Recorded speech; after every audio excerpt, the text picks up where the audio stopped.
In this manhua, the protagonist was born to parents who could control several elements, so he inherited their genes to contain all the elements of his parents. Unfortunately, he wasn't able to grow up under his real parents' care and was found by his adoptive parents inside an egg. In the North Pole of Luo planet, researchers excavated an egg with an intricate ancient pattern and also detected life energy in it. Lan Xiao and Nan Cheng, a couple working in the same research team, were extremely happy to find something that might lead them to promotion. After packing up everything, the group quickly left the planet in a spaceship. In the spaceship, they found out that the egg is at least from a 100,000-year-old emperor-level beast. In the spaceship, when the researchers were experimenting with the egg, it cracked and a baby hand came out. Soon, a human baby came out of the egg, surprising the research team. After some testing, they found out that the baby was no different than a normal human. The only different thing was it was able to eat the hard eggshells without even proper teeth. But Lan Xiao didn't let it eat all the fragments of the shell, as the shells would be the only thing they would have left for research. But the baby in Nan Cheng's arms started crying as soon as the eggshells were taken away. Thus, the couple had no way but to give the shells back, which calmed the baby as it ate the shells. One by one, most of the shells were eaten, which made the research team worried. Thus, they had no choice but to let the baby cry as they took away the few remaining fragments of the shell. The baby would cry from time to time, disturbing the couple's sleep. But after a while, the remaining shell of the egg turned into gaseous energy and traveled through the research room as it flowed into the body of the baby, which finally calmed the baby down. In the morning, when Lan Xiao and Nan Cheng woke up, they found out that the eggshells were missing from the containers. The surveillance system also showed them that the shells disappeared in thin air. Thus, their expedition ended without any result. Nan Cheng then decided that she would raise the baby. Lan Xiao agreed too. 3 days later, the entire team brought the baby back to the research lab to do more advanced testing, but they found out that it was no different than any other human baby. Thus, the team didn't report the matters of the expedition to their superiors either. A few days after that, the baby was named Lan Xuan Yu by his new parents. At the same time, other research teams at Tian Planet also found another ancient life form, but it was a woman with white hair and purple eyes. When the researchers asked her about her identity, they found that she didn't have any memories, but the research team didn't know that there was another guy that was found at the beach by a pink-haired woman who screamed Mamma Mia when she saw him. And just like the white-haired woman, he also didn't have any memories. 6 years later, the white-haired woman with lost memories was given a piece of good news, as the research center declared that she was proven to be no threat to the planet after being monitored for 6 years, and thus would be given temporary citizenship. And after 10 more years, she would be given permanent citizenship. At the same time, Tang Li, who was found by the beach, was also given citizenship, and was also told not to break any rules in the next 10 years to get permanent citizenship. Qingling was the happiest at the news of Tang Li getting citizenship status. She had been reprimanded by her parents for bringing home a naked man, and after that, Tang Li kept following her everywhere, even to the toilet, which resulted in her getting no boyfriends for the past 6 years. Not to mention the jealousy she felt from the other girls for being followed by such a handsome man. But all her sufferings would be removed since she could now make use of the handsome face of Tang Li, and her goal was to make him a superstar where she would be his personal manager. Lan Xuan Yu, the baby from the egg, also grew up in the past 6 years and was transforming into a man with handsome face, and today was his day to awaken the spirit. His father, Lan Xiao, was hoping that their hard work of hiding Lan Xuan Yu's identity by giving away his own credits to his team members would be worth it, and was hoping that Lan Xuan would awaken a legendary spirit. In the spirit awakening platform, Lan Xuan felt itchy, as though something was trying to get out of his body through every pore of his skin. Then a silver light came out with a grass-like pattern from his hands. Lan Xuan was a bit disappointed seeing the silver grass spirit, as it was the most common of the spirits, but he noticed that the silver grass was very different from the normal silver grass. After that, they tested the innate level of Lan Xuan's spirit power, which was at level 10. This confirmed the fact that the silver grass in Lan Xuan Yu's hand wasn't common at all. His parents then warned him to tell people that his innate soul power was at level 3. The Lan couple was unable to figure out how Lan Xuan Yu's spirit was a plant type since he was born from an egg, but they didn't know that Lan Xuan didn't have only one spirit, but 2 spirits. When Lan Xuan Yu was sleeping soundly in his room, golden and silver energy swirled around him as they formed into 2 circles, one golden and another silver. Then deep blue energy came out and turned into a ring as it fit itself into Xuan Yu's finger. The next day when Lan Xiao was about to teach Xuan Yu martial arts, he noticed the ring and asked where he got it from, but Xuan Yu was unable to reply, and when they tried to take it off, they felt as though the ring was stuck with Xuan Yu's finger. Soon after, when Xuan Yu was trying to learn to cultivate, they noticed that not only Xuan Yu had 2 spirits, but also the fact that both spirits had rings in them. That night, they observed Xuan Yu's every every action in order to find out anything about his abnormalities, but they noticed nothing else. So the next morning they told Xuan Yu to only show one of his spirits to the public, and if people ask about the ring, he must say that it was a family heirloom from his parents. Thus, when they felt that Xuan Yu was ready, they planned to admit him to the best elementary spirit academy in Ziluo City. The next day, Lan Xiao drove him to the school that he applied for Lan Xuan Yu, and on the road, he told Xuan Yu to say that he was a 7-year-old if people asked. Xuan Yu was confused as to why he had to lie so much, but his dad said that it was so that he could be protected from the prying eyes of bad guys. Inside the student registry room of Tianluo Elementary Academy branch, students after students were asked questions as they were being registered, and one of those 6-year-old kids were named Ye Lin Tong. When she was tested for her innate spirit power, the teacher was shocked as it was level 8. Then Lan Xuan Yu was called, thus Lan Xiao came in too as his guardian. Then he saw a senior officer in the room who was the guardian of the white-haired girl, so he saluted him. Then they introduced themselves, and the white-haired army guy was introduced as Ye Feng. Lan Xuan Yu introduced himself to the teacher, and when he was tested for soul power, it was found out that he was already at level 11, and when they asked him about the innate spirit level, he replied, saying it was only at level 3 before he cultivated to level 11. Thus, Lan Xuan Yu was barely able to get admitted as he bade goodbye to his dad. He then met Ye Lin Tong, who mocked him, saying that he was just at level 11 despite being a year older. She kept blabbering about how hard it would be to level up in the future for an innate level 3 like him if he didn't work hard. And at one point of bitch-mouthing, she noticed that the guy she was bullshitting with was really handsome. Thus she asked him if she could pinch his face. He was confused and told her to be gentle. When she touched him, she felt as though his meat of cheek was really soft and smooth without any bones. But Lan Xuan Yu didn't like it and called her a bad bitch as she let go of his meat. She also replied in anger, saying she didn't like it either. There were over 100 freshmen that year, and they were separated into 6 classes. The classes were separated into the types of spirits the kids awakened. Ye Ling was in the offensive class, whereas Lan Xuan was in the controlling class for awakening a blue-silver grass. After the class ended, he was taken back home, and on the road, he asked his dad innocently if he could deny the request of people trying to touch his cheeky.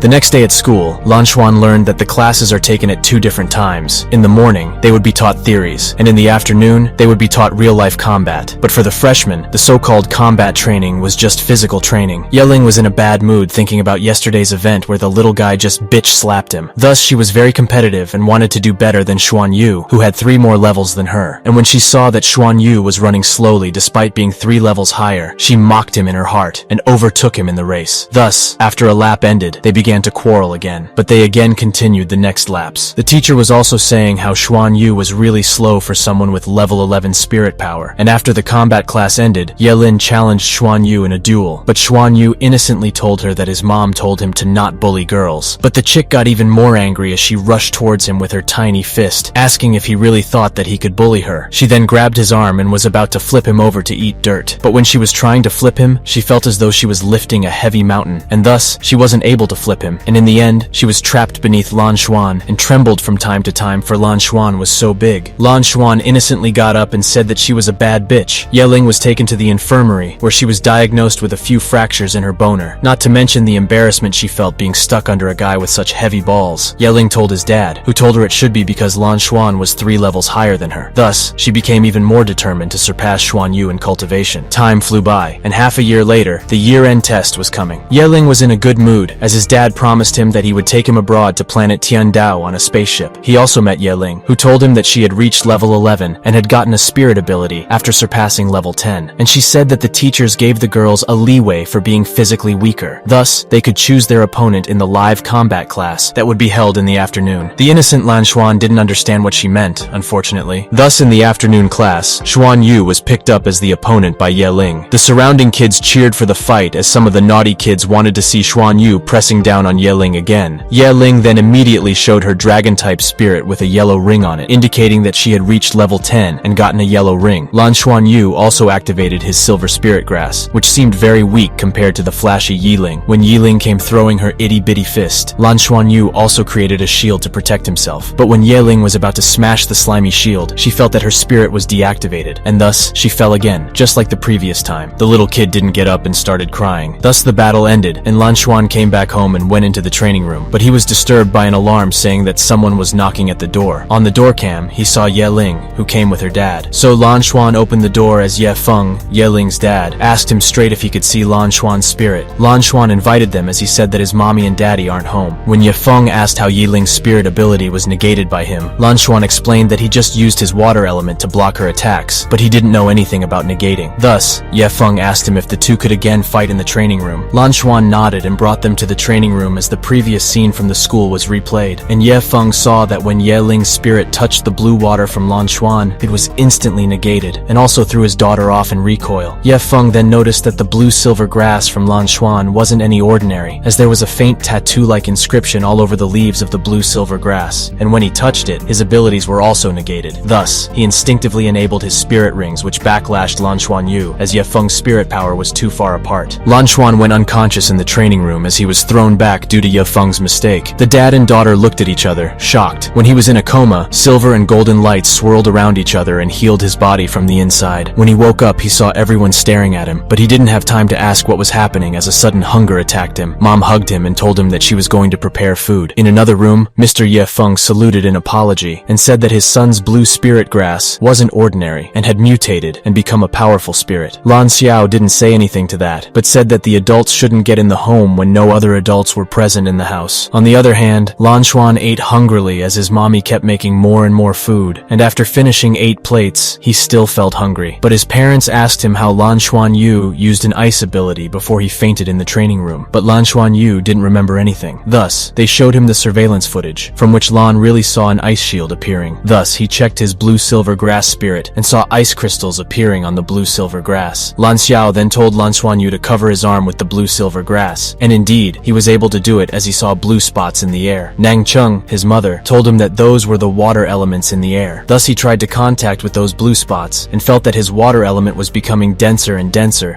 and turning into hard ice. His parents were shocked to see that their son could control both water and ice elements. The couple then tested Lan Xuan's spirit power and saw that it increased from level 11 to level 12. The next day at school, the result of the final exam came out as Lan Xuan Yu scored the best in the entire grade. Ye Ling also came to apologize, and Lan Xuan accepted it and left. During the vacation after the exam, Lan Xuan Yu was taken to his promised tour of going to the other planet. He was taken aback by seeing the spaceships in person. Lan Xuan was excited beyond belief, for he would be able to see the world in a new light. But Lan Xiao told him to not get excited as it would be pretty boring since they would have to be in the public spaceship for an entire week before they reached planet Luo. The spaceship was launched as it orbited around their planet before taking off toward the planet Luo, and sure enough, Lan Xuan was bored by the second day, and thus his dad told him to meditate and said that it feels different to be meditating in space. Thus, Lan Xuan did as he was told and woke up after 6 hours. When he woke up, he told his parents that he saw silver lights in his meditation. His parents were shocked since Lan Xuan Yu was not only able to see ice and water elements, but also space elements in space. His mom said being able to feel the space elements is very important for being a spaceship navigator. His dad then told Lan Xuan Yu to watch the news as it was directly from the Luo planet, and the spaceship was the only way to watch the news of the other planet freely. In TV, they saw a superstar named Tang Li, who debuted early this week by a very new manager called Qing Ling. In TV, the CEO of the film agency, B.I. Tian, represented Xingtang Media Group and announced Tang Li to their group and said that his show would be released this month. Nan Cheng, Lan Xuan's mom, said that she didn't like these flower boys who just look like females and have nothing good about them. After a while, they revealed the face behind all the fuss. Most of the big screens were covering this news, as it was the first in the history of Xingtang Media Group to announce a star who didn't perform a single show yet. All the girls became wet as they screamed in excitement. Even Luan Xuan's mom was fascinated. Thus, she was forced to take back her previous word of the stars being all flower boys, but she refuted, saying that even though Tang Li had feminine charm, he was not lacking in masculine charm either. After safely landing in Tiando City on planet Luo, the Lan family checked into a hotel and got some rest. Then Lan Xuan was taken to a museum where he learned about the wonders that the silver grass spirit caused during the early stages of civilization. There he met the white-haired woman, and as a kid, he of course wanted to show off. Thus, he said out loud that his spirit was also silver grass. The doctor beside the white-haired woman then asked his name. Then Lan Xuan Yu introduced himself, but upon hearing the name, the white-haired woman held her head in pain and sat down. Lan Xuanyu told her that her long hair gonna get dirty if she sat down on the floor. Then he praised her, saying her hair was really soft and felt nice. When she took off her mask, Lan Xuanyu was dumbfounded, for she was really pretty. Then they separated and went their own way. The woman addressed the white-haired woman as Nana, and asked if she remembered anything when she saw the boy, and also said that it would be weird if she was really acquainted with the boy, as that would make the boy at least 1,000 years old. After the Lan family went back to the hotel room, Lan Xuanyu didn't waste any time as he experimented with his ability. When his parents saw it, they knew that they weren't knowledgeable enough to teach their son. Thus, they need to find a home tutor. But to hire a good home tutor that is worthy to teach Lan Xuan would be very expensive. Thus Lan Xiao said that he would again go on an expedition to a new planet, and if he found anything good, then it would be a piece of cake to pay for the tutelage. But when Nan Cheng heard that it might take many months to come back, she became worried. On the other hand, the white-haired woman, Nana, was reminiscing about Lan Xuan as she dreamt of hugging the child once. Thus, the next day she went to visit the Lan family after tracking their location and asked them if she could visit them at their home. But Mr. Xiao said that they live on planet Luo. She insisted on saying she could go there too, which surprised the couple greatly. She then added saying she feels like she got a special connection with Lan Xuanyu, and said that she could also guide Lan Xuanyu's spirit techniques. They were taken aback, for they were looking for a teacher, and when she told them that she had a water-type spirit, the parents were even more shocked by the coincidence. But Lan Xiao knew that she might have ulterior motives. Thus, he asked for her detailed info. She replied that she was a teacher at Tiandao Academy too, so they merged their universal communication device, where Lan Xiao found out that she was 25 years old, and what she said previously was all true. Thus he accepted her, but said that their family wasn't rich, and wouldn't be able to pay her properly. But she said that she didn't want money, she just wanted to be the teacher of the child, and said that she didn't want money didn't mean that her capability was bad, and went ahead to the small artificial waterfall of the hotel, and controlled all the water as it floated, and constantly changed forms. And one by one, she created 9 water dragons of massive length. 9 water dragon meant she was of level 90 in spiritual strength, only 10 levels away from being a deity, and when she confirmed it, they were even more shocked. Before leaving, she said that she would see them off tomorrow when they left. Lan Xuanyu asked if his auntie Nana would really teach him, and innocently said that she would be the best teacher ever, but they were worried since all the seats were booked in the spaceship, and was thinking about what they could do if she wanted to come along. The next day in the parking station, Lan Xuanyu asked if Auntie Nana would really go back with them. Their parents said that they weren't sure. Back in the room, Nana's girlfriend found out that she had left and found a letter from Nana that said that she would go somewhere and might take a while to come back. Back in the spaceship, Lan Xuanyu was sad since his aunt didn't show up and the spaceship already launched. Bored, he began meditating again. Then in his meditation, he again felt the space element, and felt as though someone was calling him. Then he saw his Aunt Nana in his meditation,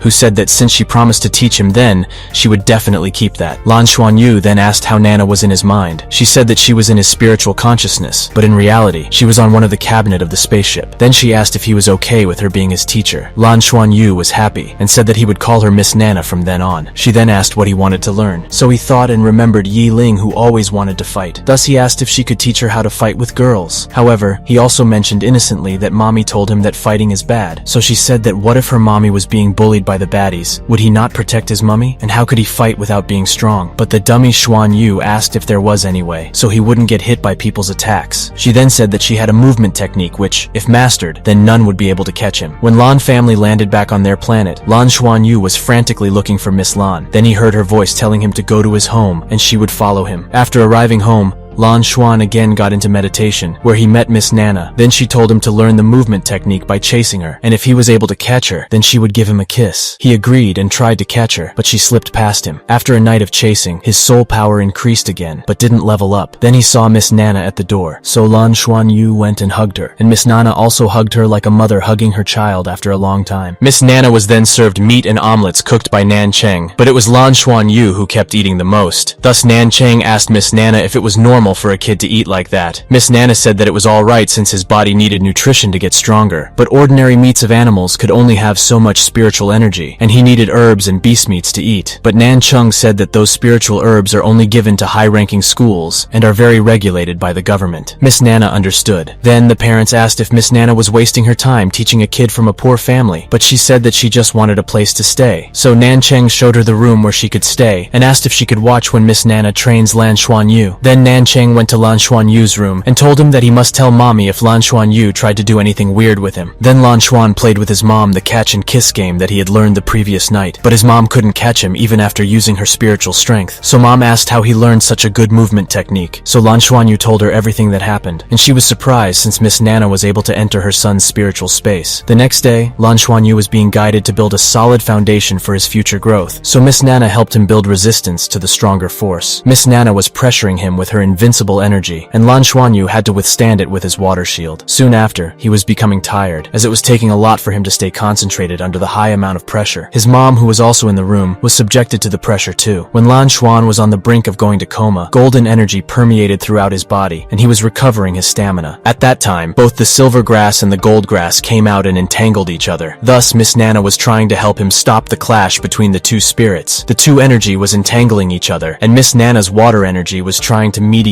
both of those energies. In the end, the energies that tailed each other merged with each other and became a circle. Then Miss Nana picked up the fainted Lan Xuanyu and carried him to the bed. She then said that the two spirits in Lan Xuan's body was really strong and felt really familiar to her, and if these energies get stimulated at the same time, then it might take over Lan Xuan's body. She tried her best to merge these energies, but she wasn't completely successful. Later, she went to Lan Xuan's bedroom and guided more energies through his meridians. Then she saw the ring on his finger and remembered that the ring used to belong to her. She then took the ring and flew outside of the home up in the sky where she remembered its name. It wasn't a ring, but her weapon named the Holy Heaven Dividing Spear, and when the spear finally found its master, it slashed across space, creating a big rift that was as visible as the sun in the sky. But she returned the ring to Lan Xuanyu nonetheless. 3 days later, Xuanyu woke up in hunger and ate tons of meat that Miss Nana brought for him, and said that it was meat from some weak spirit beast, and was the only thing she found. Meanwhile, in a restaurant, the chef and the staff were looking for the dragon tendon meat that they kept in the refrigerator. In the training room, Nana taught Lan Xuanyu to control the two energies within. She told him not to let the energies fight each other and to make them feel at peace so that they become friends. In the following days, Nana guided Xuanyu on controlling the energies, and Lang Xuanyu used the rest of the time cultivating. Being with such strong women fired up Xuanyu's desire to get stronger even more. Just like that, the vacation ended, and everyone returned to school. And as fate would have it, Ye Ling came to him and asked him to come with her, but he rejected her, saying that he needed to go to the class. But in his class, the Miss told them that they would be tested to see the training that they did during the break. Lang Xuan now knew what Ye Ling wanted to tell him. Ye Ling was looking at the innocent Lang Xuan, who was sweating bullets. The first battle was Lan Xuan versus Qi Fan. Upon getting up the stage, Qi Fan activated his bear spirit and rushed toward Xuanyu, but Xuanwu evaded his attacks with his movement technique and created slippery ground beneath Qi Fan, which made Qi Fan trip. Thus, the battle ended with Lan Xuan's win, and as a winner, Lan Xuanyu was bound to accept the fighting request from the other kids. Thus, when Ye Ling requested a duel, the teacher immediately accepted the challenge. She came rushing and said that this time she had a way to counterattack the spirit nullification. She bared her itty-bitty claws and kept dodging the ice dirts. Then she threw a back kick at Lang Xuan's balls.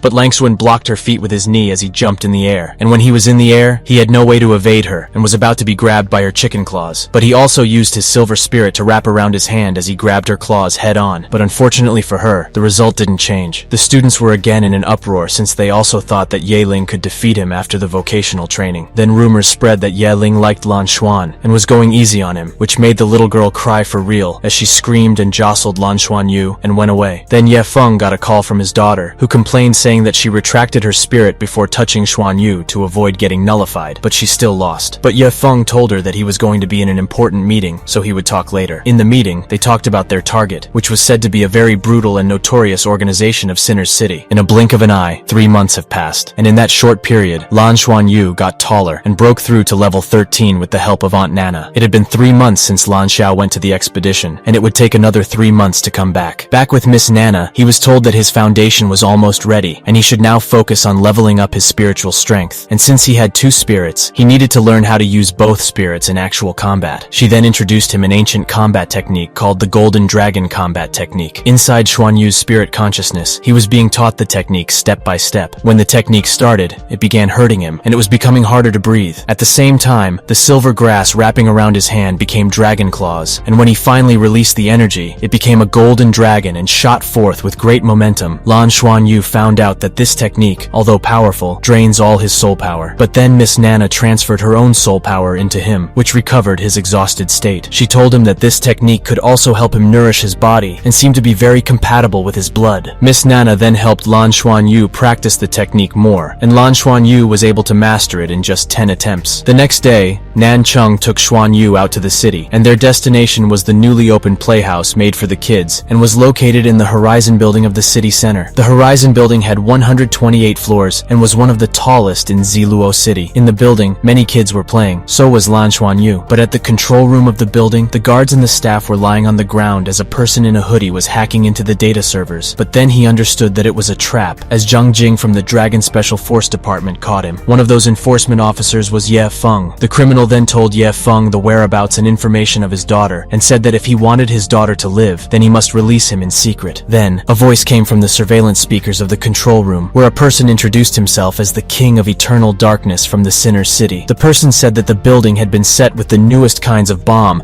and all the 12,000 civilians trapped in the room were taken as hostage. The voice also told him to release the criminal, Zhang Jing, and told them to scram from the building if they didn't want to get caught in the mess. Back in the playhouse, the lights went out, but at this time the civilians were being shot by spirit-guided arrows. The attackers were targeting the spirit masters first, and found Nan Cheng too. Thus, Nan Cheng used her ice shield and escaped toward the emergency exit. But the next moment, the door of the exit exploded as a battle mech came out. The Special Dragon Force also noticed the fact that the criminals wasn't fulfilling the deal, as they kept blasting room after room in the building. Back in the playhouse, Lan Xuan saw Nan Cheng hurt, and was about to be killed by the mech. Thus, he went there and shot ice darts, but the ice dirt didn't even scratch the mech. Then the mech shot a beam of fire energy at him, but Lan Xuanyu stayed there, and at that moment, everything stopped. The world became quiet, as though the sound has been stopped from being transmitted, as though the time had stopped, and a gentle hand patted his head and said that everything was alright. Then he saw the silhouette of Miss Nan, and amidst the stopped time, Lan Xuan was able to move, so Lan Xuan hugged her. Miss Nana then praised him for protecting his mom. Then she looked at the mech, and it corroded and vanished into thin air, as though aged billions of years. Then the time was resumed. Then a golden light filled with life energy radiated throughout the room, and everyone was healed of injuries. She then told Xuanyu to come with her. After hugging his mom, Xuanyu was lifted up by Miss Nana. The main culprit was heading back to his ship after getting the data that they needed from the building, and wanted to lit up some fireworks by destroying the building. But his superior warned him, saying they shouldn't wake up the old experts from their seclusion by creating unnecessary attention. Just as he was about to board the ship, he lost signal with one of his squad, but he left nonetheless. The spaceship launched into space and became invisible, and just at this time, Miss Nana appeared with Lan Xuanyu. She then transformed Lan Xuanyu's ring into her weapon, then threw it towards the leaving spaceship. The spear went far above the clouds at a moment's notice, and became a firework as it illuminated the sky. Meanwhile, the guy calling himself Eternal Darkness was sweating bullets somewhere else. He was grateful that he wasn't noticed because of his invisible clock. He then sent a message to his superior saying that their mission failed as they hit an iron wall. After that incident, the bombs were disposed of, and the victims and their families were given compensation, and the Sinner's City members were trailed throughout the planet. On Ziluo City's Special Forces questioning room, Ye Feng was being questioned, for he was on duty in the same building during the mission. And back to Lan Xuan's house, several people from planet Luo were at the door and showed her the video footage of her destroying the criminal ship, and when they asked her to come with them, she used her pressure, making the guy cough out blood. Yun Yan then asked him if she was doing this for that little boy. Miss Yan was cold and said she would punish anyone if they dared to harm him, regardless of their strength. Thus, they then asked what he was to her. She said that he was her student and was very gifted. Yun Yan understood and said that her student would have to bear the name of a criminal along with her if she didn't explain herself back in the planet Luo, and that convinced Nana to go with them. When Lan Xuanyu came back, he didn't find Miss Nana. Then, an illusory figure of Miss Nana appeared as the recorded message was played out. She told him that she had some matters she needed to attend, thus she went back to planet Luo. The message ended with Miss Nana's illusory figure vanishing. The following week, Li Luo was depressed, so he practiced day and night. After the incident that happened in the playhouse, he knew how important it was to get stronger. He was trying his best to reach level 20 as soon as he could. Ye Ling's life also changed because of her father being held for question by the Special Force. Thus, she stopped attending school. 3 months rolled by quickly, and there was no news from Lan Xiao too. And Lan Xuanyu heard that the Tianluo Elementary School would be picking students from branch schools. The competition for admission would be very hard, and the school of Lan Xuanyu only had 10 slots to take the admission test, and Lan Xuanyu was given one of the slots, so he was told to work even harder. Xuanyu thanked the miss for the slot and left the office. Outside, he saw Yiling and felt that her behavior had changed, but again, he heard her saying that she would defeat her one day. Xuanyu said that he didn't want to play the same game again and again and was about to leave. Then she asked why didn't he ask her where she had been in the past 3 months, and said that he was very annoying and she hated him for that. But Xuan Yu rebuked for the first time and said that she was the one that started it every time and who cared where she had been for the 3 months. After saying that, he left, which made the little girl sob as she just wanted to talk with him and tell him how much she had suffered after her dad was imprisoned. Of course, Xuan Yu was unaware as he was busy training. During the vacation, he made a schedule for his training and followed it strictly, and a month and a half later, he broke through to the 14th level. Another good news came as his dad came back. Lan Xiao and Nan Cheng hugged each other, and they had a family dinner that night. The next day, his daddy dropped him at school and met Ye Feng, who said that he was demoted. Thus, he told Lan Xiao to not call him a senior anymore. Ye Feng and Lan Xiao then sat at a restaurant as they talked about the incidents that happened in their life. Then Ye Feng found out that Lan Xiao was promoted after completing his expedition. Ye Feng asked Lan Xiao if Xuan Yu had 2 spirits instead of 1. Thus, he told Lan Xiao not to hide his talent. Instead, showing it to the government would make him progress much faster, as he would be provided with resources. He then added that his talent wouldn't be able to fully bloom if he studied at elementary school, and instead should be trained by the military, which might turn him into a future member of Battle God's Pavilion. But Lan Xiao rejected him, saying that they, as parents, don't want their child to grow up alone. In the school, many students gathered for the test in the school gymnasium, where a teacher announced that they would rather choose a few geniuses than 1,000 normal kids, and only the cream of the core can get into the elite training program of the school. Thus, to test their spirit power, the teacher released his full pressure and conducted a pressure resistance test, and the other teachers noted the expression and bodily changes of the kids, but they noticed that Xuan Yu wasn't fazed by his pressure and was innocently staring at him. Then they were tested for soul power, but Xuan Yu's soul power was just 14 and wasn't that outstanding. Of course, that was because he needed double the soul power to level up because of his twin spirits. On the other hand, Ye Ling, who they thought was younger than Xuan Yu, had soul power of level 16. Next, they tested their combat spirit power. Ye Ling scored 37, and Ah Bo scored 48. And lastly, what shocked them the most was Xuan Yu, whose soul power was just at level 14, but it had a combat power of 99. The teachers knew that even though Xuan Yu had low level, but his spirit was very strong. Then they were asked to sit in the virtual simulation pod, where they would be tested for actual combat instinct in real-life battle. After a while of sitting in the pod, Xuan Yu felt as though he had been transferred to a dreamlike world where he encountered many vicious beasts, starting from wolves to hippos. He also used his brain as he kept luring monsters into each other. The observers were surprised by the tactics that an 8-year-old kid used. Even though Xuan Yu passed the passing mark in the simulation test, one of the observers said that they should let Xuan Yu play the simulation and see how far this kid could go. Xuan Yu felt like the hippo was quite friendly as it didn't attack him, but at this time, he saw the hippo running away through the water. Then he saw Yi Ling being chased by a monkey-like creature. Thus he used both of his spirits and ran like hell and caught up to Yi Ling Tian in no time. When Xuan Yu asked how she provoked a 3-eyed monkey, she said that when she was taking a dump from the tree, she saw a white monkey sitting alone. She felt that the monkey was quite cute. Thus she forcefully patted the monkey, which alerted the adult monkey in the vicinity. And when they were running away, the monkey suddenly caught up and attacked the duo. Thus, Xuan Yu saved Ye Feng, and then caught the attention of the monkey by attacking it as he ran away. And the monkey was angry at Xuan Yu, and thus continued to chase after him. But Xuan Yu created a slippery ice slider as he slid down the mountain. The observers were surprised by the creative use of techniques by Xuan Yu. But Xuan Yu knew better, as he was almost exhausted, for he used all his power when running. The ape finally lost his patience as it activated its innate soul skill, which was a mental attack that made Xuan Yu scream in pain. Just as he was about to be smashed by the monkey, he was pulled out by the observer as his simulation ended. The observer quickly pulled him out of the pods and sent him to the medical. Even though pods were just simulation, but the mental attack still takes effect. Xuan Yu's eyes and mouth was bleeding, so he was admitted in the ICU. His parents found out that Xuan Yu's brain didn't suffer any significant physical damage, but his consciousness had sunk deep, and as long as he woke up, he would be fine, and it depended on his own will if he would be able to wake up. Mu Chengtian, the head observer, was punished by the Tianluo Academy for his mistake, so Tianluo Academy paid for the medical treatment of Xuan Yu. 3 days later, when Ye Ling saw Xuan Yu as she went to the hospital, she cried as she remembered how Xuan Yu had saved her. That year, only Ye Ling was selected for the Tianluo Academy's elite class from their school, except for Lan Xuan Yu, who was also given a seat as long as he woke up. Inside Xuan Yu's consciousness, he saw many illusory golden and silver figures. Then amidst these figures, a blood-red energy rampaged, and Xuan Yu's body was filled with silver and golden patterns. After a while, he calmed down and went to sleep again. In Tianluo City's Grand Stadium, Tang Li was performing songs and shows. Then all of a sudden his singing stopped, and he disappeared from the stage with a golden flash. Qing Ling, the manager, was also shocked, and she tried to control the crowd, saying Tang Li had a surprise for them, so he would be back soon.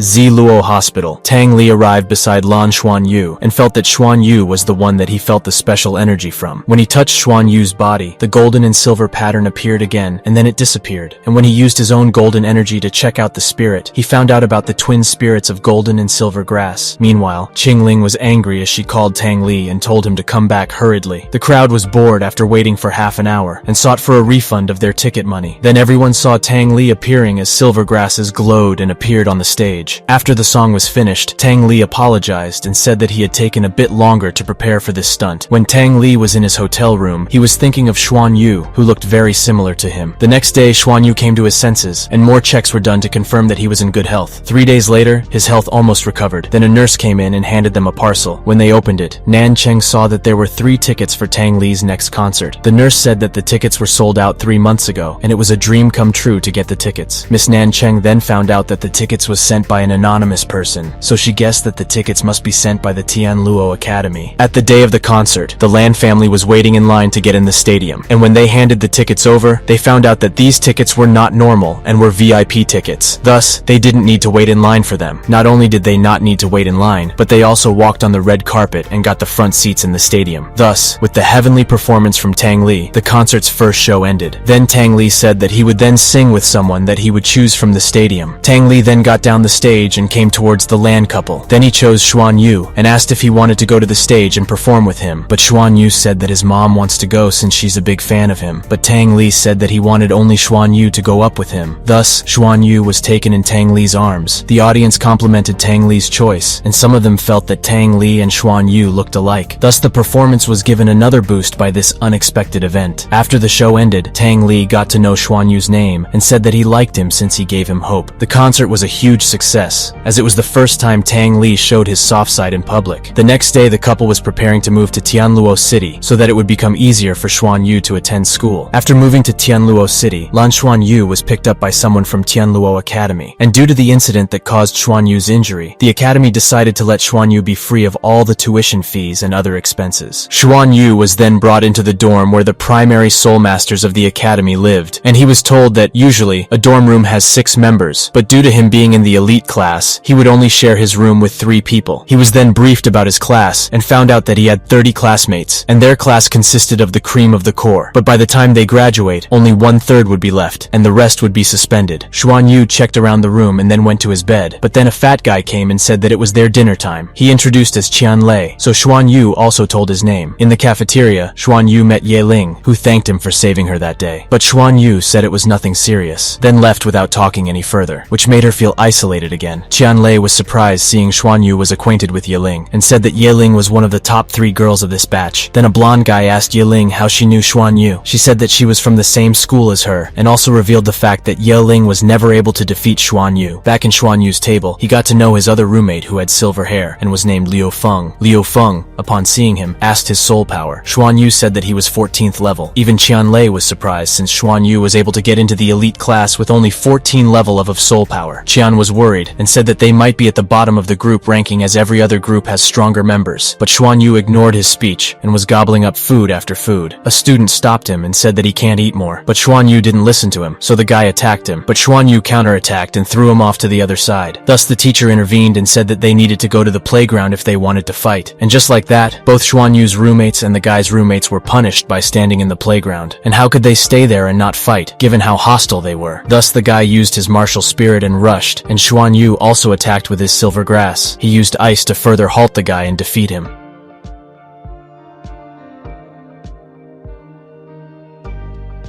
After the match, when the blonde guy shook hands with Xuanyu, he found out about the twin spirit. So the surrounding students were also shocked as they couldn't believe that someone with twin spirits would be studying together with them. Qianlei then asked what his twin souls were, so Xuanyu replied, saying it was golden and silver grass.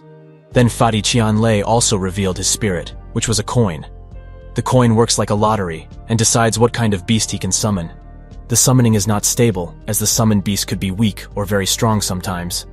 Then the white-haired guy, Liu Feng, also revealed his martial soul, which was White Dragon's Spear. However, his attack was also not stable, as it only had speed, not damage. Thus he found out that his 2 teammates were really at the bottom of the elite class. In the class, the teacher talked about how they needed to choose one of two secondary professions. One was mecha operator, and another was warship piloting.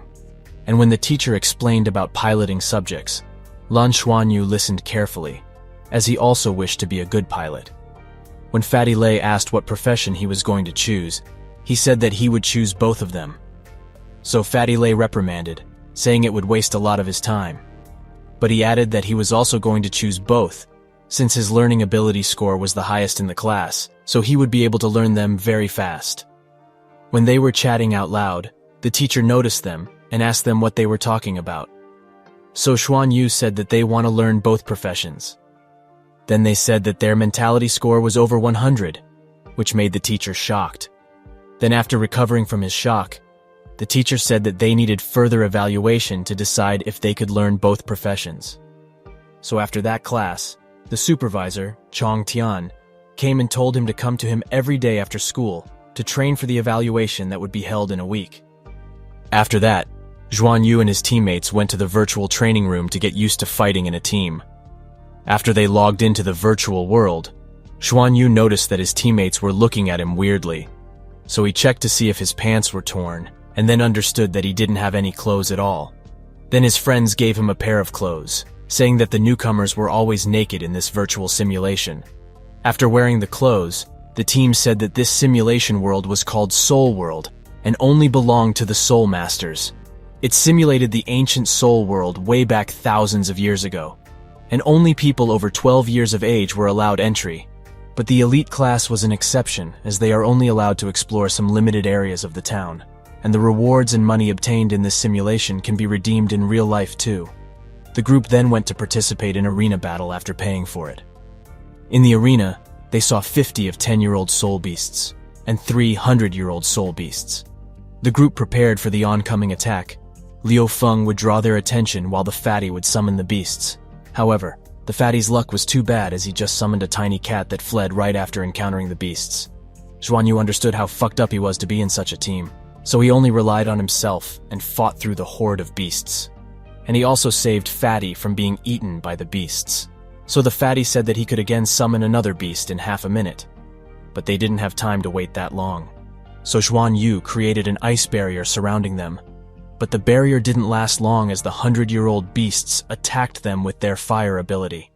So Liu Feng used his spear to block their attacks, and Zhuan Yu used his vines to pull back Liu Feng to save him from dropping on the ice spikes. And just as the other beasts were about to join in the attack, Qianlei was finally able to summon again. The summoning gate appeared, and from which a girl with blue hair came out and hurriedly created an ice shield. Then she asked where she was. So Fatty Lei said that he was his master, as he summoned him to this world. But the girl wanted to go back home. Fatty Lei then said that they were in the Soul World. But surprisingly, the girl knew about the simulated world of Soul World. However, she went over to Xuan Yu instead of Lei, and told him that Xuan Yu was the reason she came over. But Lei protested, saying it was him that summoned her. But they didn't have any more time as the beasts were getting more berserk. The blue-haired girl pointed her fingers at the beasts, and the ice wall instantly blasted toward the beasts, as half of the beasts were eliminated. Then she went for melee combat, and killed a dozen more. When she was surrounded by the 100-year-old beasts, Zhuan Yu went over and wrapped her waist with his vines, and she noticed that her ice power had been strengthened, so she used this boosted power to penetrate the centurion beasts. After they finished off the beasts, the blue-haired girl wondered why her aura grew stronger when it was connected with Zhuan Yu. However, as the simulation was over, they were returned to the town, and the girl vanished before she could ask anything. The group then gained 1 soul coin due to passing the trial.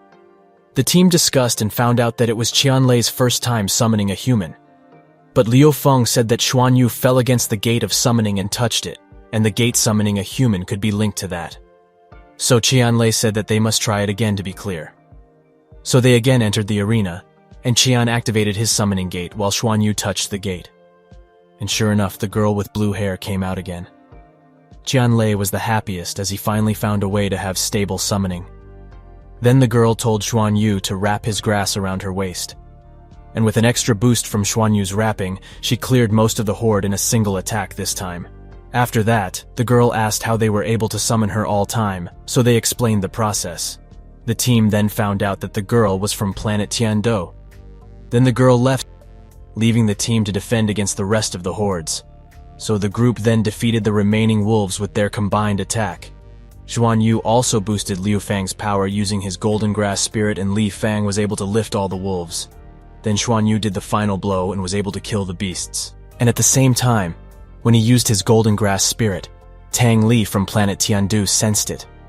Meanwhile, in another part of the Tiandu world, the blue-haired girl told Nana about her sudden summoning. When Nana heard that the guy she met had silver-patterned grass, she asked if the guy had black hair and black eyes. The blue-haired girl, Qian Q, was surprised to see how the professor was able to figure out the looks of the guy.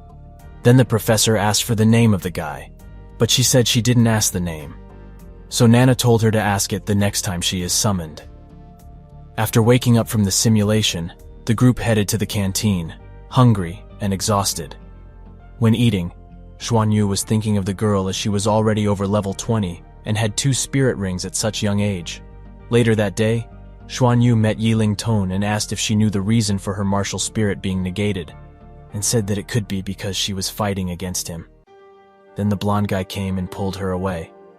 The next day, in the simulation world, Xuan Yu used his boosting power again, and also touched the summoning gate.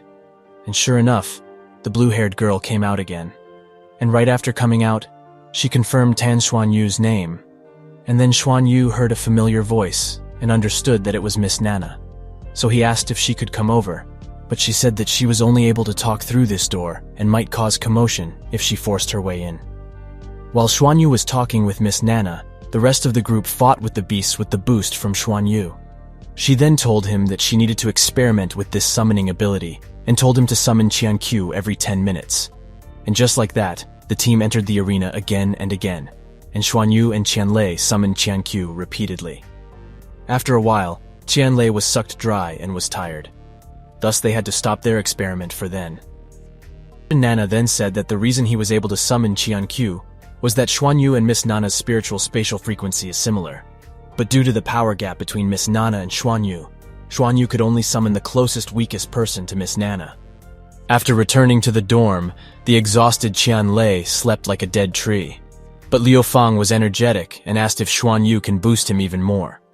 So they experimented with the boosting ability, and Liu Fang noticed that not only could Xuan Yu boost his ability, but can also grant him a new element. And with that newfound knowledge, Liu Feng said that their team would surely become strongest under the leadership of Xuan Yu. Later in the class of Hongbing, known for being the strictest teacher among the class teachers, everyone was told that they would be tested after the class, and only those that passed the test would be able to have their lunch. In the lecture, the students were taught about the basics of Soul Beast. The strength of a Soul Beast is relevant to its age. 10-year-old Soul Beast has a white ring, the Centennial Beast has a yellow ring, 1,000-year have purple, 10,000 have black ring, 100,000-year has red ring, and lastly, the golden ring represents a 1,000,000-year-old beast. They also learned about Tang Wu Ling, who was dubbed as Dragon Emperor, and had the first greenish golden soul ring. After the class was over, the test began as the teacher asked questions to students. Xuan Yu was asked first. Xuan Yu was able to answer the questions accurately, as he had learned some of them by his parents. So he passed the test and was allowed to leave.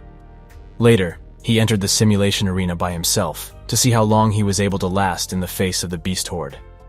And after the mob beasts were killed, the 3 boss beasts showed up. So he dodged their fire attack and was able to deal a severe blow to one of the hounds with his ice spike technique.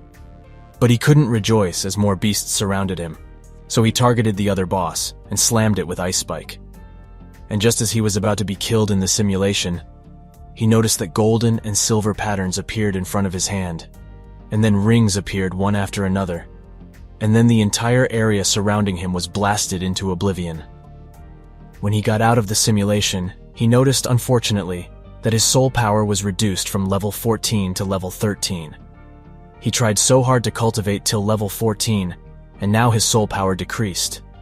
So he got into meditation and felt that his strength felt the same as before, but the meter was showing that it's at level 13. So he could only wait to ask Miss Nana about this change. Later, when he and Qian Lei summoned Qian Qiu, he gave a letter with the previous night's incident to her to deliver it to Miss Nana, Later, he got the reply mail where Miss Nana said that it was probably caused by further fusion of his martial souls. She said that when the two energies sensed danger, they stopped clashing with each other and began fusing with each other. And he was lucky as this thing started the fusion between the two energies. After being assured that it was a good thing, Lan Xuanyu went back to his usual routine. In the following days, besides usual classes, Lan Xuanyu and his two teammates kept practicing together in the simulation world under the leadership of Xuanyu. 1 month later, his soul power went back to level 14, and every other team of the elite class were also practicing hard as they didn't want to get eliminated from the test. And just like that, the midterm exam neared, and his team was confident that they would do a good score in the test. The exam was held in 3 phases: battle theory test, fitness test, and group combat test. For their team, it was easy to pass the first phase of the test. And in the physical fitness test, the students were given to stop the metal walls from closing in. Among the students who passed this test till then, Qian Shun got the highest score, and Ye Ling was also the best among the girls. And then it was Lan Zhuan's turn. He persisted and kept persisting with his strong will and got the highest score among all the students. The teacher was shocked as Lan Zhuan was just a control-type soul master but had a physical strength surpassing most of the battle-type soul masters. However, his speed score was bad, so was his soul score, as he only got 4.5 scores in it. But in the mentality test, he got another full mark of 10, and thus, the group was barely able to pass the test.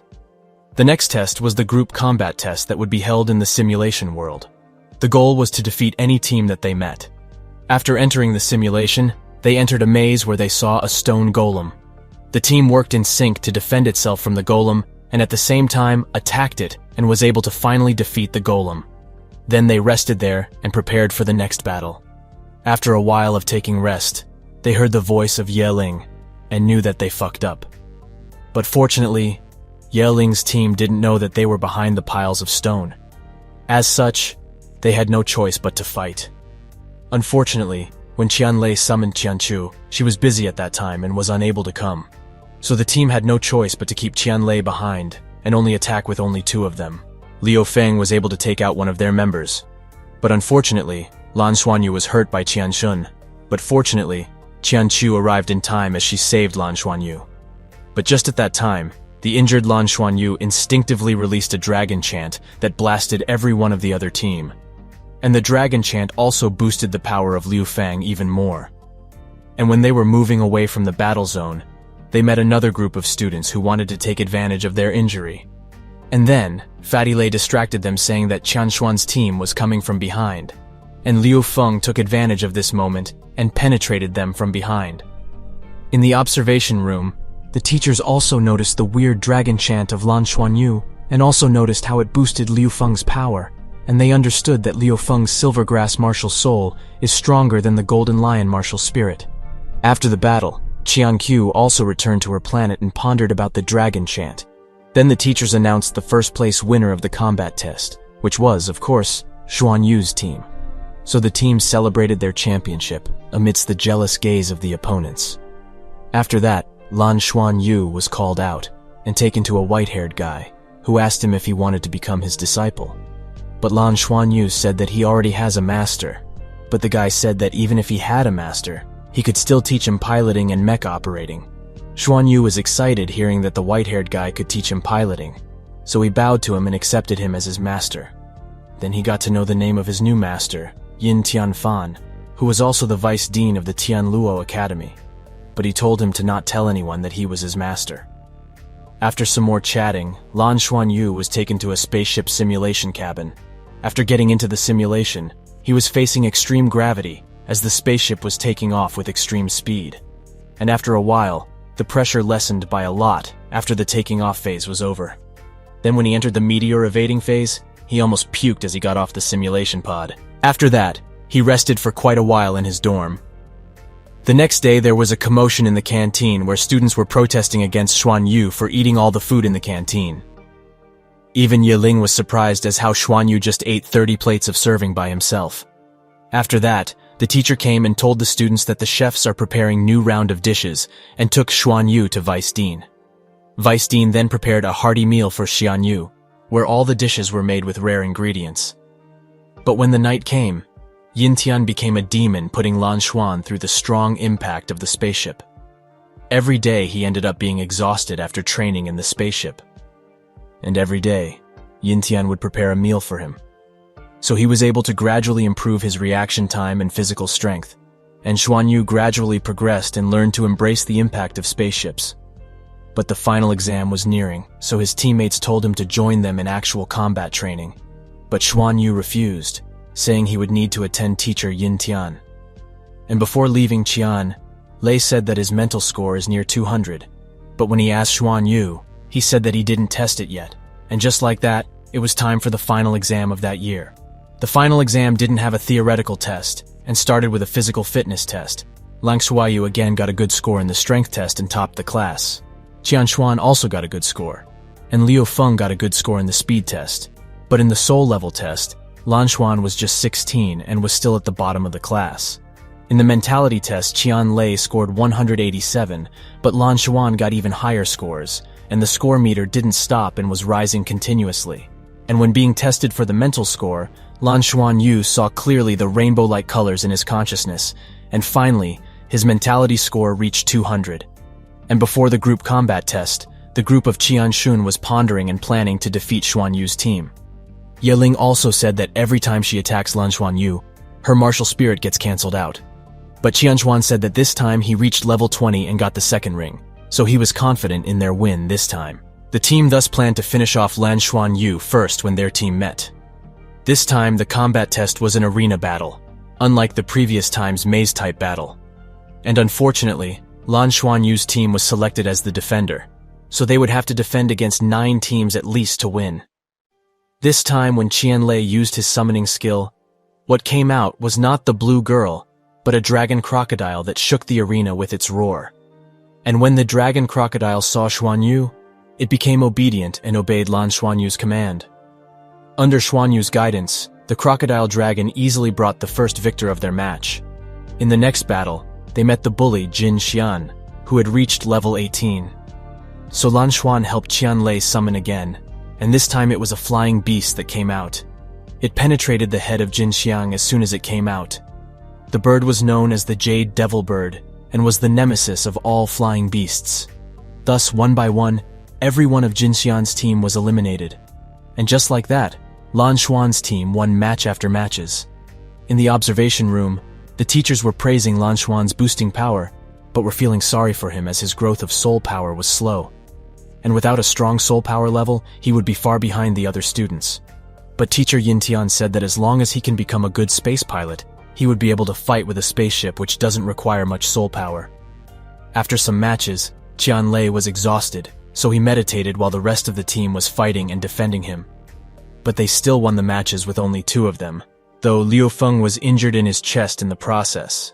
In the last match, they finally met Qian Xuan's team, and with the Xuan Yu's team in mess and exhausted, Xuan Yu knew they had no chance of winning. So he rushed towards all by himself, and used the clash of his 2 spirits, and vanished along with the other team. And just like that, his team won the championship in the battle test this time too. 3 years later, Tang Li was watching Lan Xuan Yu from a distance. At that time, Xuan Yu was being tutored by teacher Hong Bin. Teacher Hong Bin told him to create his own combat skill, as it would suit his martial spirit the best. But Hong Bin was worried, as even though Xuan Yu was outstanding in all aspects, his soul power growth was very slow. In these 3 years, Xuan Yu's mentality score had reached 800, and his physical power was at the top of the class too. And after 3 years of elimination, only 21 students remained in the elite class, and all of them had soul power at around 27 levels, except Lan Xuan Yu, who just had level 19 soul power. So he was in a hurry to make a breakthrough under the guidance of Miss Nana, as his bloodlines might again clash this time. But when he went to seek for leave in the past 6 months, Professor Hong Bin refused, so he had to use his martial soul skill to hold his breakthrough, and repeated level 19 3 times. But finally, he was happy to get a 20 days break. Xuan Yu happily left for the vacation, after he bade goodbye to his dorm mates as he went to his home after 3 years. After a few days, his parents bought the ticket for going to planet Tiandu after Xuan Yu told them about the importance of the matter. Meanwhile, Tang Li was also going back to their planet Tiandu after a performance. And Tang Li knew that Qingling liked her, But every time he had feelings for Qingling, his heart would ache, as though it already had someone in it. Just like the last time, he boarded the spaceship. But unlike last time, he knew every part of the spaceship and was familiar with them. When he was in the ship, he didn't stop training as he meditated and was getting closer to rank 20. He was very curious about what his second soul ring would be like, and he couldn't wait to meet Miss Nana as he didn't see her in 4 years. And just at this time, the spaceship began vibrating, and the pilot sought for any warship operators on board to operate the warship to defend against the pirate warships. So Xuan Yu volunteered, and Tang Li was also there with Li Qingling in the ship. Li Qingling thought that she would die this time for real, so she asked one last time to Tang Li if he liked her. But Tang Li told her to not be afraid and said that he always liked her as a little sister. The enemy warships didn't give any conditions and started attacking from the start, meaning their intention was not to rob, but to kill. Meanwhile, Lan Xuanyu was taken to the warship and he boarded it like a pro. Then he launched the warship out of the spaceship and saw that against the 12 mecha operators of the spaceship, the pirated spaceship had deployed 20 mechas. That way it was only a matter of time before the spaceship is destroyed. He, while remembering the teaching of his teacher, and along with his 800 mental scores, evaded the attacks of the pirates and closed in on them. He was able to destroy one of the pirated ships in the process. But it didn't end there as he kept dodging without receiving a single attack. However, all of a sudden, a space net was deployed by the pirate ships. But he couldn't imagine the small pirate ships having the net. And just at that time, a golden dragon appeared and defended all the attacks. And then it blew golden energy toward the pirate ships as it obliterated them instantly. Then it flapped its wings twice, and the space net was torn, freeing Xuan Yu's warship. But then the big warship revealed itself as it fired a cannon beam targeting the spaceship. But then the time froze, and Xuan Yu was the only one to be able to see the figure as the figure tapped on the main pirate ship. And all of a sudden, 9 dragons appeared as they squeezed the spaceship into fragments. He then saw the face of that person. It was none other than Tang Li, who signaled him to keep it a secret. After Tang Li went back, Qingling found out that it was Tang Li who saved them as he disappeared right before the golden dragon appeared. Then the pilot of the spaceship congratulated Lan Xuanyu, who was getting out of the warship. But he was stumped when he saw that the expert pilot of the warship was just a child. Then Lan Xuanyu asked the pilot not to tell his parents about him getting out of the spaceship to fight the pirates. But he refused, and told everything truthfully to his parents. Thus his parents were worried. And after landing on planet Tiando, Mr. Tang Li also came to see him and bade him goodbye. When returning, Qingling asked Tang Li if this boy was the same one he picked up during a concert years ago, and also said that they both looked similar. At the exit of the Space Center, Miss Nana and Qian Chu was waiting for Lan Xuanyu and his family. And just at that time, Miss Nana met eyes with Tang Li and felt as though they were familiar, but they soon lost eye contact due to the heavy crowd. After waiting for a while, Lan Xuanyu was finally able to see Miss Nana and rushed to hug her.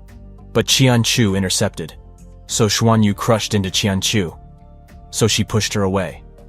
But then Miss Nana took him into her embrace and said she also missed him too. Later she took Lan Xuanyu and his parents to her place. And in the bus, Qian Chu and Lan Xuanyu began fighting over the previous incident. After reaching home, Qian Chu brought him to show him around the campus. But Xuanyu didn't want to go as he wanted to be with Miss Nana. She then introduced the campus of her academy. She acted so nice suddenly, so it made him alert, and sure enough, she was trying to attract jealousy for Xuanyu.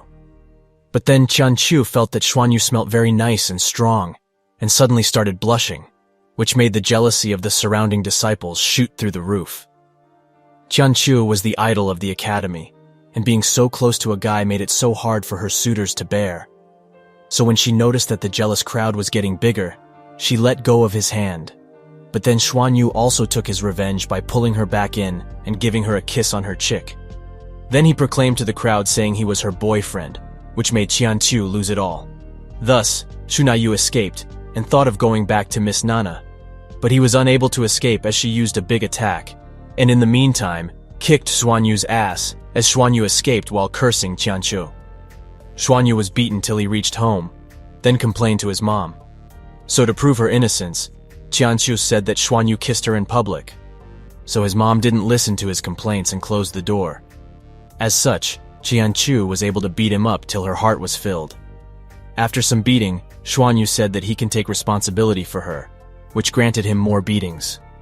Then Miss Nana came and said that if he really wanted to become Qianqiu's boyfriend, then she would need to catch up with her in strength, and she was going to apply for the Shrek's college, and if he wanted to be with her, then he would have to get in Shrek College too. He then learned about Shrek College, which dominated the ancient lands of the planet, and had a history of 300,000 years, but his parents said that Xuanyu was just at level 19. But Miss Nana said that she would help him reach level 20, and anyone with that rank could apply for Shrek as long as their age is below 12 years old. She later also told Xuanyu that the elite class of his own academy had one single goal, and that was to groom and send students to Shrek College. Later in the training room of her apartment, she helped Xuanyu to make the breakthrough to the 20th level. She then said that the risk was lower than the previous time, as they merged slightly, but the risk still exists. She also said that he was able to fuse the two blood and create a new type of bloodline every time he used the martial soul fusion ability. And the more he used the martial fusion skill, the more they would slowly merge. And once the merge is complete, it might be unrivaled power seen by none in history. Xuanyu couldn't believe his ears. So Miss Nana said it was true, but the process would take time. She then said that as long as he used his martial soul fusion technique 10 times before breaking through to the next realm, it would be completely safe, and he wouldn't need her to guide him. But Xuanyu was depressed, as it meant that he would need to roll back his level 10 times before he broke through. So when he asked how long it would take to fully merge the bloodline and speed up his cultivation, she said it would take 200 to 300 years. Xuanyu was frustrated, so she said that since he got a strong bloodline, his lifespan was also way higher than normal. And after that, he proceeded to break through under the observation of Miss Nana. The two bloodlines again collided and chased each other in a circle, and he felt both cold and hot, causing him a great deal of pain. And the circle of chasing energy created a vortex just like the last time, and the amount of energy was so high that he was unable to contain it. So Miss Nana told him to use his martial fusion skill to decrease the energy. He trusted her and used it as a blinding light covering the room, and after that, the energy cooled off, and he was able to safely break through. So Miss Nana told him that with this experience, he might be able to break through in the future without her help. Then Xuanyu condensed his martial spirit in his left hand and was surrounded by 2 rings. He then saw that his first spirit ring had evolved and increased in age, becoming a centennial spirit ring. And when he was about to test out his new soul skill, he saw that his blue icy silver grass was no longer blue, but became fiery red veins. He himself was surprised as he knew fire and water were incompatible, but somehow, these 2 different skills were inside his own body in harmony. Then he saw Miss Nana doing the same as she also controlled the fire element and said that her guess was correct and his blood and her blood were the same.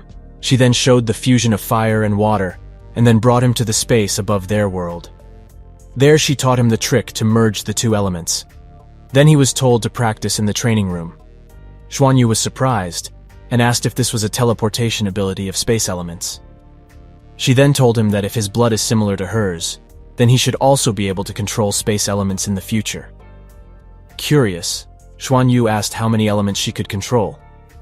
In reply, she showed off all her elements, and Xuanyu found out that she could control 7 elements. She then told him that he would be able to control the elements too, if not more, as he had 2 bloodlines instead of 1. But Lang Xuanyu was sad as he had to leave in a few days as his vacation was ending. So Miss Nana told him to contact her through Qianqiu and said not to anger Qianqiu as she was much stronger than her. The next few days, Xuanyu invested all his time in training under the supervision of Miss Nana. And good moments always pass fast, and it was time for Lan family to return. Xuanyu cried, hugging Miss Nana and kissing her on the cheek, and hugged her repeatedly. And thus, he left unwillingly. After they left, Yun came and asked her to go to the Shrek Academy to conduct a more advanced test on her physique, but she refused. Back home, Miss Nana asked Qianqin if he hated Xuanyu that much, but Qianqiu asked if Miss Nana would also be her teacher at Shrek College, but she said she was used to living there and doesn't want to leave. So Qianqiu said that if she is away from her, then she wouldn't be able to get summoned by Xuanyu. So Miss Nana asked her if she fell in love with Xuanyu. She refused, saying she just wanted Miss Nana to go with her to Shrek College. So Miss Nana then gave her a pendant that had her energy in it. And using this pendant, she would be able to be summoned by Lang Xuanyu even when she was not with her. When Miss Nana was alone, she pulled out another pendant similar to the one that she gave to Xuanyu, but this one was golden in color. After Xuanyu returned home, he bade goodbye to his parents and headed for his academy dorm. After reaching the academy, Xuanyu revealed his level to Mr. Hongbin and also showed his fire control ability, which made Mr. Hongbin happy. Then his master Yin Tian also came, and they quarreled on whether Xuanyu should join Shrek Academy or the Space Command Department. So Lan Xuan intervened, saying that since he already is good at space piloting, he would want to increase his personal strength by going to Shrek Academy, which made his master angry. Outside, Xuanyu asked Mr. Huangbin if he could be strong enough to destroy spaceships with his personal strength. Mr. Huangbin said that it's not easy, so he must put in more effort. In the next few days, Xuanyu trained hard and was provided with high-class food. After a few days, a disciple from Shrek Academy came to conduct the primary test.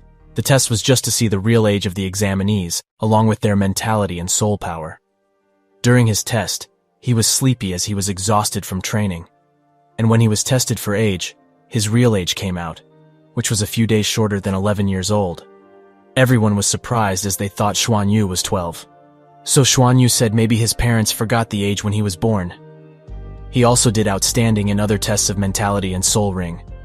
After the test, Mr. Hongbin said that since he is 11, he can take the test again in a year. So he asked if he wanted to take the test this year, or wanted to train for a year, and then take the test next year. But Xuanyu said that he wanted to try out this year. After that, Mr. Hongbin gathered the past students and said that every year over 100,000 students apply for Shrek Academy, and only 30 people get into the academy. Of course, Xuanyu knew how hard it was to get into Shrek, as he had just battled with Qianchu. Then Mr. Hong also told everyone that they would be assessed as a group of 3 in the entrance test, which is why the academy kept them in 3-member groups for the last 4 years.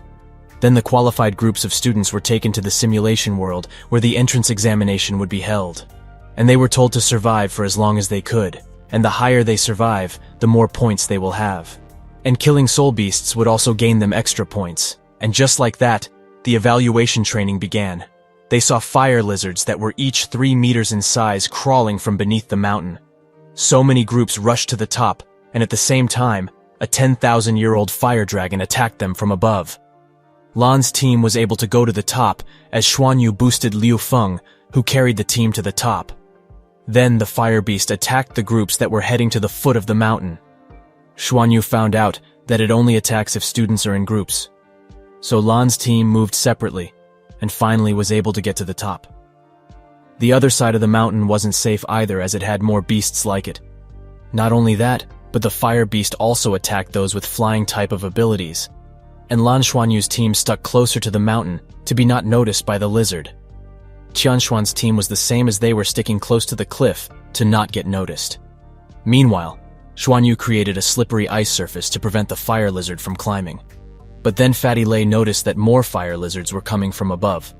Lan Xuan, seeing no way, planned the extreme, and told his teammates to drop on the ground and hide beneath the belly of the fire beast. So they followed his plan and jumped off and quickly got below the belly of the fire lizard quietly. Given how big the lizard beast was, it would be hard for it to notice them. And at that time, another fire beast appeared, and both of them attacked the cliff near Qianshuan's team. Slowly they went into the valley where the fire lizards were coming from. Then Qianlei and Xuanyu luckily summoned a dragon-type beast too, and rushed towards the lava pool and killed off the fire lizards on their way. Meanwhile, the battle outside ended with the defeat of Qianshuan's team. They knew that the fire dragons would come to their way as they were the only one left. So they looked for a solution and found out that the lava wasn't as hot as it looked and was relatively warm for soul masters like them. So they jumped in it, and when they were unable to hold their breath any longer, they came up and saw that the 2 fire dragon was fighting each other. 3 minutes later, the wounds of the dragons got more and more serious.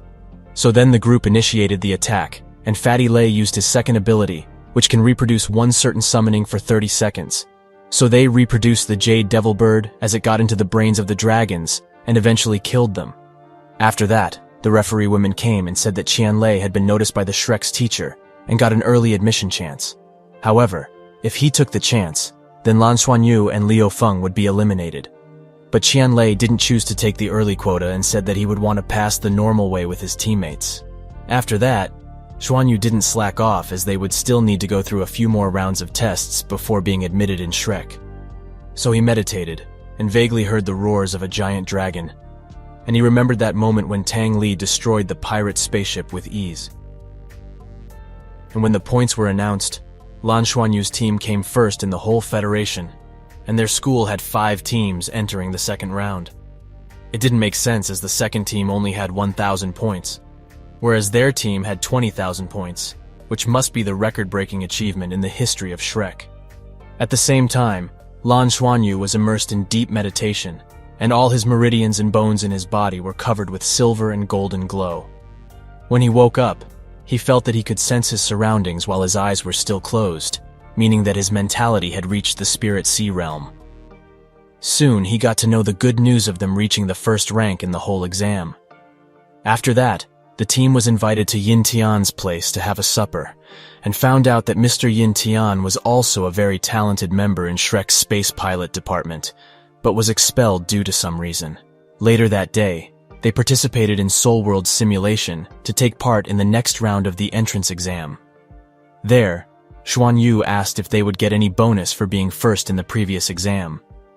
The referee women nodded and said that they would be given to spin a lottery wheel, and they can choose a colored spot and stand in the wheel. However, Xuanyu was able to feel the type of energy beneath the spots due to having extremely high mental power. And using his mental power, he was able to judge the value of the price. So he told his teammates to stop at the places that had good rewards.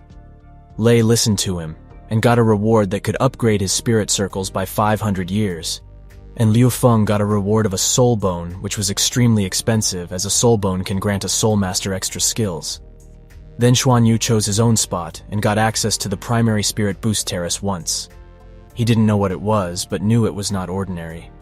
Then the referee came and told them that the rewards of Xuanyu and Qianlei should be collected from the Spirit Pagoda.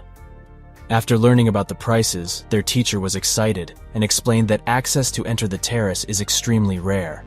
The terrace is a place where the soul masters can gain energy by killing virtual soul beasts, and it can greatly boost one's soul ring's age. When Yin Tian learnt of this news, he asked Liu Feng if he is okay with giving away the soul bone to the person that it suited the best for the sake of the entrance exam, and said that if they could make it to the top 10, he would try his best to let all 3 of them get into the Spirit Terrace along with Lan Xuanyu. The team agreed and was happy. Surprisingly, when the soul bone arrived, it turned out that the soul bone was most suited to Liu Feng himself. Thus, Liu Feng was guided and was able to assimilate with the soul bone after going through extreme pain. And during that time, Xuanyu helped Liu Feng boost his energy level and helped him assimilate the bone.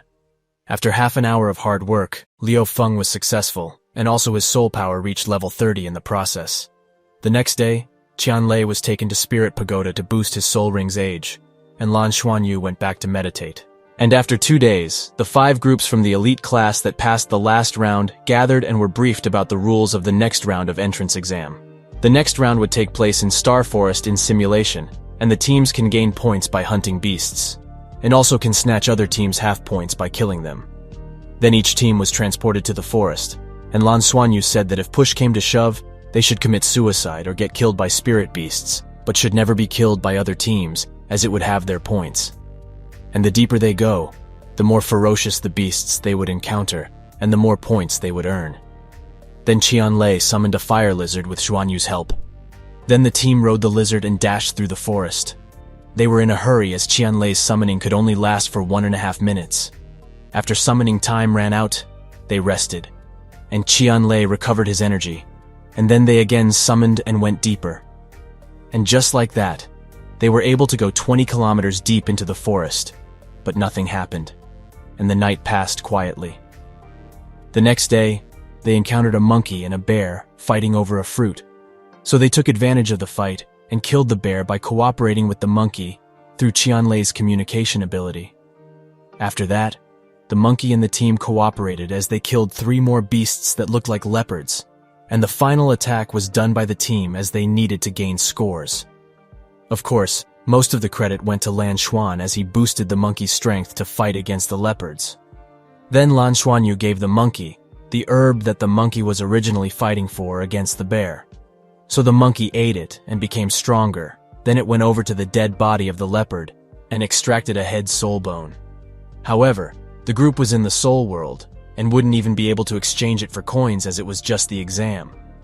So they gave the bone back to the monkey, which made the monkey happy as it went into a deep sleep to assimilate the head bones. But it didn't wake up even in the morning. So the group hid the body of the sleeping monkey with branches to keep it away from predators, and left. On the way, they saw Yiling, bloody and bruised, being chased by students from the Solar Academy. Solar Academy was the top academy of all the academies in Tianluo planet. Apart from the Xuanyu's team, the remaining 5 groups are all from the Solar Academy. The Xuanyu team wouldn't meddle if it was any other academy, but since it was their own academy that was being chased down, they couldn't look away, but helped Yiling. So Xuanyu boosted Yiling's power, and Yiling was able to push them back. But then, Lang Xuanyu took the initiative and attacked the group leader. However, the guy was able to defend against it, but wasn't so lucky as his head was penetrated by the Jade Devil summoned by Qianlei. And the other guy was also eliminated by the Jade Devil bird. But when the Jade Devil was about to kill the last guy, Yiling attacked and took the score. The group was angry by the sudden betrayal and called her selfish, but she said that she did that on impulse. And so Lan Xuanyu couldn't take it anymore as he reversed his boosting ability to negating ability for Yiling. Lang Xuan grabbed her by the neck and said that her decision today made it impossible for them to remain friends and not to mention partners. Then he cracked her neck like a toy as her body turned into points and entered Lan Xuan's body. The team then comforted Lang Xuan, saying they would share responsibility if the academy reprimanded him. Of course, Lan Xuan knew that he did go to such a length because it was just a simulation world. Then they saw the monkey they gave soul bones to had returned. In the next few days, the news of human soul masters fighting each other was passed down to the team by the monkey.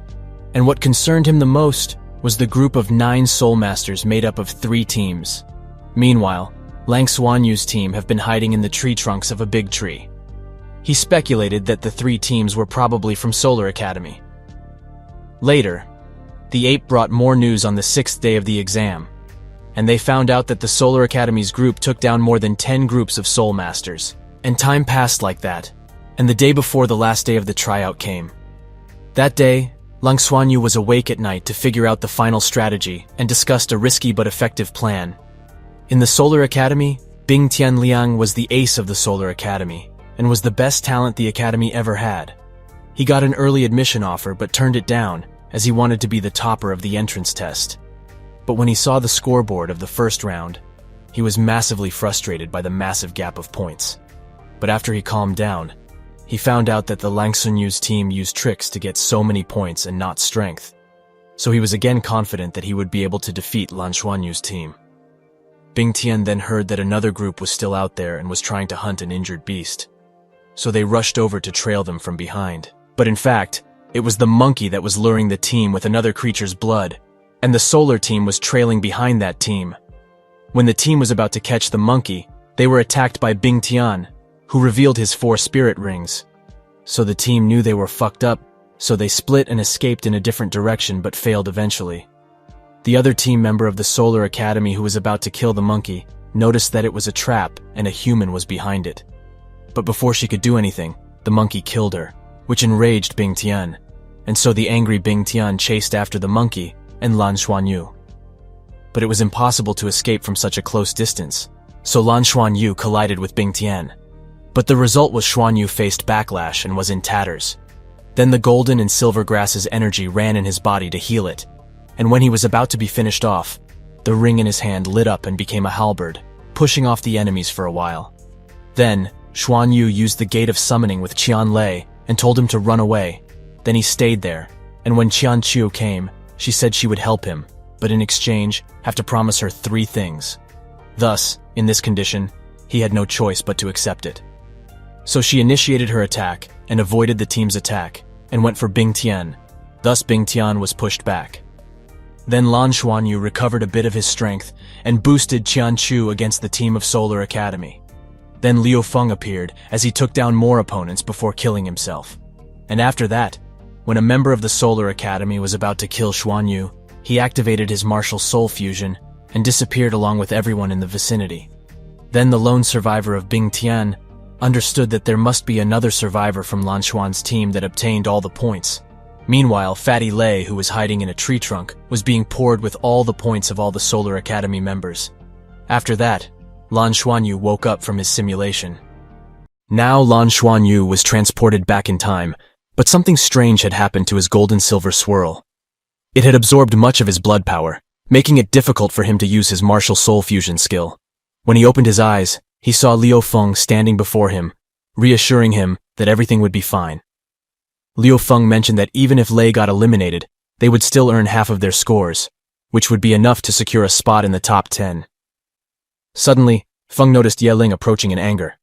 Ye Ling stormed over to Lan Xuanyu, grabbed his shirt, and unleashed her anger upon him. Professor Ji soon arrived on the scene and informed Lan Xuanyu and Feng that Ye Ling had reported them for allegedly killing her to steal her score.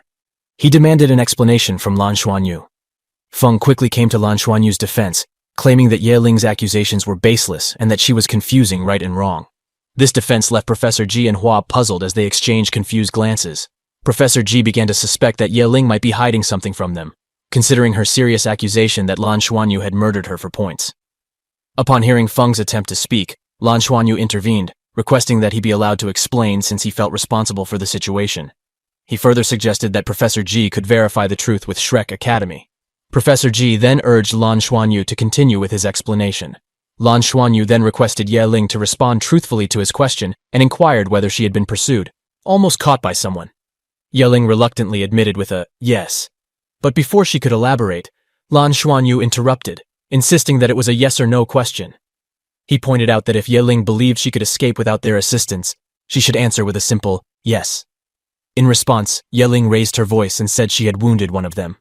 Lan Xuanyu countered by reminding her that she knew the other two were third-ring soul masters. This seemed to frustrate Ye Ling.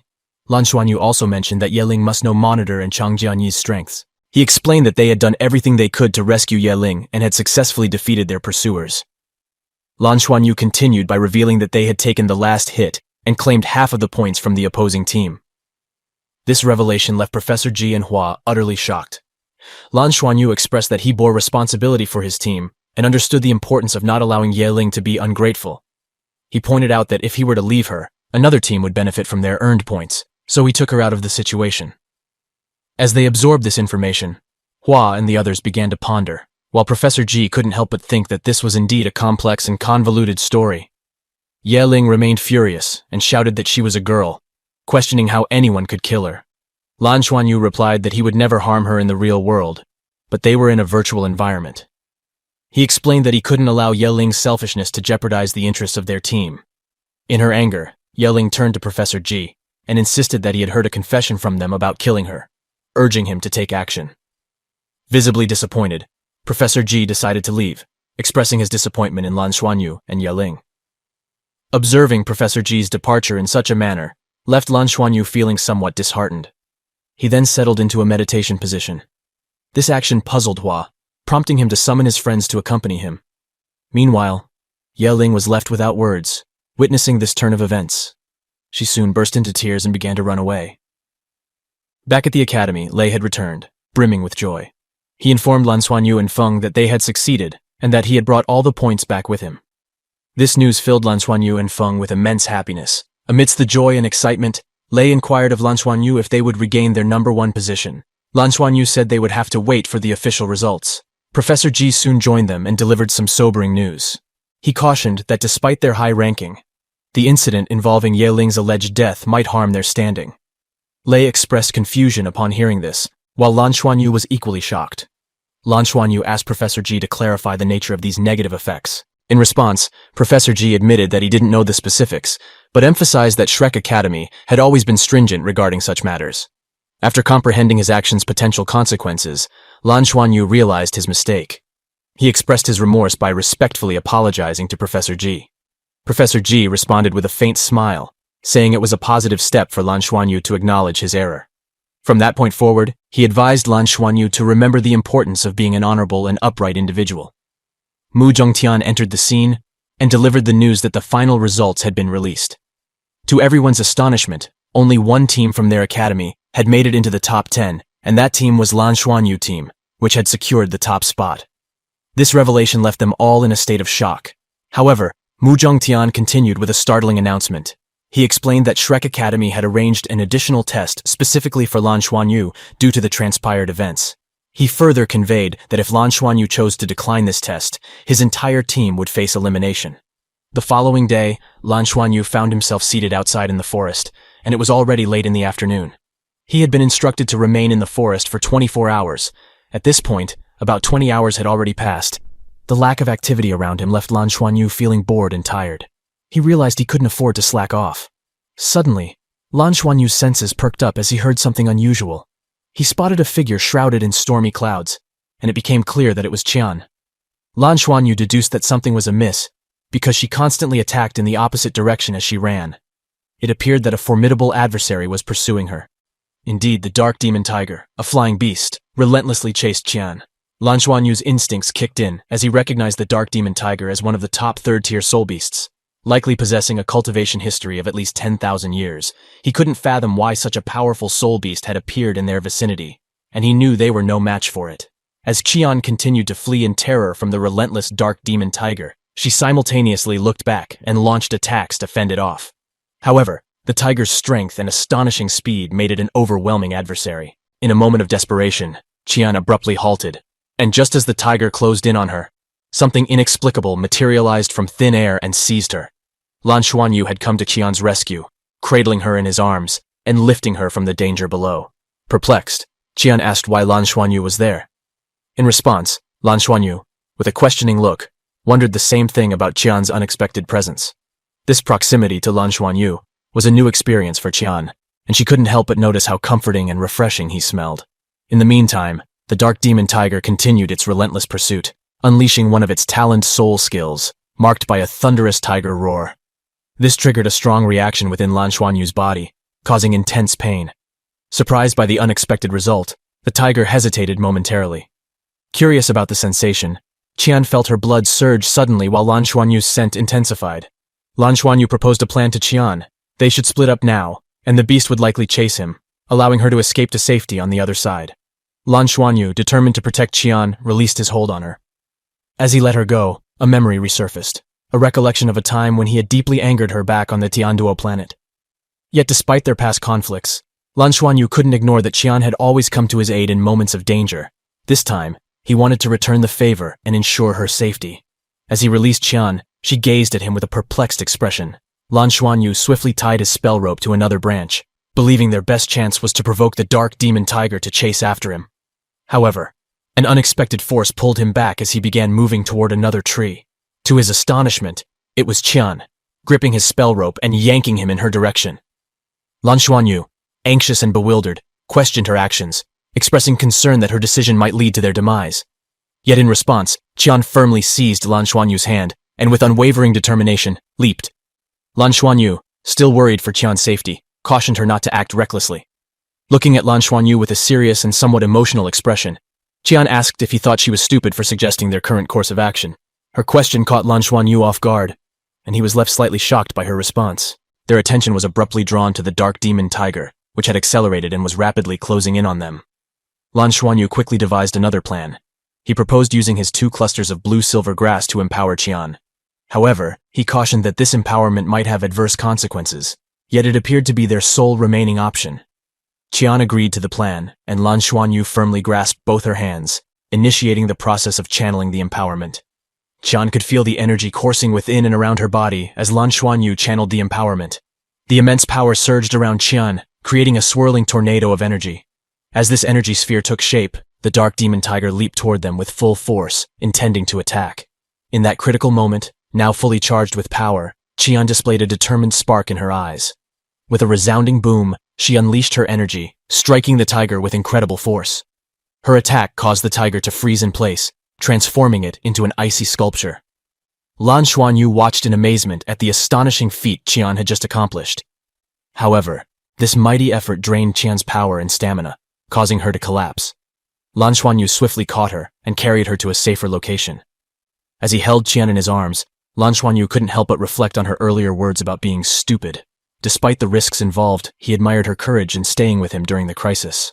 Their relief was short-lived, as a large, bright red laser beam suddenly focused on Lan Xuanyu and Qian, casting a shadow of uncertainty over their newfound safety. Lan Xuanyu's body began to feel strange, and he noticed a large figure approaching. Awakening from her earlier collapse, Qian questioned Lan Xuanyu about what was happening. Lan Xuanyu, still trying to make sense of it all, thought that the approaching figure might be a centaur or something of the sort. The towering figure introduced himself as their king, welcoming them to his realm.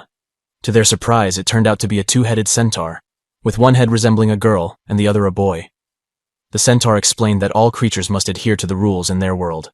The good head of the centaur elaborated that they would pose questions, and Lan Xuanyu would have to make a choice, accepting the consequences of that choice. However, the evil head of the centaur was furious and spoke in a menacing tone. He declared that today was his turn to ask questions and presented a harrowing scenario. If only one could survive, they must choose between Lan Xuanyu and Qian.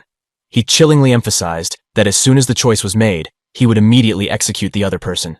The evil head of the centaur chuckled maliciously, expressing his enjoyment at witnessing humans suffer because of his questions. Lan Xuanyu, feeling the pressure, began to sweat.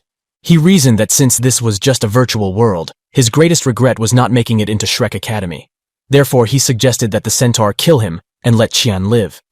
The evil centaur's sinister smile broadened as he pointed out that Lan Xuanyu's decision would also affect his teammates, potentially causing them to lose their chances. Lan Xuanyu, however, countered by emphasizing that Qian had been instrumental in helping them avoid elimination during the tryouts, making her the logical choice to spare. In response to Lan Xuanyu's choice, the evil centaur attacked, declaring that Lan Xuanyu should die. He then turned to Qian and presented her with the same grim decision. Without hesitation, Qian said they should kill her and let Lan Xuanyu live. The good head of the centaur interjected, recalling the strained relationship between Qian and Lan Xuanyu.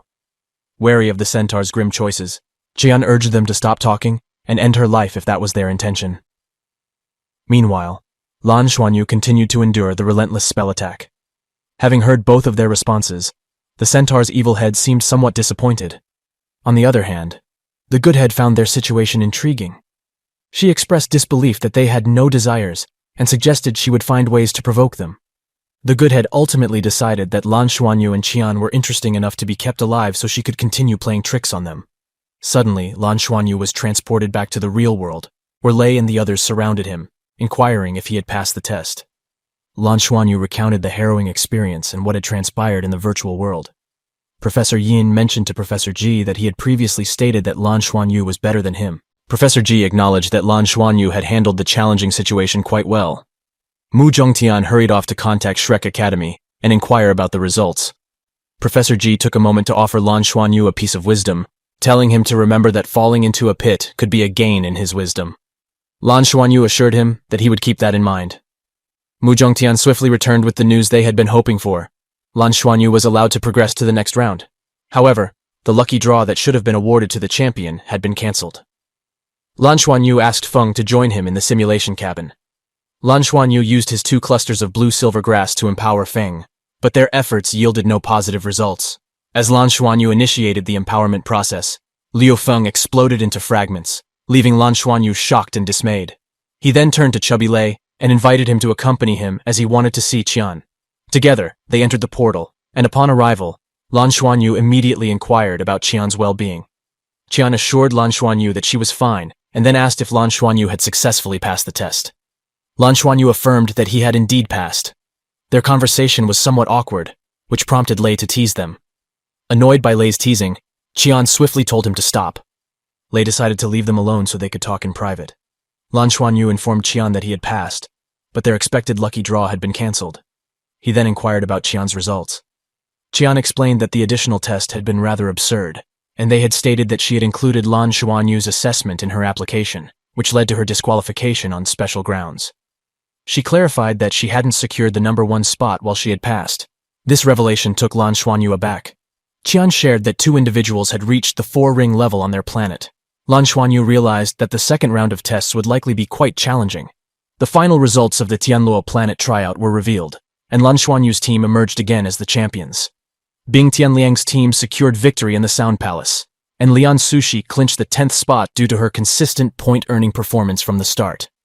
Among the entire academy, only Lan Xuanyu's team qualified for the next round of competition. However, the other teams were granted the opportunity to skip 3 grades and continue their studies in the academy as intermediate soul masters. The second round test was scheduled to occur at Shrek Academy in 1 month. Professor G was entrusted with training Lan Xuanyu's team for 20 days in the Soul World training grounds. Professor G gathered Lan Xuanyu's team and informed them that the special training they were about to undergo was relatively straightforward. They needed to hold on until the last second. Upon hearing this, Lan Xuanyu's team was aware that the task ahead would be quite challenging for them.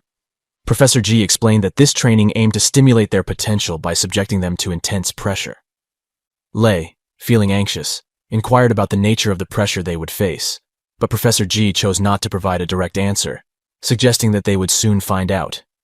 Suddenly, a powerful spiral wind began to form around them, signaling the commencement of the training. Lan Xuanyu, bewildered by the situation, looked up at the sky and noticed that it seemed to be descending upon them. They began to experience the overwhelming pressure of the sky bearing down on their bodies. Lan Xuanyu, Lei, and Feng all struggled under the weight of this powerful force emanating from the sky. Despite the immense pressure crushing Lan Xuanyu, Professor G stood calmly, wearing his rings as if everything were normal. Lan Xuanyu carefully counted Professor G's rings and realized he possessed 8 astonishing soul rings. A fearsome figure materialized behind Professor G, leading Lan Xuanyu to wonder if this ominous figure was Professor G's martial soul. The oppressive pressure continued to weigh them down, causing Lan Xuanyu to feel trapped. Then, with a sudden and resounding boom, Lan Xuanyu broke free from the pressure and began to move. Lan Xuanyu, determined to overcome the pressure, held on to Lei and Feng, sharing his power with them. Empowered by Lan Xuanyu's blood power, the 3 finally applied their soul power to resist the overwhelming pressure. Meanwhile, Professor G was in full power mode, sporting a maniacal smile amidst the intense pressure. Lan Xuanyu couldn't help but feel a mixture of shock and amazement as he witnessed Professor G's transformation. The professor's martial soul had now taken on the form of a formidable and terrifying monstrous figure. Suddenly, even more pressure bore down on Lan Xuanyu, Lei, and Feng, resulting in 3 resounding bursts of impact that utterly crushed them. Instantly, they found themselves back where they had started, and Lan Xuanyu struggled to comprehend that they had been so easily overwhelmed by Professor G's pressure. They began discussing the harrowing experience they had just endured, acknowledging how frightening it had been. However, their reflection was cut short when Professor G informed them that what they had just experienced had merely been a warm-up, and they would have to go through it again. Hearing Professor G's announcement about the repetition of the training, Lan Xuanyu, Lei, and Feng were left in disbelief and shock. Following their 20-day special training, accompanied by Mu Zhongtian, Lan Xuanyu's team arrived at the Spirit Pagoda. Mu informed them that the academy had expended considerable resources to secure 2 additional spots for them, allowing the 3 of them to further their development at the Spirit Pagoda. Lei was visibly amazed by the surroundings, as they had the opportunity to purchase new soul rings there. However, Lan Xuanyu's attention was drawn to a massive image depicting the golden-eyed black dragon leading a soul beast army in an attack on a city. Seeing the impressive depiction of the golden-eyed black dragon commanding a soul beast army, Lan Xuanyu was truly amazed. Mu Zhongtian explained that this image dates back 20,000 years and reminded people to coexist peacefully with soul beasts. Mu then informed Lan Xuanyu's team that they had 8 days at the Spirit Pagoda, expressing his hope that they would endure the trials for as long as possible. Suddenly, someone called out to Lan Xuanyu from behind, and he turned to find Bing's group standing there. Lan Xuanyu couldn't help but wonder why they were present. Bing approached Lan Xuanyu and assured him he wasn't there for revenge. In response, Lan Xuanyu calmly stated that revenge was unnecessary, as he had also qualified for the second round. He then asked Bing what he wanted to discuss. Despite his innocent appearance, Bing harbored a deep grudge against Lan Xuanyu. Bing let out a sigh and proposed that they join forces. He admitted that he and his classmates held a grudge against Lan Xuanyu for their previous loss, and wanted to collaborate to make up for their shortcomings. Lan Xuanyu, with a friendly smile, acknowledged that he understood Bing's intentions and suspected that Bing was acting on behalf of another team from his academy. However, Bing clarified that there was another reason. He wanted to enter Shrek Academy alongside his sister. Lan Xuanyu, considering Bing's words, asked if he could trust him. Bing assured him that his words were as reliable as his actions. With a handshake, they sealed their cooperation, and Lan Xuanyu suggested they begin working together at the Spirit Boost Terrace. Together, they all entered the Spirit Boost Terrace. Inside their respective simulation cabins, they received a briefing on the rules. They were informed that they would be equipped with an emergency disengagement alarm. If they could not handle the situation, they should exit the battlefield immediately, as the Spirit Pagoda would not accept responsibility for any accidents. The simulation cabin was sealed, and Lan Xuanyu entered the virtual scene. Soon after, they were all transported into the next simulation. Inside, Bing reminded them they had been here before, and cautioned that programs did not control the soul beasts, so they needed caution. Bing explained that when a soul beast was defeated, the energy it emitted would benefit everyone in the vicinity, enhancing their soul rings and bones. Upon hearing Bing's explanation, Lan Xuanyu was pleased and inquired who would take command, him or Bing. Bing, however, deferred to Lan Xuanyu, suggesting that Lan Xuanyu should lead the team. Lan Xuanyu took the lead in outlining their plan. He assigned Feng to be the scout, while the rest of the team adjusted their positions accordingly. Feng reported that there were no signs of soul beasts within a 300-meter radius and provided information about the tree density in the area. Lan Xuanyu turned to Bing, seeking his input on their next move. Bing proposed that they should enter the area, but Lan Xuanyu decided that they would hover around the periphery for the time being. Hearing Lan Xuanyu's decision, Yu couldn't control his frustration and erupted in anger, accusing Lan Xuanyu of intentionally orchestrating the situation. Lan Xuanyu, however, looked back at him with an innocent expression, explaining that he merely wanted to test if he was truly in command. This further infuriated Yu, who described Lan Xuanyu's behavior as childish. Lei couldn't stay silent and intervened, telling Yu to shut his mouth. Yu responded by challenging Lei, which escalated the tension. Bing stepped in and diffused the situation, reminding everyone to follow Lan Xuanyu's lead. Lan Xuanyu then proceeded to outline their formation. He positioned himself and Lei in the middle, with Feng taking the front scouting position, Bing at the rear, the sword wielder at the front, and the one with the Sun Marshal's soul following closely behind. Bing, observing Lan Xuanyu's contemplation, wondered if Lan Xuanyu could help his sister advance to the next round, and wanted to witness it firsthand. As they settled into their formation, Feng suddenly shouted that 6 fiery porcupines, 3 centennials, and 10 other 10-year beasts were approaching, and they needed to prepare for battle.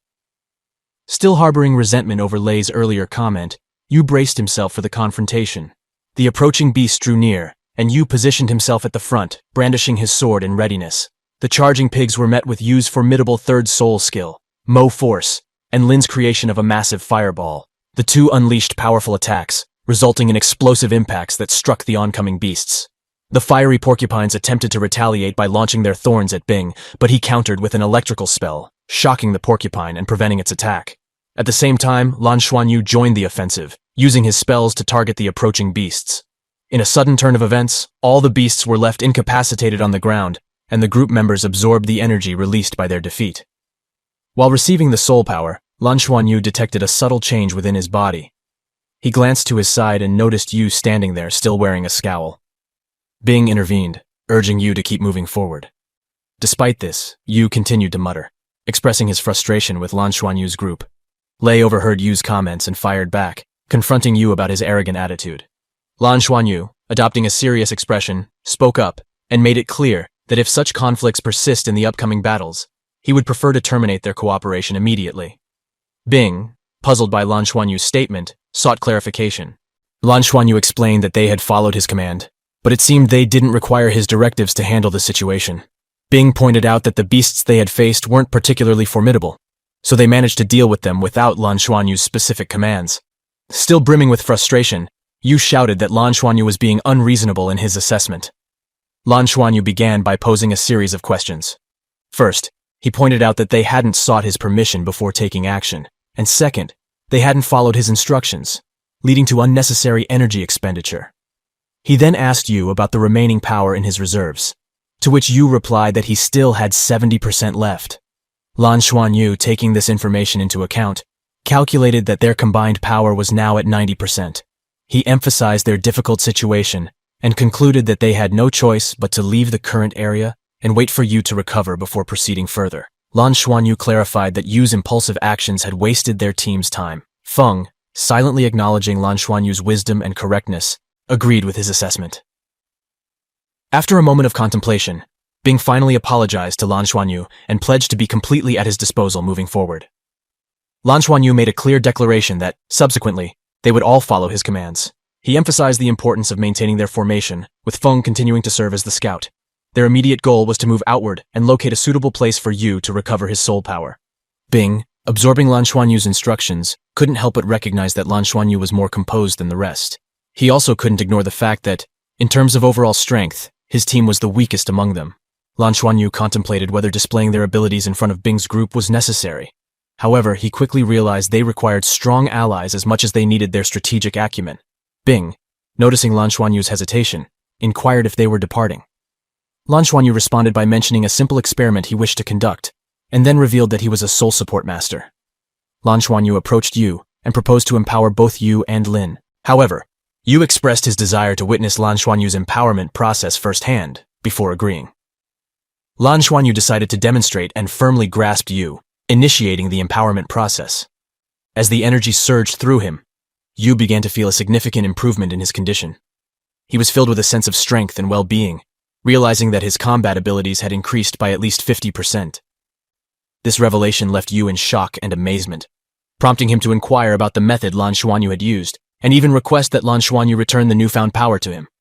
Lin was impressed by Lan Xuanyu's abilities, and suggested to Bing that he should try the empowerment process. Bing found it hard to believe that Lan Xuanyu was not only a soul master, but also exceptionally strong.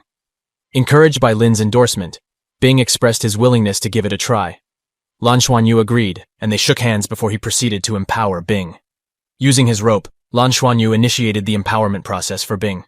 As Bing experienced the empowerment, he felt a surge of power coursing through him, leaving him invigorated. Lin couldn't help but wonder if Lan Xuanyu was truly just a second-ring soul master, considering the incredible effect he had on Bing's power. Bing too marveled at Lan Xuanyu's strength, having witnessed him enhance Bing's power to nearly half of Yu's level. They all recognized that Lan Xuanyu was a valuable asset. With their soul power replenished, Lan Xuanyu led the group forward. During their journey, Lan Xuanyu noticed that the energy from the empowerment had seemingly been absorbed by his blood, resulting in a stronger aura. Lan Xuanyu surmised that his blood somehow influenced or enhanced his soul rings. During the subsequent combats in the simulation, Yu and Lin couldn't help but notice that battles were becoming noticeably easier with Lan Xuanyu's empowerment and strategic guidance, coupled with Feng's exceptional scouting skills. The six-member team was operating with remarkable efficiency. However, their progress was interrupted when a swinging tree root suddenly attacked Lan Xuanyu. Lan Xuanyu swiftly evaded the assault and alerted the team to be cautious of the Millennium Wood Spirit. Lan Xuanyu then outlined their roles. Lin would serve as the playmaker, Yu would protect him, Lei would act as the gatekeeper against summoning, and Bing would remain on standby. With the formation in place, they confronted the enraged, bloodthirsty tree spirit that had detached itself from the ground.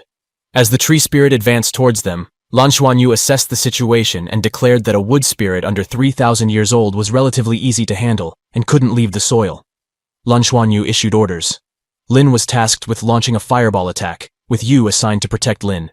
Lin gathered energy for a formidable fireball, pouring all his strength into it, then split the large fireball into smaller parts, launching them rapidly toward the tree.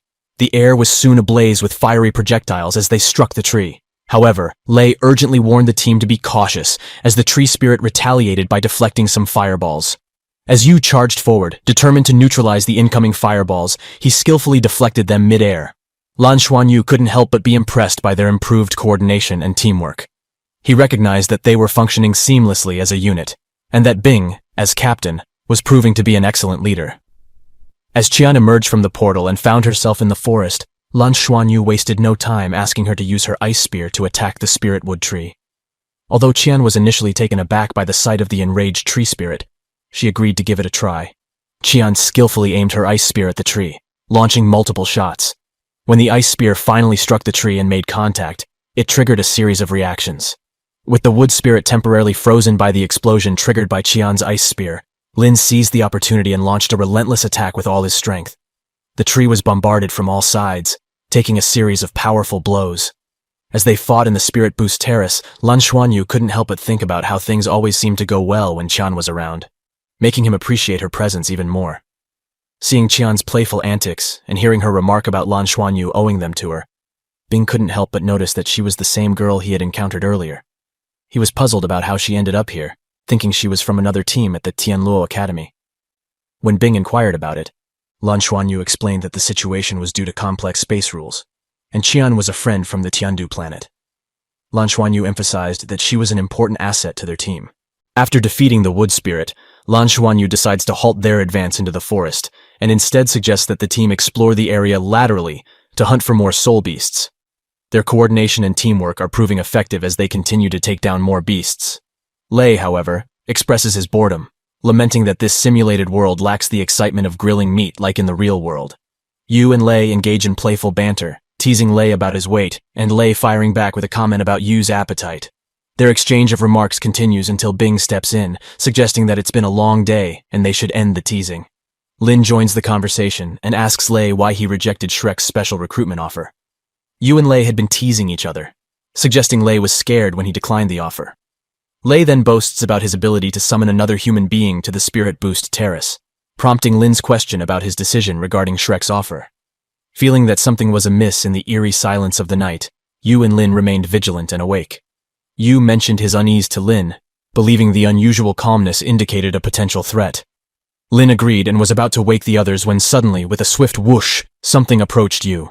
Yu reacted swiftly, leaping into the air to evade the incoming branches. As he dodged, Lan Xuanyu awoke, instantly recognizing the threat and alerting the others. Bing also roused from his slumber, noticing that multiple branches besieged Yu. Lan Xuanyu swiftly analyzed the situation, realizing these branches were not ordinary. A wood spirit controlled them. Moreover, he spotted massive trees advancing toward them from various directions, all under the control of the same evil entity. Lan Xuanyu, assessing the difficult situation, began to formulate a plan. Given their circumstances, he understood that taking the initiative would be risky, but it seemed the best course of action. Bing and Lei listened intently, awaiting Lan Xuanyu's strategy to counter the evil wood spirit's attack.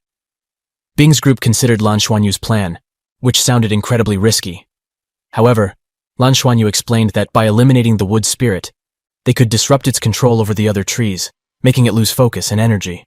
This would protect them and provide a significant power boost to their soul rings. After hearing Lan Xuanyu's reasoning, they agreed to proceed. Lan Xuanyu ordered Bing to lead the way, with Yu and Lin accompanying him. Lei summoned his soul beast to join the fight, while Feng remained on standby. Lan Xuanyu prepared himself, and when he was ready, Bing charged forward with all his strength, effortlessly cutting through the trees with his immense power. Lin followed closely behind, using fireballs to clear a path and make it easier for the others to follow. Yu used his mighty sword to clear away any obstacles in their path. Lei and Lan Xuanyu rode on the summoned red armor dragon, staying close behind the others to provide support. The team of 6 continued cutting their way through the dense forest. Yu and Lin eventually asked what they should do next, as it seemed that more and more enemies were appearing. Lan Xuanyu commanded to press on, reassuring the team that the spirit's power was finite. He explained that the tree they sought would reveal itself when it started losing control over them. Lan Xuanyu also cautioned Bing to stay vigilant, as the branches might launch sneak attacks. Suddenly, Bing was struck by a powerful sensation, causing him to gather his energy. He sensed the strength of the attack and wondered if the trees were creating an opening. Then, in a moment of clarity, the team spotted the tree glowing and connecting with smaller trees. Observing the situation, Lan Xuanyu thought the tree was massive. To everyone's amazement, the tree uprooted itself and began to move. Feng pointed out that the tree had developed a face, and Lei found it horrifying. Confused and concerned, they turned to Lan Xuanyu for guidance as the tree steadily approached them. Its immense size caused its footsteps to resonate throughout the entire forest. Bing marveled at the sight, confirming that it was indeed a colossal 10,000-year wood spirit. The colossal tree fixed its gaze upon them, its eyes emitting a powerful and menacing glow. Lan Xuanyu recognized that it was withdrawing the control it had exerted over the tree, prompting him to urge immediate action. He placed his hand behind Bing's back, imbuing him with strength, while Lei summoned an emerald green force. Empowered, Bing charged toward the tree, and Lin hurled a fiery sunball in its direction. Meanwhile, Yu noticed a green flash and saw the entity summoned by Lei rushing towards the towering tree. The wood spirit swiftly absorbed life energy from the nearby trees, amassing numerous branches to launch an attack against Bing. Lei summoned Qian, and upon witnessing the appearance of the 10,000-year soul beast, she was taken aback. Bing unleashed a devastating electric thunder attack on the tree, hitting it with incredible force. Meanwhile, Lei's emerald green dragon also launched an assault on the spirit tree, inflicting damage to its eye. Lin hurled his super burning sun fireball at the tree, striking it and causing significant damage. In response, Lan Xuanyu commanded Qian to attack. Qian initiated a martial soul fusion, creating an icy wave that enveloped her. Observing Qian's mysterious skill, Bing couldn't quite discern its nature. However, Qian focused her deep blue gaze on the tree, directing her potent aura toward it. This action resulted in freezing the tree entirely in its tracks. The effort drained Qian of her energy, causing her to collapse into Lan Xuanyu's arms.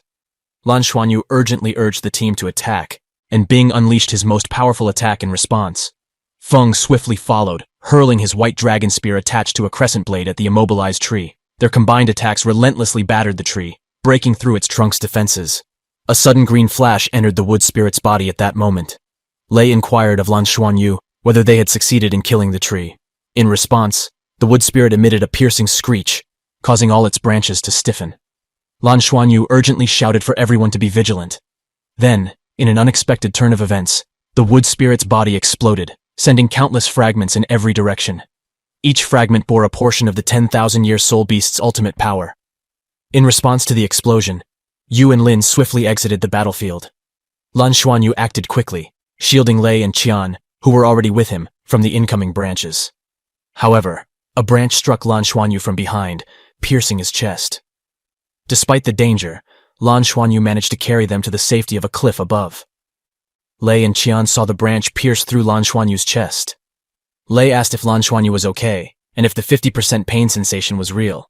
Lan Xuanyu was coughing blood, but then he said he was feeling great, with a smile on his face. He mentioned that they had reached the end, and were gaining a lot of energy. Bing, Feng, and all the others were also getting energized. Qian told Lan Xuanyu that he hurt himself badly to obtain the spirit energy. Lan Xuanyu replied that it had been worthwhile. The emerald green devil bird returned Lei's second, appearing to have fully recovered. Qian resumed focusing on the summoning fate, and Lan Xuanyu realized that something had happened to his body when he was ready to leave. Something flickered in Lan Xuanyu's chest, and he began to feel a healing sensation. He saw a little monkey summoning this healing power. However, Lan Xuanyu's consciousness faded, and his eyes closed. He woke up in the simulation pod. Bing was also awake and informed Yu and Lin that they had left too early and the spirit wood had died. Hearing this news, Yu and Lin were shocked that Bing had obtained the energy. A Spirit Pagoda staff member came and expressed appreciation to Lan Xuanyu. Lan Xuanyu then noticed Lei was also out, and asked him why he had left. Lei explained that since Lan Xuanyu was no longer there, he had no reason to stay, and Bing had mentioned he wanted to have a conversation with him. Bing told Lan Xuanyu that he believed their cooperation had gone quite well, and expressed his desire to continue working together. They both shook hands in their agreement. A staff member interrupted them, informing them that she had obtained 6 tickets for them, allowing them to access the Spirit Boost Terrace through any Spirit Pagoda in 6 months. Lan Xuanyu asked why she was giving them these tickets, and she explained that it was because, according to the rules, they were not supposed to encounter a 10,000-year soul beast. So it was a form of compensation. She also mentioned that since the beast had been killed, she would report it, and perhaps, someday they might receive an invitation from the Spirit Pagoda, even offering them a chance to join their college. Hearing this, Lan Xuanyu thanked her.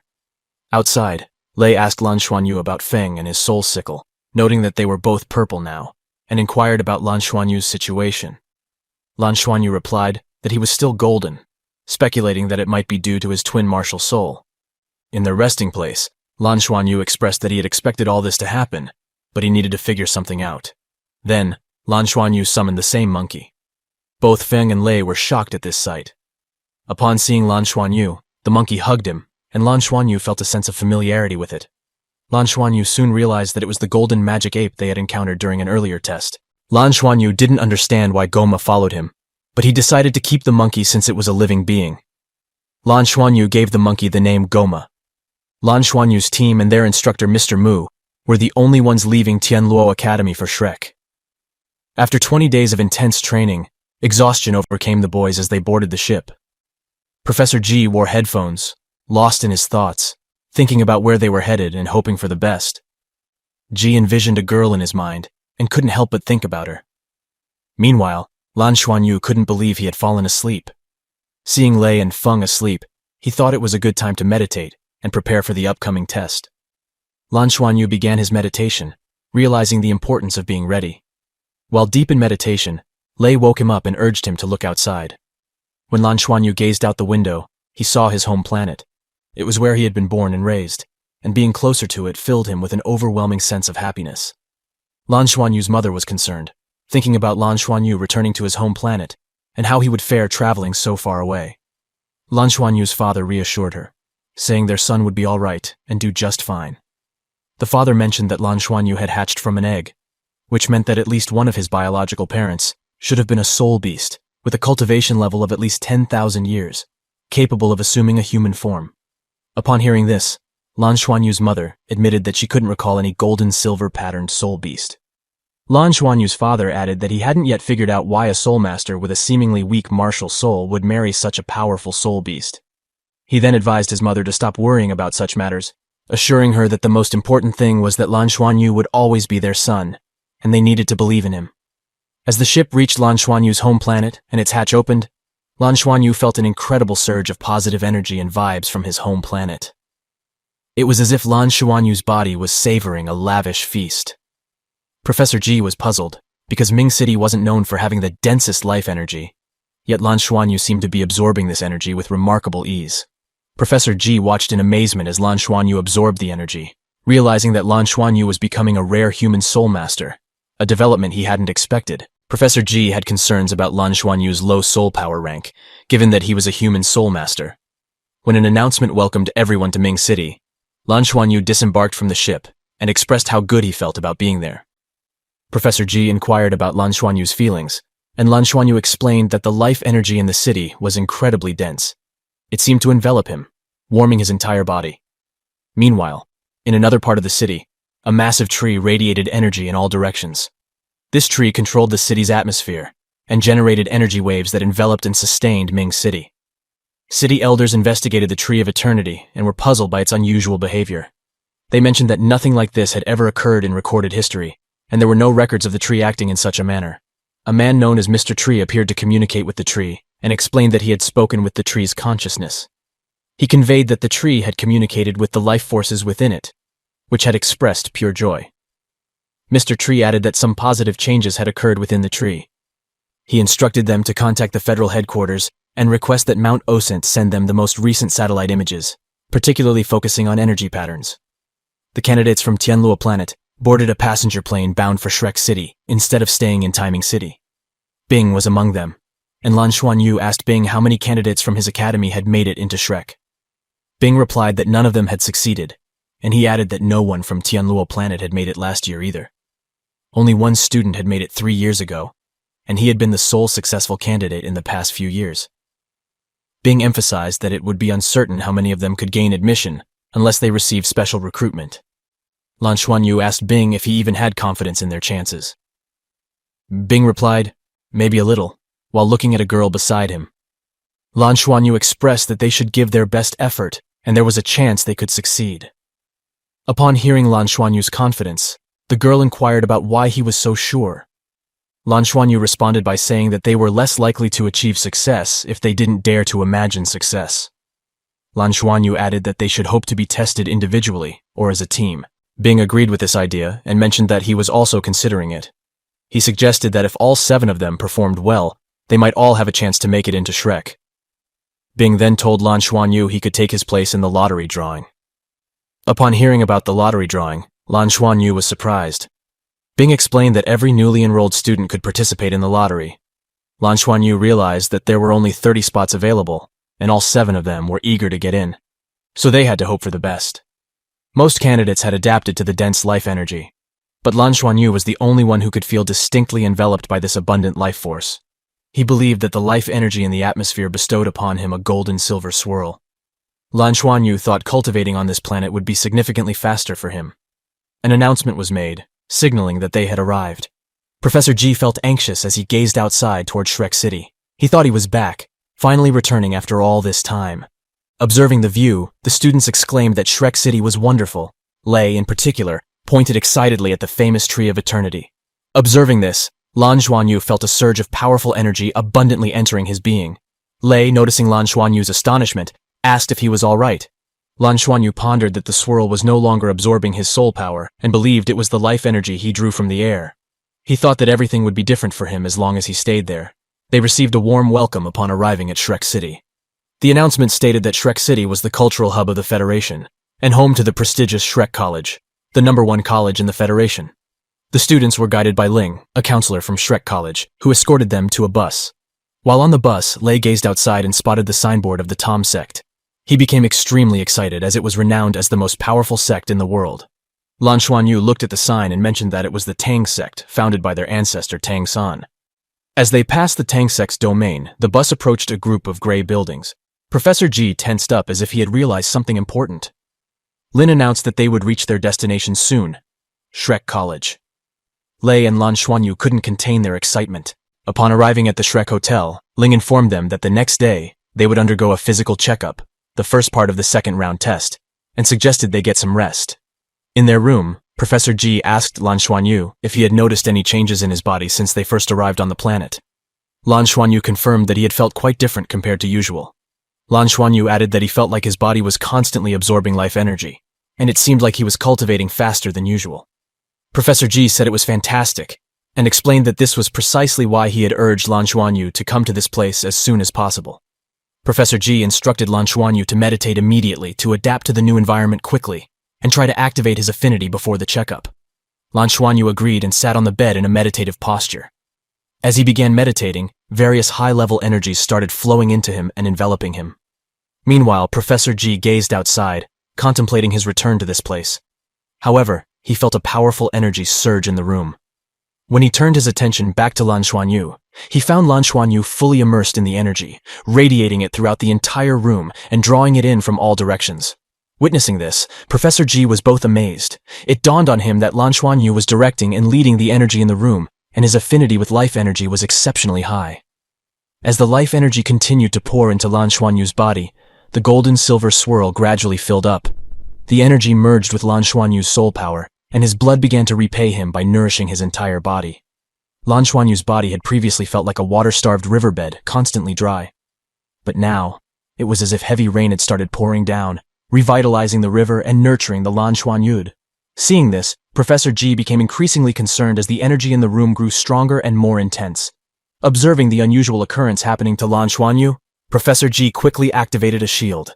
He realized that something different and extraordinary was happening to Lan Xuanyu, and he needed to keep it a secret, especially with the upcoming test. Golden and silver shimmering patterns started spreading across Lan Xuanyu's body, and the auras of two different bloodlines burst out alternately, creating a mesmerizing energy display. Professor Ji felt helpless as he didn't know how to assist Lan Xuanyu. Suddenly, something within Lan Xuanyu's body seemed to snap. The power of the bursting blood was immediately drawn back into his body, and the conflicting energies began clashing violently within him. Unexpectedly, Lan Xuanyu's body expelled a surge of blood. Witnessing this, Professor Ji grew deeply concerned, fearing that Lan Xuanyu's meridians and organs might be breaking down. He shouted in desperation, unsure of what actions to take. Lan Xuanyu began to groan, surrounded by a swirling burst of energy. A powerful roar emanated from the energy ball formed around Lan Xuanyu. Hearing this, Professor Ji shuddered in fear. The energy was so immense that it created an energy black hole and expanded rapidly, causing a violent rupture. It was so intense that it blinded Professor Ji. Professor Ji shielded his eyes from the overwhelming energy. Suddenly, Lan Xuanyu's body underwent a remarkable transformation, shining brilliantly. Witnessing this, Professor Ji was both amazed and shocked. He felt relief as Lan Xuanyu appeared to return to normal. Realizing what had transpired, Professor Ji understood that Lan Xuanyu's meridians, organs, and bones had all miraculously recovered, and he had undergone a profound blood mutation. Lan Xuanyu's hands began to emit energy, and his nails started growing suddenly. As Lan Xuanyu's nails grew, scales began to sprout on his arms. His arms underwent a remarkable transformation, turning into dragon-scaled arms adorned with shimmering golden scales. Professor Ji watched this transformation with fear, unsure whether it was a positive or negative development. Professor Ji decided to retract the shield around Lan Xuanyu. The life energy pouring in was now much denser than before, and Lan Xuanyu was radiating with a vibrant green glow, indicating his immense power. This energy actively nurtured Lan Xuanyu's body, likely contributing to his ongoing blood mutation. Professor Ji contemplated that he shouldn't have set up the shield, but dealing with Lan Xuanyu was always a unique and challenging experience. Lan Xuanyu took a deep breath and slowly opened his eyes, revealing that even his eyes emitted colorful and beautiful energy. Witnessing this, Professor Ji was now certain that Lan Xuanyu had undergone a significant transformation. Lan Xuanyu, upon opening his eyes, called out to Ji. Professor Ji inquired how Lan Xuanyu felt and whether what had just occurred was a blood mutation. Lan Xuanyu acknowledged that he believed it was a blood mutation. Professor Ji proceeded to explain to Lan Xuanyu what had taken place. As he listened, Lan Xuanyu expressed his belief that it was a positive change, as he could distinctly sense the elevation in his abilities. Professor Ji then remarked that Lan Xuanyu appeared to be slightly taller now. Lan Xuanyu suggested that they should go and grab some food since he was feeling quite hungry. The following day, Ling escorted them to the physical examination center. She reassured them not to worry, explaining that the results would not be factored into their grades and would not affect their overall performance. Upon hearing this, Lei felt relieved and exclaimed that it was great news, especially since their soul power had been the weakest. Ling called all the students to follow her while the teachers were asked to remain behind. Professor Ji placed his hand on Lan Xuanyu's shoulder and reminded him always to remember that Shrek would never reject him because he was different. They would only reject him if he remained mediocre. At Shrek College's physical examination center, Ling informed Lan Xuanyu that he would first undergo a blood test. Ling entered the room and warmly greeted a doctor, introducing her as Zhang, and explaining that she would conduct their tests. While administering the injection, Zhang noted that Lan Xuanyu's right arm had tight skin and requested him to present his left arm instead. She then used a syringe to draw blood from Lan Xuanyu's left arm, and Lan Xuanyu felt relief as the needle went in smoothly. After the blood sample was taken, Zhang informed Lan Xuanyu that he could leave. As Lan Xuanyu walked away, Zhang spun his blood sample slightly, causing it to form a miniature tornado inside the vial, which surprised her. She couldn't help but wonder if there was something abnormal in the blood, but Lan Xuanyu seemed too young, and his blood couldn't have fully developed. Next, they proceeded with basic body measurements, such as height and weight. Ling chuckled a bit, and they couldn't help but think that the Shrek College checkup wasn't special. Ling guided Lan Xuanyu into a chamber and explained that they would test his soul power, mentality, and other qualities. Lan Xuanyu entered the chamber, and an announcement instructed him to grasp the handles with his hands. He followed the instructions and infused his soul power as instructed. Moments later, the announcement declared that the test was complete. On the display, Lan Xuanyu's name, age, and basic soul power rank were shown, which had now risen to 23. Lan Xuanyu was stunned to see that his rank had reached 23. Lan Xuanyu contemplated whether his newfound soul power rank resulted from the life energy and blood mutation he had experienced. Then, another announcement revealed that he had won a martial soul 30% bonus, and his actual combat soul power rank was 29. Hearing this, Lan Xuanyu was shocked that his rank had reached 29. He couldn't help but be impressed by the efficiency of Shrek's data collection. Lan Xuanyu then proceeded to take the mentality test, which began. Lan Xuanyu felt uneasy being restrained in this manner. Suddenly, everything was illuminated in red, and the machine sounded alert, indicating an equipment malfunction. An announcement urged the test subjects to break free as soon as possible for their safety. Hearing this, Lan Xuanyu attempted to free himself but could not move or release his martial soul. He was completely stuck. Lan Xuanyu began to panic, but suddenly the machine released him, and an announcement declared that the test was complete. The test results showed Lan Xuanyu had achieved a mentality score of 571 and an explosive mentality score of 612, along with a strength of 706 kilograms in the struggle test. Lan Xuanyu asked if the previous alarm had been false, but soon realized it was part of the test. In the balance test, Lan Xuanyu found himself in an anti-gravity space, feeling quite unstable. Lan Xuanyu began to levitate in the anti-gravity environment, experiencing a dizzy and spinning sensation in his head. However, it felt strangely familiar, reminding him of yin. Despite this, Lan Xuanyu remained unfazed by the test, which impressed the test proctor. Moving on to the strength test, Lan Xuanyu found himself inside a chamber. The machine instructed him to strike it with his full strength twice. For the first strike, Lan Xuanyu relied solely on his physical strength and unleashed a powerful punch that struck the target with immense force, resulting in a rising cloud of smoke. It was time for the second attack, where Lan Xuanyu would have to utilize all his abilities stacked up for a combined assault. Lan Xuanyu concentrated his power, causing his hands to transform into dragon-scaled golden appendages. With these enhanced hands, he unleashed a full power punch, striking the chamber wall with tremendous force. As he made contact, Lan Xuanyu felt a spark inside his heart. At that moment, Lan Xuanyu realized the incredible synergy of the insight skill fusion and how the blood mutation had provided him with a comprehensive boost. Jin, the test proctor, announced a 30-minute break for the students before proceeding with the general fitness test, during which their soul power would be sealed. Upon hearing this, Lei couldn't help but feel a sense of impending doom. Meanwhile, in Shrek City, the leaders analyzed satellite images and discovered that the surge in Triton Lake had boosted life energy by 20%. The Shrek City leaders reported that Mr. Tree had reasoned it was a positive sign.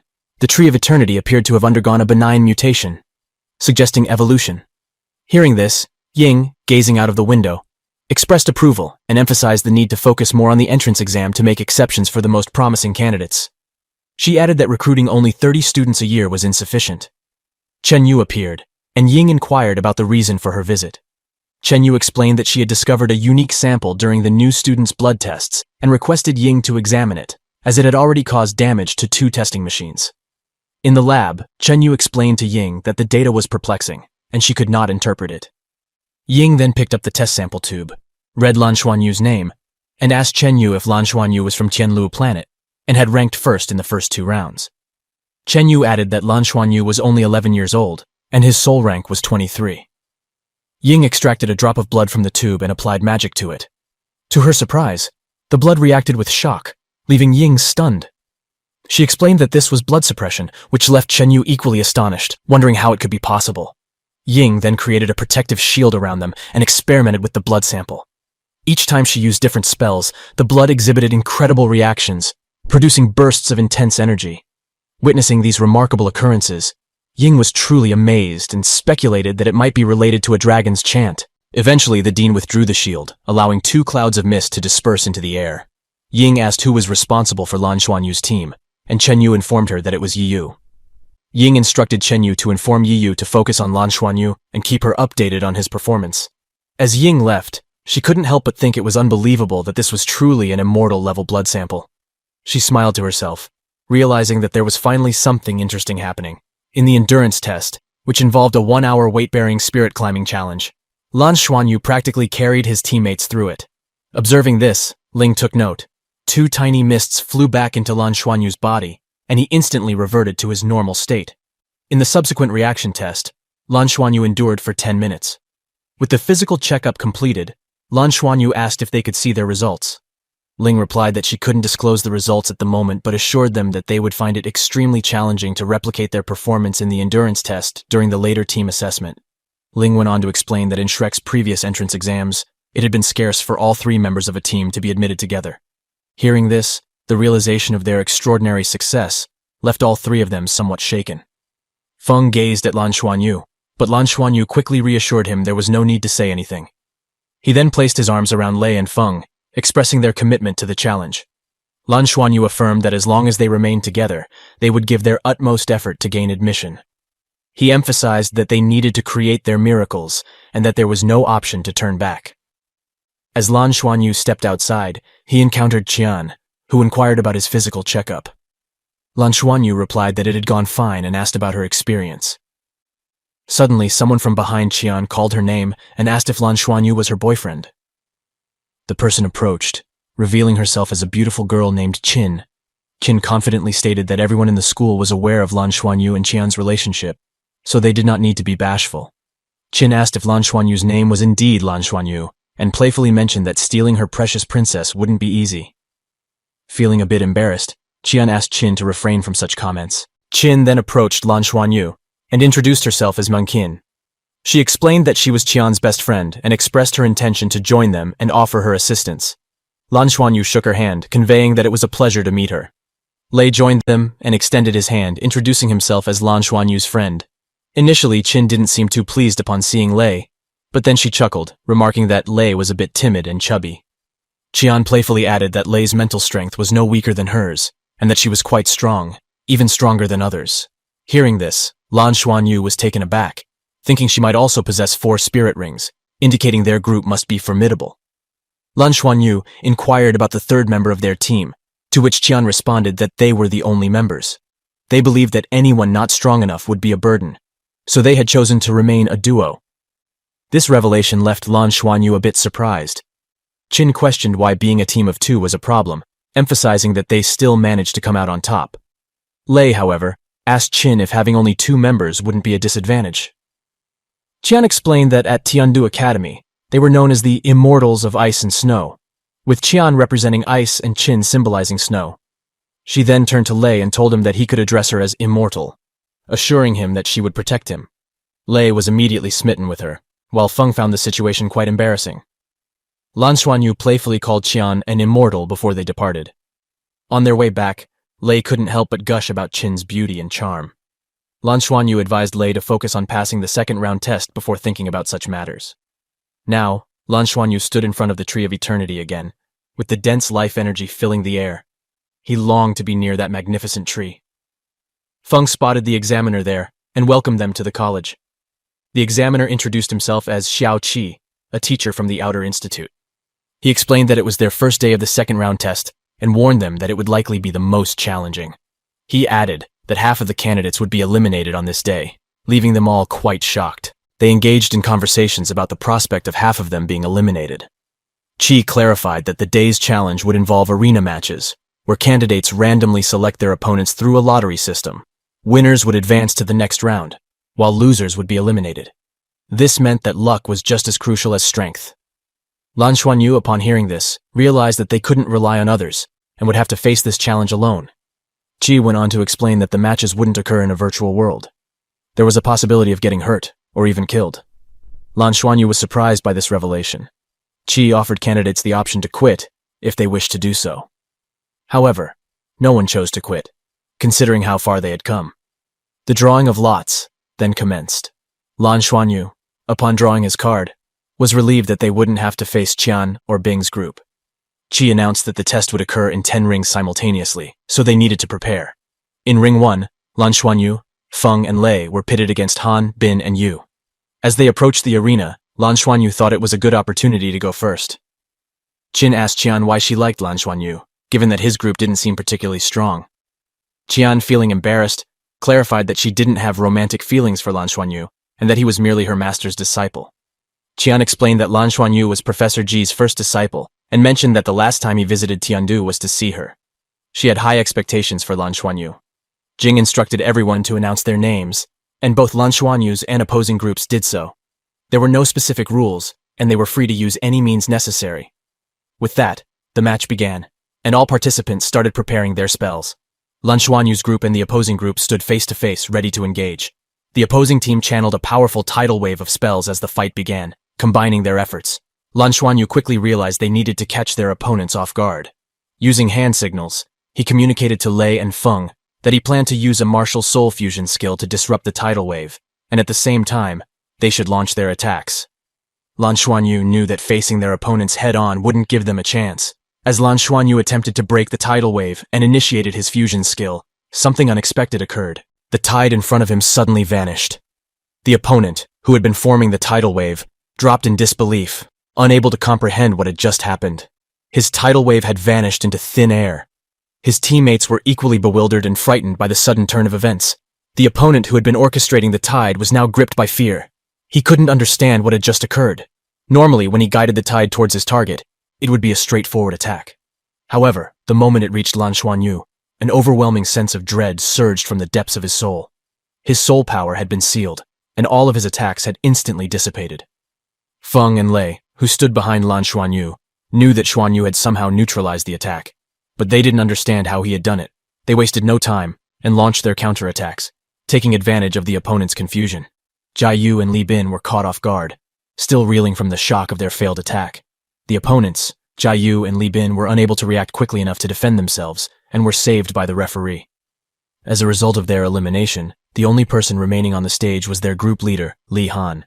However, he could not use his martial soul and was vulnerable to the combined attacks of Feng and the Emerald Green Devil Bird. Ling intervened and declared the match was over, announcing Lan Xuanyu's team winner. This decision left Qin and the others shocked and puzzled. Lei praised Lan Xuanyu for his incredible performance and asked how he managed to stop their opponents' attacks. The intense competition continued, and those who had made it this far were all considered elite candidates from across the entire Federation.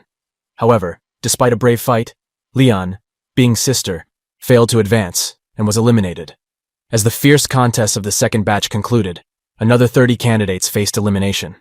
It was now the turn of the third batch, which included Bing's team. They dominated their opponents with powerful displays of strength, leaving Lan Xuanyu and Lei impressed by their overwhelming performance. Ling then announced the next match, featuring Lan Mengqin and Dong Qianqi, instructing them to enter the ring. Lan Xuanyu realized that among their opponents there was a soul master with 4 rings, while Qian's team only had 2. This numerical disadvantage posed a significant challenge for them. Meanwhile, Qin and Qian unleashed devastating attacks on their opponents, employing powerful spells such as the Bear of the Earth and harnessing their energy rings to their full potential. Qian showcased her mastery over snow-based powers in the heat of battle. Realizing the dire situation as the temperature plummeted, the opponents grew increasingly anxious. They feared that if they allowed Qian and Qin to continue their relentless onslaught, they would freeze to death. In a desperate move, one of their rivals unleashed their most potent soul skill against Qin. However, Qin swiftly employed her tornado of ice and snow technique, appearing before them in a blur. Simultaneously, she launched an ice spear toward her adversaries. Despite their opponent's attempt to resist, they managed to break free from the ice tornado, their attack undeterred and their defenses intact. On the other hand, Qian deftly used her ice powers to block the opponent's assault, channeling it through her hand for defense. Simultaneously, Qin seized the opportunity to rush in from the side and launch a counterattack on their adversary. Their coordination was impeccable, and their teamwork was beginning to pay off. Observing the incredible performance of Qian and Qin, along with other participants, Feng and Lei are filled with excitement and determination.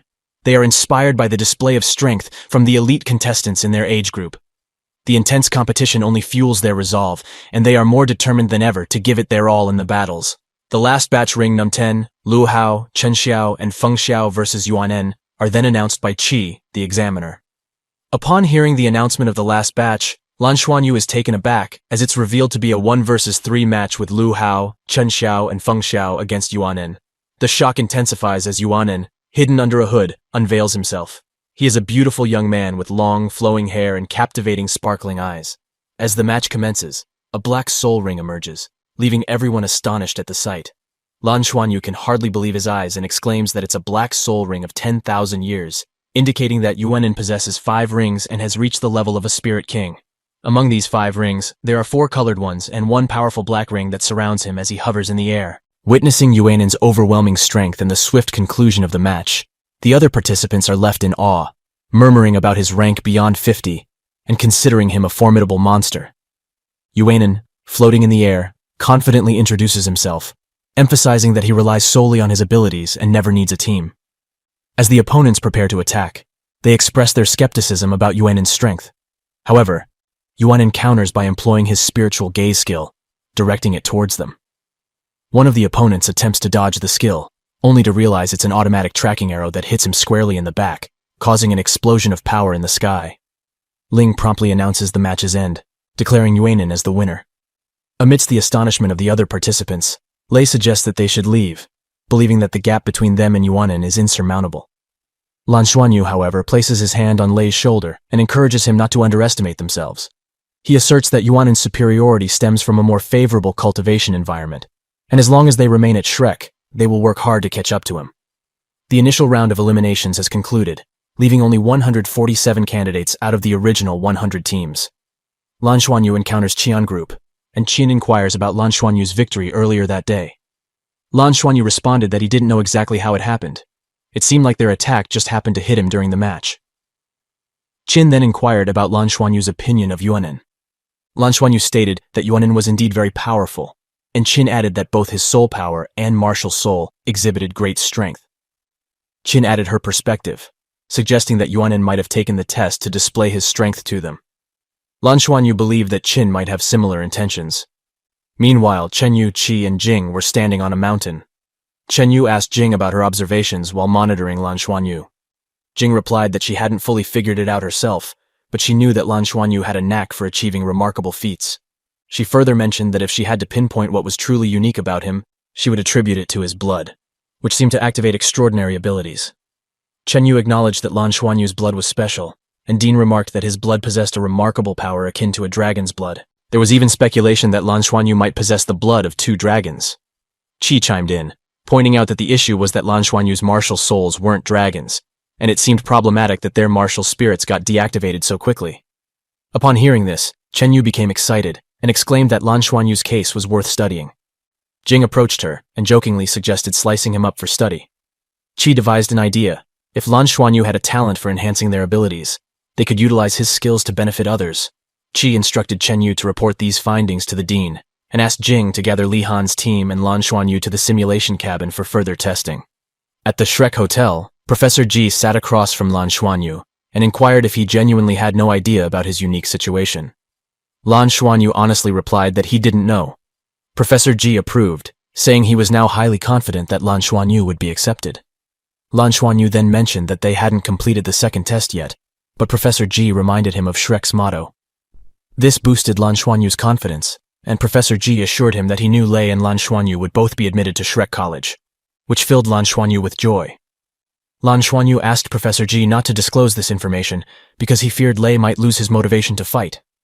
Professor Ji then revealed that only 30 students made it into Shrek every year due to limited resources, and all students had to compete for these resources themselves. Lan Xuanyu appeared puzzled about the concept of resources, prompting Professor Ji to elaborate further. He explained that Shrek possessed a wealth of heavenly treasures, but acquiring them required the life energy generated by the Tree of Eternity. Obtaining these treasures was a challenging endeavor. Professor Ji also mentioned the existence of several badges, which students needed to earn in exchange for resources. Professor Ji likened these badges to soul rings, and emphasized that they held greater value than money or soul coins.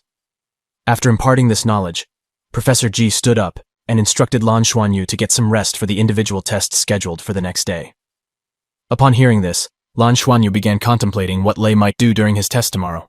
Observing Lan Xuanyu lost in thought, Professor Ji offered some wisdom, assuring him that everyone had their unique path to follow, and if they were determined to progress along that path, they would find a way.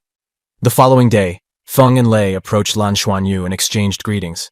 Lan Xuanyu informed them that the day's test would be individual. Feng reassured Lan Xuanyu, telling him not to be concerned about him because there were personal challenges each had to confront, and he was committed to giving his best effort. Lei added that he had made up his mind too. He jokingly remarked that they didn't know what the individual test entailed, and if it happened to involve sleeping, he would surely excel in that category. While observing Feng and Lei, Lan Xuanyu realized that if he didn't become stronger soon, he would eventually face challenges he couldn't control. Lost in his thoughts, Jing arrived and guided Lan Xuanyu to the simulation cabins, where Li Han's team was already waiting. Jing explained that the unusual combat from the previous day had prompted them to recreate it in the virtual world to understand how the attacks were disappearing. Li Han's team formed the tide again, and Lan Xuanyu extended his hand. Upon his fingertips' touch, a spark ignited, and in an instant, the tide vanished. Jing was somewhat shocked by the miraculous disappearance of the tide. She then instructed Lan Xuanyu to support Li Han's team and asked them to attack her using the same technique. Lan Xuanyu assisted them in summoning the wave. The massive tidal wave formed and surged toward Jing at high speed. Upon seeing it, Jing remarked that the tide didn't appear any different from the previous one and didn't seem particularly powerful to her. However, as Lan Xuanyu infused his power, Jing soon realized that the tide had become stronger and more formidable. Suddenly, Jing felt herself drawn into a vortex resembling a black hole, and it seemed like the wave was about to engulf her. She had a moment of realization that this was a 3-in-1 martial soul fusion skill. In response, she floated in the air and unleashed her 7 rings. Lan Xuanyu observed that Jing was a rank 7 soul master. Jing launched a devastating attack on the tidal wave with a powerful swing of her ring. Suddenly the tide vanished, and Jing neutralized their assault, but it cost her 80% of her soul power. Jing couldn't quite comprehend what it was about Lan Xuanyu's empowerment, but it not only amplified the attack multiple times and added a metallic element to it. She suspected this was why Lan Xuanyu had taken him so seriously. Afterward, she instructed everyone to log out of the soul world. Li Han expressed to Jing that their power and mental energy had been drained instantly, and it felt as if a unique force had guided the attack. Curious, Jing inquired if Lan Xuanyu had controlled the tidal attack on her. Lan Xuanyu smiled and responded that he hadn't done anything to manipulate it. Jing then instructed the others to rest and informed Lan Xuanyu that she would accompany him to the individual test. Upon hearing this, Lan Xuanyu jokingly asked if Jing would grant him a break. Jing responded by saying that Lan Xuanyu hadn't expended much of his energy and he should accompany her to the next test. In the laboratory, Jing instructed Lan Xuanyu to select a subject for his test based on what he excelled at, as it would determine his future major in college. Faced with numerous subjects to choose from, Lan Xuanyu felt perplexed. After a moment's contemplation, he pointed to a subject, confidently declared that he chose one, and pointed it out. Jing was shocked by Lan Xuanyu's choice of warship plotting and asked him if he was sure about it. Lan Xuanyu inquired if he could review the subcategories within the subject, and Jing permitted him to do so. After examining the options, Lan Xuanyu remained confident in his choice. Jing was surprised once more when Lan Xuanyu selected interstellar warship plotting, as no students had chosen that subject before. Jing once more questioned Lan Xuanyu if he was certain, emphasizing that he was the sole applicant in that subject and Shrek's strength was the primary consideration. Lan Xuanyu, wearing a confident smile, gave a thumbs up to Jing and assured her that it was no problem. Jing then departed, informing Lan Xuanyu that a teacher would be there to collect him later. As Lan Xuanyu reflected on the situation, He remembered that Professor Yin had told him that he would succeed if he chose the subject of interstellar warship plotting. A person clad in sleepers with a scruffy beard on his face arrived, and while approaching Lan Xuanyu, commented on his choice of an unpopular subject. As he drew nearer, he asked if Lan Xuanyu was the one who had selected interstellar warship plotting. Lan Xuanyu introduced himself, and confirmed that he was indeed the one. The teacher let out a grunt, and then escorted Lan Xuanyu toward the interstellar center, offering him a ride. In a sudden transition, they found themselves at the interstellar center, leaving Lan Xuanyu bewildered by how quickly they had arrived. The teacher, walking ahead, instructed Lan Xuanyu to keep moving. Lan Xuanyu saw a massive mecha inside the center, and wondered if it was an interstellar one. He also noticed an interstellar warship nearby, which left him thoroughly impressed. Observing Lan Xuanyu's fascination with the ship, the teacher asked him if he liked it. Lan Xuanyu expressed his admiration for the powerful and formidable warship, describing it as strong and magnificent. The teacher gazed at him and inquired what Lan Xuanyu enjoyed most about operating interstellar warships. Lan Xuanyu replied with a smile, stating that he loved the sense of freedom it offered. Lan Xuanyu continued, expressing his love for the diverse maneuvers interstellar warships could perform during high-speed travel, allowing him to feel the freedom to soar wherever he desired. The teacher nodded in understanding and invited Lan Xuanyu to follow him, promising to show him the true freedom of interstellar warships. They arrived at a simulation cabin, and the teacher instructed Lan Xuanyu to enter, where he would serve as his wingman. The teacher explained that Lan Xuanyu would follow his guidance during space combat. Lan Xuanyu acknowledged his understanding of the arrangement. Inside the simulation cabin and wearing the simulation helmet, Lan Xuanyu's thoughts raced. Observing him, the teacher noted that Lan Xuanyu seemed to have a solid understanding of the equipment, and his overall readiness appeared excellent. Lan Xuanyu then picked up the microphone and addressed the teacher as his wingman, instructing him to prepare for combat. The teacher appeared perplexed and taken aback by the unexpected role reversal. Lan Xuanyu took charge, issuing commands as they entered the battle zone. He reported that they're entering the battle, and on both flanks, he's got a bogey in sight. The teacher chimed in, saying he spotted two. Lan Xuanyu promptly ordered the teacher to divert their attention while he tackled one of the enemy warships. With a confident response, the teacher replied, "Roger that."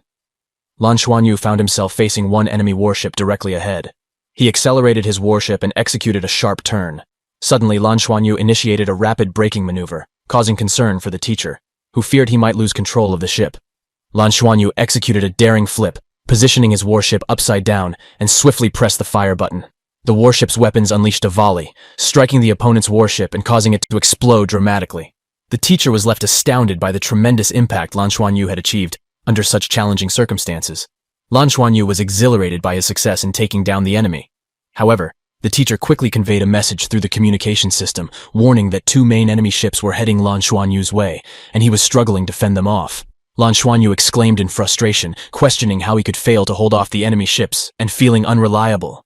Upon hearing this outburst, the teacher was confused and irritated, wondering why the student was scolding him. As two enemy ships pursued Lan Xuanyu's vessel, he skillfully evaded their attacks. Lan Xuanyu understood that facing two opponents at once would be challenging, but he believed he had a chance. He increased the ship's speed, darting through the asteroid belt. The teacher grew concerned, wondering why Lan Xuanyu was navigating exceptionally high speed within the asteroid field. Lan Xuanyu shouted for a flanking maneuver, and suddenly, a barrage of enemy fire rained down, striking Lan Xuanyu's ship. Lan Xuanyu urgently reported that the ship had been hit, and the shield was damaged, but he skillfully continued to evade the attacks. Observing Lan Xuanyu's resilience under pressure, the teacher realized he had endured the onslaught from his pursuers. However, the warship in front of him had locked onto its target. In a daring move, the warship from the front launched an attack at Lan Xuanyu, but he managed to evade the strike and accelerate. Witnessing this, the teacher was genuinely shocked by Lan Xuanyu's use of the Cobra maneuver at such high speeds, aware of the inherent risks. Lan Xuanyu executed a sudden brake and looped around the attacking warship, cleverly diverting its attention. He then directed his fire toward an asteroid positioned beside the enemy warship. With a triumphant smile, Lan Xuanyu exclaimed that he had achieved his goal. As the asteroid served as a distraction, disorienting the enemy ship, Lan Xuanyu locked onto the target and fired. The result was a resounding explosion as the enemy ship was obliterated. Lan Xuanyu couldn't contain his joy at seeing the destroyed ship. However, his own ship's warning lights signaled an overload. Lan Xuanyu had pushed his warship and soul power to the limit. Nevertheless, he noticed that one enemy warship remained, attempting to flee. Lan Xuanyu remarked that his grade would likely be satisfactory, considering he had taken down two enemy warships. Lan Xuanyu reported that he had taken down the enemy's wingman, but the main enemy warship had managed to escape. The teacher then communicated via the comms, urging Lan Xuanyu to request support as he closed in on him. Lan Xuanyu was puzzled, wondering why he needed to request support. As Lan Xuanyu passed the planet, he noticed dozens of warships racing towards him from behind. The teacher repeated the message through the comms, emphasizing that he was closing in on Lan Xuanyu and should call for backup. All the dozen warships suddenly unleashed a fire on Lan Xuanyu, and his ship was engulfed in the devastating onslaught. Lan Xuanyu emerged from the simulation pod, feeling utterly drained. He angrily confronted the teacher, accusing him of not assisting with the simulation. Wearing a smile, the teacher gazed at Lan Xuanyu and calmly stated that he was supposed to help the opposing side win. He confessed that he had been aligned with the enemy all along and had been relaying Lan Xuanyu's instructions to them. The teacher continued, advising Lan Xuanyu that he was still a rookie and should let go of any aspirations regarding Shrek. At that moment, Lan Xuanyu realized that he had failed and admitted to the teacher that he had been wrong. He acknowledged his mistake, confessing that he had misunderstood the lesson the teacher was trying to impart.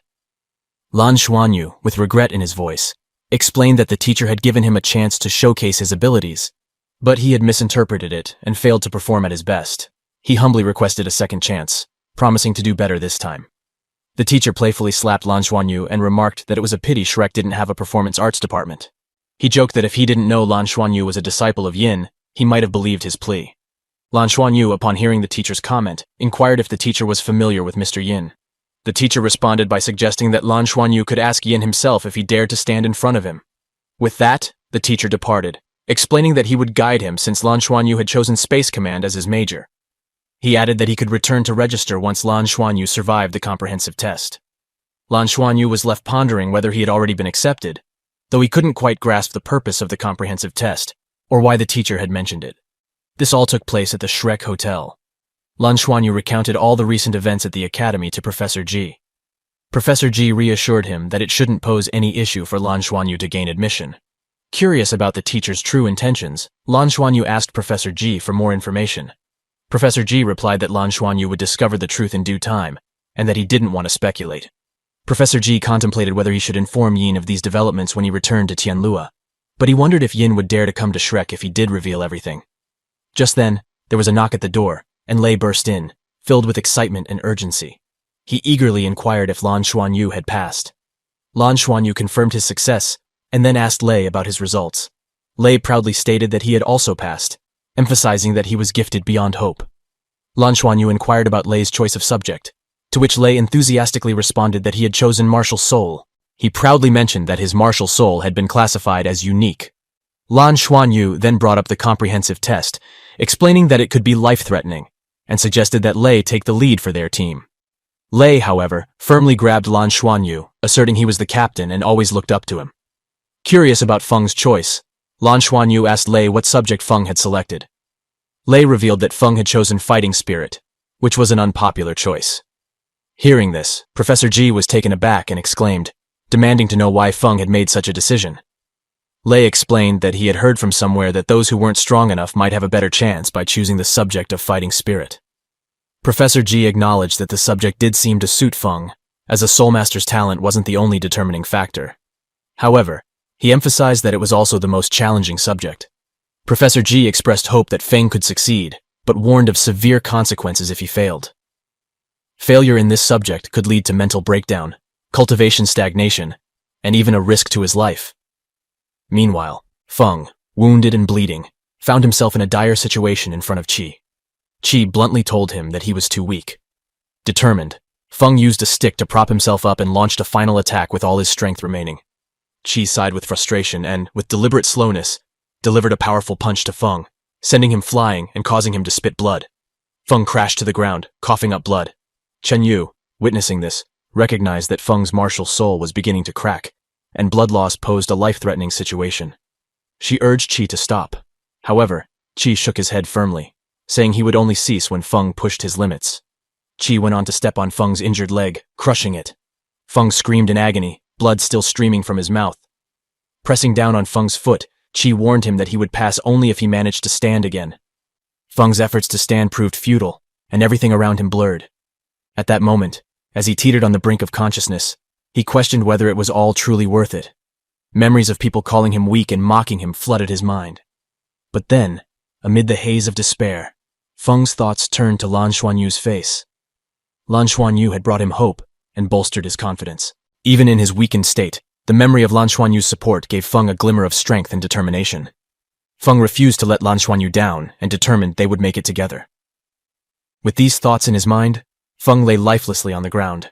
Chen Yu pleaded with Qi to stop, pointing out that Feng had lost significant blood.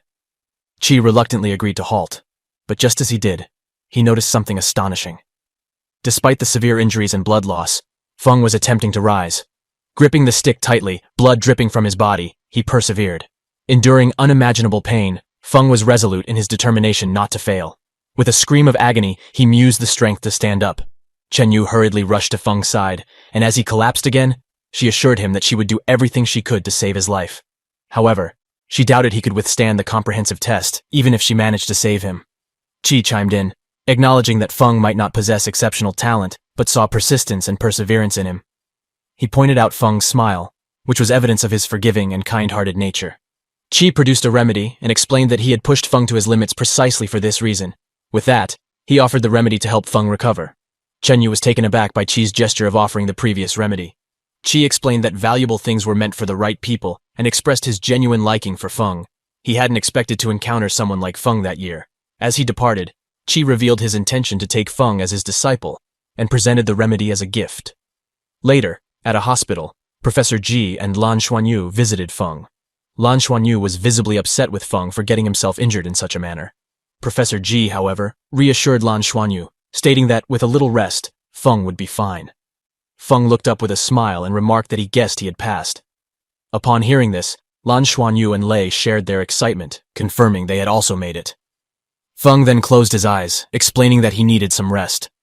Professor Ji couldn't help but worry about the comprehensive test, while Lei was eager to understand more. Professor Ji said the only thing he could reveal was that the test could be life-threatening. All the candidates were summoned to a conference room for a meeting the following day. Qi announced that he had two pieces of news to share with the candidates. The first was met with joy as he revealed that no one would be eliminated in the individual test, granting them all a chance to participate in the comprehensive test. The candidates' faces lit up with relief and happiness. However, Qi's second announcement cast uncertainty over the room. He explained that the comprehensive test would send them into a real-world environment where the risk of getting killed was possible. This sobering revelation hung in the air. Qi then opened the floor for candidates to decide whether to withdraw from the test. Those who chose to do so would be eliminated. The candidates were given an hour to contemplate their decision. During this crucial time, Bing approached Lan Xuanyu and Lei, inquiring about their thoughts. Lan Xuanyu confidently declared that they would indeed take the test. With a smile, Bing acknowledged this decision and reaffirmed their agreement. Lan Xuanyu agreed, as long as Bing would follow his lead, to which Bing readily consented. She thought working with Lan Xuanyu's group would be a good move. Shortly after that, Qian and Qin approached Lan Xuanyu. Qian offered to work with him, and Lan Xuanyu accepted the offer, but he clarified that they would have to follow his leadership. Qin wasn't pleased, and questioned whether Lan Xuanyu considered himself smarter than them. Lan Xuanyu remained firm, stating that if Qin disagreed with his terms, they should not join the team. Qian mediated between them, and explained her belief in Lan Xuanyu's leadership in terms of strategy. This show of support somewhat took Lan Xuanyu aback. Ultimately, Qin reluctantly agreed to the arrangement, stating that while she didn't trust him, she trusted Qian, and if he proved unbearable, they would leave. Qian nodded in agreement. In the end, not a single candidate chose to give up. They had all come too far to turn back now. Addressing Lan Xuanyu's group, Professor Ji informed them that the comprehensive assessment would occur the day after tomorrow. He emphasized that each candidate was responsible for their own decision, and reminded them that this test was not a drill, but a genuine battle. Professor Ji stressed the gravity of the situation by mentioning that people had lost their lives in previous comprehensive tests. He urged them all to return alive, no matter their challenges. In the days leading up to the test, Lan Xuanyu devoted all his time to cultivation. He felt the abundant life energy in the air flowing into his body, enriching his spiritual power. Among the green spots forming around him, a huge and radiant light spot suddenly appeared, seemingly with a smiling countenance before entering Lan Xuanyu's head. As Lan Xuanyu's eyes opened, he felt a remarkable change within himself. His ability to absorb life energy had increased by 50%, and he sensed a unique presence within the sea of his spirit, connecting him to something extraordinary. Despite this newfound power, Lan Xuanyu couldn't quite comprehend the true nature of the radiant light sphere that had visited him. Inside the Interstellar Academy, the warship teacher argued with the dean.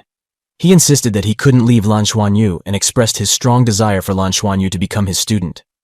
The dean and the warship teacher continued their heated argument, asserting they needed to take Lan Xuanyu to study. The warship teacher vehemently protested, insisting that he had personally chosen his department this year, and he deserved to have Lan Xuanyu. The dean countered by stating that the college would make the final decision and questioned why the teacher had come to her to make this request. In frustration, the warship teacher raised his voice, mentioning their past relationship as husband and wife and urging Dean Ying not to push things too far. This revelation angered Dean Ying, who launched an attack on the teacher. Unfazed, the teacher remained in place and took the attack head-on. The warship teacher remained stationary after being struck hard and hitting the ground. Dean Ying, witnessing this unexpected response, was left baffled and shocked. She slowly stood up, her confusion evident, and contemplated why the teacher had chosen not to dodge the attack. The teacher, now on his feet, made a resolute declaration. He stated that Dean Ying could take Lan Xuanyu, and she could even kill him if she desired. However, he also announced his decision to leave the Space Command. Dean Ying, taken aback by this unexpected turn of events, had no choice but to call the teacher back. She warned him this would be the last time she granted him anything. The teacher halted and smiled, acknowledging that Dean Ying still cared about him. As the comprehensive test was about to begin, Qi gathered all the participants for a briefing. She emphasized that everything in this test was real, and if they died, they would truly cease to exist. Qi instructed everyone to make their way to the Shrek space station. Upon hearing this, Lei assumed they would be taking a spaceship to get there. Meanwhile, Feng was lost in thought, recalling how Xiao had cured and taught him the combat skills of ancient martial arts. He remembered Ji's caution that these skills were a form of self-infliction and should only be used as a last resort. As they reached the space station, they all settled into the spaceship. Lei and Lan Xuanyu sat there, each lost in their world of thoughts. Suddenly, Qi announced, welcoming everyone to the Shrek Comprehensive Tour. She informed them they would need to sign a confidential document pledging to keep everything they witnessed during the tour a secret if they returned alive. Qi then shared a story, explaining that over 10,000 years, federal technology had made significant advancements, leading to the establishment of multiple administrative planets. However, she questioned whether they understood the immense challenges in discovering and completing immigration procedures for these planets. Lan Xuanyu had been asleep, but he was abruptly awakened by a loud noise signaling they were about to land. Qi provided a brief briefing, explaining that they landed on a potentially habitable planet, inhabited by intelligent creatures similar to soul beasts. She warned them to be prepared for resistance. Qi continued, emphasizing that in the immigration war, they would face numerous formidable opponents. They would need to rely on a select few elites cultivated by Shrek Academy to succeed. She also mentioned that this experience was a precursor to their future engagement in actual battlefields. Qi explained that their spaceship would transport them to a newly discovered planet that the Federation was in the process of conquering. They would have to face off against the native intelligent creatures on that planet. She cautioned them that their primary goal was survival, and the teachers would do their utmost to ensure the students' safety. However, the students also had to give their best effort. In the end, those who survived would receive comprehensive scores. As Lei and Lan Xuanyu exchanged glances, a tube descended above them. Upon landing, Qi opened the spaceship's door and instructed the students to disembark. As they stepped outside, they were greeted by the sight of bombs dropping around them and warships attacking the planet. It was a genuine battlefield. Out, Qi provided another briefing, explaining that they had arrived at the destination of their journey, an uncharted world the Federation was in the process of conquering. She informed them they would soon be airdropped into the battlefield to serve as mercenaries. Qi announced that their achievements on this mission could be exchanged for the Shrek badge, and each received a bag containing essential supplies. She added that their objective for the following day was to survive or use the locator to return to the base. Qi then granted them 10 minutes to collect their supplies before departing. Once everyone was ready, they reboarded the ship. Feng mentioned that the bags contained compressed food, and Lan Xuanyu explained that the locator could display basic maps. They noticed that they were moving away from the base. As the airfighter covered a distance of 200 kilometers, it encountered its first enemy attack. Lan Xuanyu could see dragons and mechs approaching through the ship's windows. Curious, he turned to a supervisor and asked if the strange birds outside had anything valuable for recycling.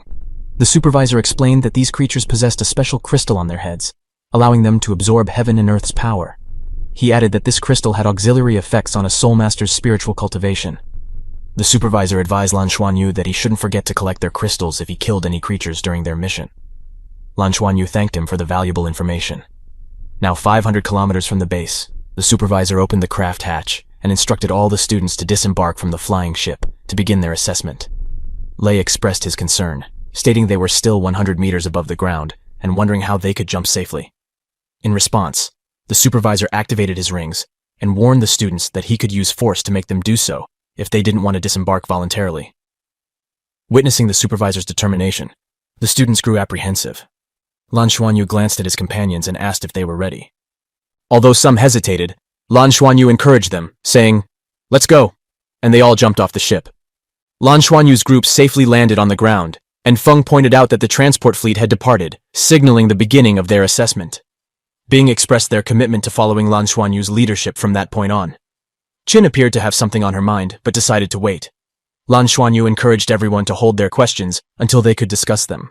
Qin then stated that if their lives were in danger, she would prioritize her safety, and they shouldn't hold it against her. Lan Xuanyu acknowledged the importance of preserving life and proposed a distribution plan for the spoils. He suggested dividing them into 10 portions, with him taking 3 portions and the others receiving 1. Qin argued that she was the strongest among them and deserved a larger share. Lan Xuanyu countered by pointing out that his inclusion in the team boosted their overall strength by at least 30%, and if she disagreed, she was free to leave. Qin wasn't pleased with this response, but Qian calmed her down. Bing suggested that if Qin wanted to go alone, she could do so, and they would proceed without her. Qin asked Lan Xuanyu why they were moving away from the base instead of heading toward it. Lan Xuanyu explained that it was a strategic decision. They needed to explore new territory and find resources others might have overlooked. Going towards the base would mean more competition, and they wanted to minimize the risk of encountering other groups. Lan Xuanyu gazed at Qin and calmly suggested that returning might ensure their survival, but they wouldn't find many treasures there. On the other hand, it could yield more rewards in the future. Lan Xuanyu looked at Qin with some frustration and expressed that he had explained this many times before and hoped everyone would follow his lead. Qin agreed to his decision. While on their journey, Feng informed them about the hills where numerous alien monsters lurked. These creatures typically roamed in groups of 7 or 8, although some groups had as many as 100 monsters. There had recently been a skirmish in the area, resulting in the death of 10 monsters, and Feng suspected Yuanen to be responsible for it. Lan Xuanyu instructed Feng to continue tracking Yuanen and leave markers for them to follow. He explained that their strategy now revolved around shadowing Yuanen, who would draw in larger monsters. Their task was to engage the monsters he attracted and claim the spoils. Qin raised concerns that they might end up with fewer spoils than Yuanen, to which Lan Xuanyu pointed out that Yuanen was alone and might not have the time to extract crystals from the monsters, whereas their group could do it swiftly. Upon hearing this, Bing and Yi were impressed by Lan Xuanyu's strategic thinking. They continued to track Yuanen, encountering some small monsters along the way. Lan Xuanyu chose to let these smaller threats pass without engaging. Soon, they stumbled upon the remains of 24 monsters, with the crystals of half of them already extracted. Qin collected the crystals and offered them to Lan Xuanyu, but he returned them, insisting that she, being the strongest, should keep them. He explained that if they found themselves in danger, she would be responsible for ensuring the safe return of the crystals and distributing them among the group. As they pressed on with their journey, Qin asked Qian why she was sticking so closely to Lan Xuanyu when both of them could handle the monsters on their own. Qian replied that Lan Xuanyu must have valid reasons for avoiding the monsters, and Qin should place her trust in him. Before long, Feng returned with news for Lan Xuanyu. He reported that Yuanen had run into a dire situation, surrounded by over 100 monsters, besieged and outnumbered. Lan Xuanyu suggested they go and investigate the situation. His group watched Yuanen from a distance as he battled the creatures using his arrows. Lan Xuanyu pondered whether Yuanen would choose to flee, and if he still held his spoils dear. He noted that the blue tiger monsters posed the greatest threat to Yuanen. Bing inquired if they should offer assistance, but Lan Xuanyu intervened, advising them to wait and continue observing Yuanen for now. Lan Xuanyu watched Yuanen closely as he battled the tiger demons. Seeing Yuanen's arrows, Lan Xuanyu realized his second soul skill was toxic and contagious. The poisoned arrows proved highly effective, as they had already taken the lives of more than half of the monsters. As Yuanen attempted to retreat, another tiger demon charged in, destroying the pursuing arrow. This turn of events left Yuanin somewhat surprised.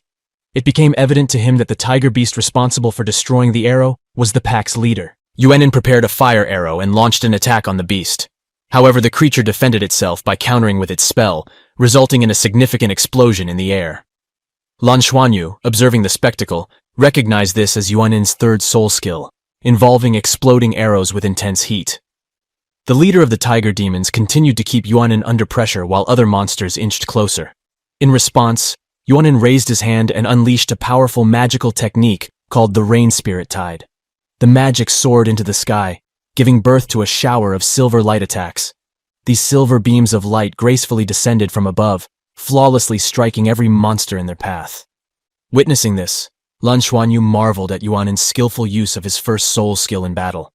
Yuanin's prowess was truly remarkable. However, only the leader tiger remained after the rain attack, and it appeared to be seething with anger. The enraged tiger let out a mighty roar, summoning a radiant power ball into the sky. This luminous orb unleashed a thunderous attack on Yuanin.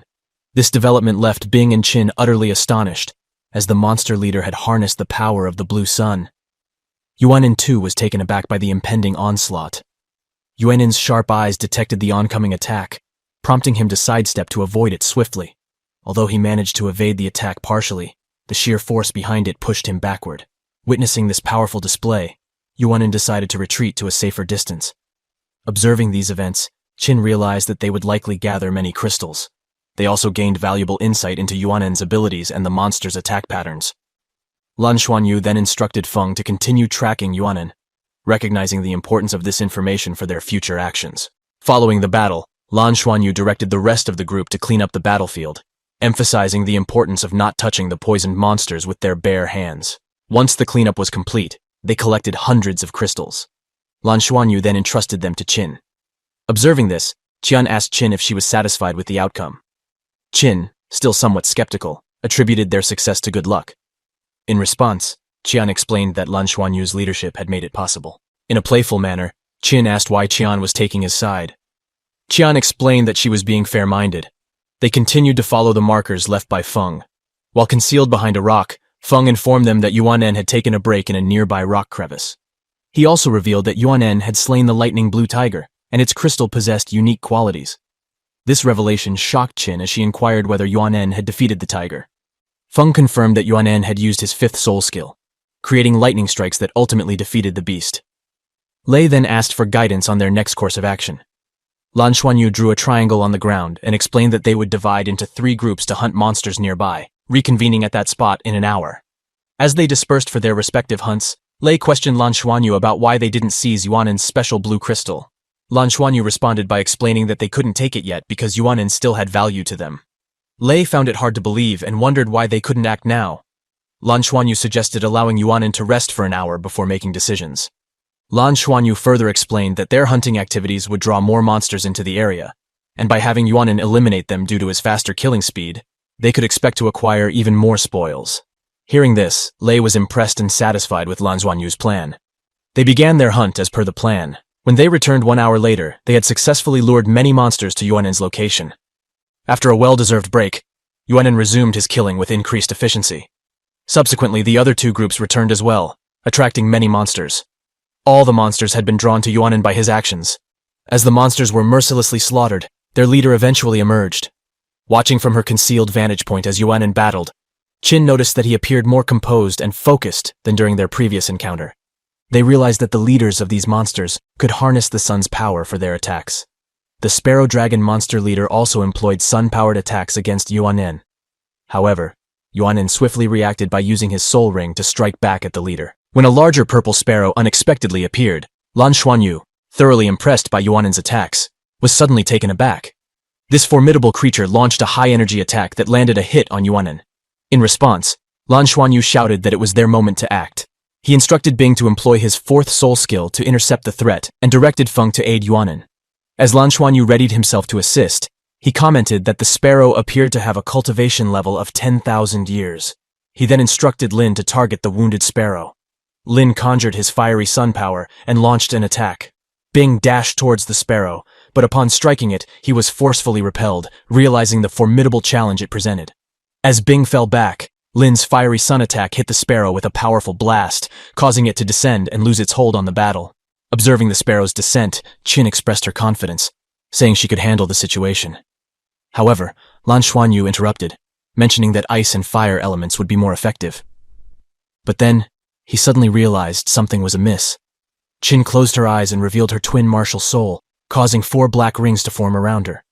Lan Xuanyu and his group were astonished to see that Qin possessed 4 rings, each thousands of years old. While channeling her power, Qin used her hand to execute a skill. A powerful sound wave emanated from her and struck the formidable sparrow, disrupting its flight. Satisfied with the result, Qin urged everyone to attack it immediately. In response to Qin's command, Lan Xuanyu ordered Lei to remain in place while directing the rest of the group to follow him in the attack. Yuanen, initially confused by their approach, received clarification from Feng, who informed him of their assistance and urged him to follow. As a united front, they all launched an assault on the grounded sparrow, bombarding it with fireballs. However, the sparrow began to channel a powerful sun attack. In response, Lan Xuanyu urgently called out to Qian and embraced her, infusing her with his strength. Qian harnessed this power to unleash her formidable freezing spell, encasing the entire sparrow in ice. Seizing the opportunity, Bing and Yi struck the frozen bird, shattering the ice. Suddenly, they realized that the sparrow's sun attack had not been completely interrupted and was still advancing. As the sparrow's attack neared its target, another unexpected attack surged from the ground, intercepting and blocking it. Lin employed sunstrike magic, engulfing the sparrow in flames, while Yi and Feng swung their swords, delivering strikes to the avian foe. Finally, Bing delivered a decisive blow to the wounded leader sparrow, causing it to plummet to the ground. The 2 formidable purple sparrows were defeated with their combined efforts, and the battle ended. Yuanen, still perplexed by their sudden assistance, watched as Lan Xuanyu approached him and inquired about his well-being. Yuanen expressed his gratitude, and Lan Xuanyu assured him they would soon become classmates. Seeing that Yuanen appeared exhausted, Lan Xuanyu advised him to rest and recover his soul power while they protected him. The rest of the group began the task of cleaning the battlefield. Lan Xuanyu obtained the crystals from the 2 leaders. As Qin and Qian gazed upon the exquisite crystals, they were genuinely amazed by their beauty. Lan Xuanyu handed one of the crystals to Qin and kept the other for himself. Meanwhile, Yuanen sat in contemplation. Lan Xuanyu approached him and conveyed that they considered Yuanen one of their own now. He then presented a crystal to Yuanen, explaining that they had secured it from the other eagle they had defeated. This revelation left Yuanen, Lei, and Qin in shock. Yuanen, deeply moved and grateful for Lan Xuanyu's help, expressed his inability to accept the spoils without Lan Xuanyu's. He asked if he could follow Lan Xuanyu. In response, Lan Xuanyu inquired why Yuanen had chosen to act alone throughout their journey. Yuanen paused for a moment, contemplating the revelation of his secret. Finally, he disclosed a hidden secret that could not be revealed, leading him to act alone during their journey. Intrigued by Yuanen's admission, Lan Xuanyu expressed his curiosity about the secret. Lan Xuanyu then firmly grasped Yuanen's hand and handed him the crystal, insisting that it was rightfully his, and they understood his need to keep his secret. Lan Xuanyu assured Yuanen they wouldn't pry further, but wanted to know his plans. Grateful and touched by Lan Xuanyu's kindness, Yuanen held onto his hand and acknowledged that Lan Xuanyu was generous. He confessed that he had no specific plans and found the monsters frightening, so he genuinely wanted to join their group. Lan Xuanyu extended a warm invitation, welcoming Yuanen to join their team. Lei remained astonished by Yuanen's 5th soul ring power. Lan Xuanyu approached Yuanen, cautioning him about safeguarding his secret. Lan Xuanyu recognized that Yuanen was concerned that his secret might inadvertently be revealed to the group. Yuanen, taken aback, asked how Lan Xuanyu had discerned his apprehension. Lan Xuanyu responded by highlighting their hazardous environment and the potential risks associated with Yuanen's secret. He inquired whether Yuanen believed his secret would remain concealed if he maintained some distance from the group. Yuanen confirmed this was the case and noted that he hadn't yet reached the age of puberty. Lan Xuanyu suggested they follow Yuanen at a distance. If monsters appeared, they would fight them together. Yuanen liked this idea. He asked if he was worried about wasting their time. Lan Xuanyu assured him that it wasn't a problem. They were a combined team of 3 groups and would share the rewards equally. Plus, they needed to collect more rewards. Lan Xuanyu suggested to Yuanen that he would share all the spoils with their group, and in return, he would like to receive 30% of the spoils. Yuanen found this proposal unfair. He looked at Lan Xuanyu with determination and said that since he had joined their team, they should divide the spoils equally among all members. Lan Xuanyu expressed concern that this might negatively impact Yuanen's grades. However, Yuanen reassured him, saying it wouldn't be a problem, as he was a recommended student already admitted to Shrek Academy. Hearing this surprising revelation, Lan Xuanyu was shocked and agreed to share the spoils equally. Upon hearing this, Yuanin felt elated to have found a team. Lan Xuanyu introduced himself, and Yuanin reciprocated by introducing himself to Lan Xuanyu. Later, Lan Xuanyu informed the others that Yuanin had decided to join their team, but he had a secret. Therefore, everyone was to stay 30 meters away from him at night. Lan Xuanyu also assured them that Yuanin would share the spoils. Qin approached Lan Xuanyu and expressed her concerns on the side. She felt that Lan Xuanyu was going too far, and if Yuanin failed, they would be left in a difficult situation. Lan Xuanyu informed Qin that Yuanin was an internationally recommended student already been accepted into Shrek Academy. Qin was taken aback by this revelation and realized she didn't need to feel sorry for him anymore. Due to Yuanin joining the team, Lan Xuanyu adjusted their strategy. The other team members were tasked with luring monsters and providing protection, while Yuanin's role was to eliminate the monsters. Lan Xuanyu's blue silvergrass ability could significantly enhance Yuanin's power. The combination of empowerment and tactical coordination greatly improved their overall efficiency. By the night of the second day, they had successfully dealt with 3 waves of monsters. Yuanin chose to stay alone at the mountain's summit, while the rest of the team set up camp on the mountainside. When Lei saw the abundance of crystals before them, he was shocked. Lan Xuanyu mentioned that Yuanin had contributed all of his previous earnings and was sharing them with the team. Qin deeply appreciated Lan Xuanyu's thoughtfulness. Up on the mountain's peak, Yuanin reflected on how kind Lan Xuanyu had been to him, and he felt genuinely happy about joining their team. He launched a powerful attack that struck the leader with a blinding flash, causing the ape to scream in agony. The electric shocks inflicted considerable pain upon the leader. Witnessing the coordinated attack, Yuanin and Qin were impressed by its effectiveness. Lei regained consciousness and understood that they were facing a life-and-death crisis. He recognized that everyone was fighting with great determination and felt that he was inadequate without Lan Xuanyu's assistance. Lei summoned the gate, determined to muster the mental strength required to summon a formidable soul beast this time. The energy emanating from Lei's summoning gate was potent, unlike anything he had ever experienced. However, Lei was unsure if he could successfully bring them out, as this task was typically carried out by Lan Xuanyu alone. Determined not to be the weakest link and striving for strength, Lei poured all his efforts into the summoning, pushing himself to his limits. Lei's determination was so intense that it led to him coughing up blood. But as his blood made contact with the summoning gate, he felt a connection forming, giving him hope to achieve the summoning. Suddenly, a formidable earth bear with 1,000 years of cultivation materialized before them. Lei was overjoyed at the appearance of this powerful ally, and remarked that one never truly knows one's capabilities until one tries. The earth bear wasted no time and charged toward the 2-headed ape king. Meanwhile, the ape king continued to channel its spirit repeatedly, and Qin realized they needed to disrupt this process to maintain the upper hand. Qin attempted to disrupt the ape king's channeling using her Serenade of Peaceful Joy skill, but it proved ineffective, and the ape continued to channel its attack. The unleashed attack struck the ground, generating immense pressure that sent everyone flying, including the mighty earth bear. With everyone down, the ape leader leaped into the air, aiming to attack the defenseless Bing. However, in mid-air, Lan Xuanyu swiftly grabbed Bing using his silvergrass arms and moved him out of harm's way. The enraged ape then turned its attention to Lan Xuanyu. Observing Lan Xuanyu in a head-to-head confrontation with the ape king, Qin grew increasingly worried. However, Lan Xuanyu made a daring move, leaping toward the oncoming ape king just as the creature lunged at him. In mid-air, Lan Xuanyu's pet monkey, perched on his shoulder, flashed its eyes, momentarily distracting the ape king. Seizing this opportunity, Lan Xuanyu made a decisive slash at the ape king's eye with his dragon claw arms. The attack destroyed one of the ape king's eyes, causing the creature to roar in agony and fury. Lan Xuanyu, using his silvergrass, firmly seized the ape king's feet. Meanwhile, Qin continued channeling her energy, believing that Lan Xuanyu needed to hold on for a few more seconds. Lan Xuanyu delivered a minor tremor-inducing attack to the ape king while Qin completed her channeling.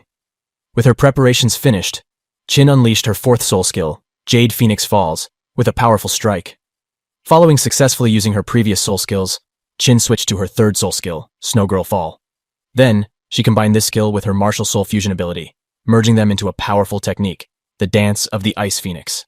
Qin directed this formidable Ice Phoenix towards the twin apes, who were channeling their soul attack. One of the apes hurled their attack towards the approaching phoenix, shattering it into fragments. The remnants of the phoenix then headed directly towards Qin, who was seated behind it. Seeing the impending attack, Qin realized she could not move and braced herself for the impact. As the attack hurtled towards Qin, Lin and Yuanin swiftly intervened, intercepting the oncoming assault with their attacks. Simultaneously, Lan Xuanyu employed his silvergrass to grab Qin and Qian, moving them to a safer location. The spirit ape's attack hit the ground with tremendous force, generating a shockwave that sent everyone flying, scattering them amidst the trees. Now, all of them lay sprawled on the ground, incapacitated. Lan Xuanyu managed to get back on his feet and noticed that Yuanen and Feng were down before him. He attempted to rouse them, but his efforts were in vain. Meanwhile, with one eye now gone, the Ape King was consumed by an overwhelming rage and prepared for another battle. In its furious state, the Ape King let out a roar that sent smaller beasts, including the bear summoned by Lei, scurrying away in retreat. Lei desperately screamed for the bear not to leave, as he had summoned it, but it continued to retreat. Lei positioned himself in front of the retreating bear, tears streaming down his face, and attempted to halt it by conjuring a magical shield. However, the shield produced a high-energy burst. As Lan Xuanyu witnessed the energy blast, he realized that when the smoke cleared, only the bear remained, and Lei was nowhere to be seen. It became evident that something had gone wrong. As the energy levels subsided, Lan Xuanyu was surprised when he saw that Lei had transformed himself into the Soul Earth Bear. Lan Xuanyu asked if Lei was all right and marveled at his unique soul spirit. Lei declared that they would face the Ape King together now. Lan Xuanyu agreed, and they launched a coordinated attack on the Ape King. He instructed Lei to find a way to withstand the Ape King's right arm. Together, they confronted the formidable foe. As the ape launched its attack, Lei attempted to grab its arm. However, the ape proved to be too powerful and threw Lei aside. Lan Xuanyu shouted, suggesting Lei should use the Earth Bear's gravity skills to hold on. But Lei explained that it was impossible, as the ape was exceedingly agile. Lan Xuanyu also noticed that the wound on the ape was already healing on its own. He realized they would be in serious trouble if the ape fully recovered. As Lan Xuanyu retreated, he slipped and lost his footing. Seeing this, Qin became extremely worried. As Lan Xuanyu fell, with the ape in hot pursuit, the creature launched an attack. In a desperate move, Lan Xuanyu, using his silvergrass hands, made contact with the ape's hand, resulting in a significant spark. After the intense sparks had subsided, the ape lay on the ground, seemingly incapacitated, with a majestic spear piercing its body. The ape attempted to raise its hand to launch a counterattack using its soul spirit. However, Lei stepped in, holding the ape's hand from behind, preventing it from retaliating. Qin and Qian realized that the ape wasn't dead, and launched another attack. They noticed Lan Xuanyu on the ape's back, working on something. Lan Xuanyu clasped both hands together and began channeling a potent energy. Witnessing this, Qian let out a scream. "No!" Her shout was so forceful that it reached Jing, who was on the spaceship. Suddenly, intense energy enveloped everyone, astounding them by what had just occurred. As the dust settled, they saw Lan Xuanyu atop the ape. Then it became apparent that the ape's entire head had exploded, leaving its body lifeless and headless. With the sensation of falling, Lan Xuanyu called out to Lei, who caught him just in time. Together, they lay on the ground, gazing at the picturesque sky. Lan Xuanyu felt a profound happiness that everyone had survived. Following the evolution of Lan Xuanyu's bloodline, he and Teacher Ji made numerous attempts to refine his abilities. The bloodline evolution changed Lan Xuanyu's martial soul fusion skill technique. Now, two hands with different soul rings would activate distinct fusion skills, adding a new layer of versatility to his martial prowess. When the first soul ring merged with the bloodline's power in his right hand, it summoned the frozen dragon spear. Lan Xuanyu heavily relied on this spear to deliver a fatal blow to the double-headed Ape King. Everyone except for Lan Xuanyu and Yuanen gradually regained consciousness during the night. They had pushed their soul strengths to the limit earlier, and now they needed a substantial break to recover fully. Recognizing this, Lan Xuanyu decided to rest and spend the night at their current location. Considering the circumstances, the area they were in appeared to be the safest choice. The most significant prize they had obtained was the Twin Ape Crystal, and with it, everyone should now have a strong case for gaining admission to Shrek Academy. Lan Xuanyu slowly opened his eyes and woke up Yuanen. As he observed Yuanen, he noticed that Yuanen seemed shorter than before. As Yuanen woke up, Lan Xuanyu, studying her closely, suddenly realized that she was not a boy but, in fact, a girl. This revelation left Lan Xuanyu in a state of shock.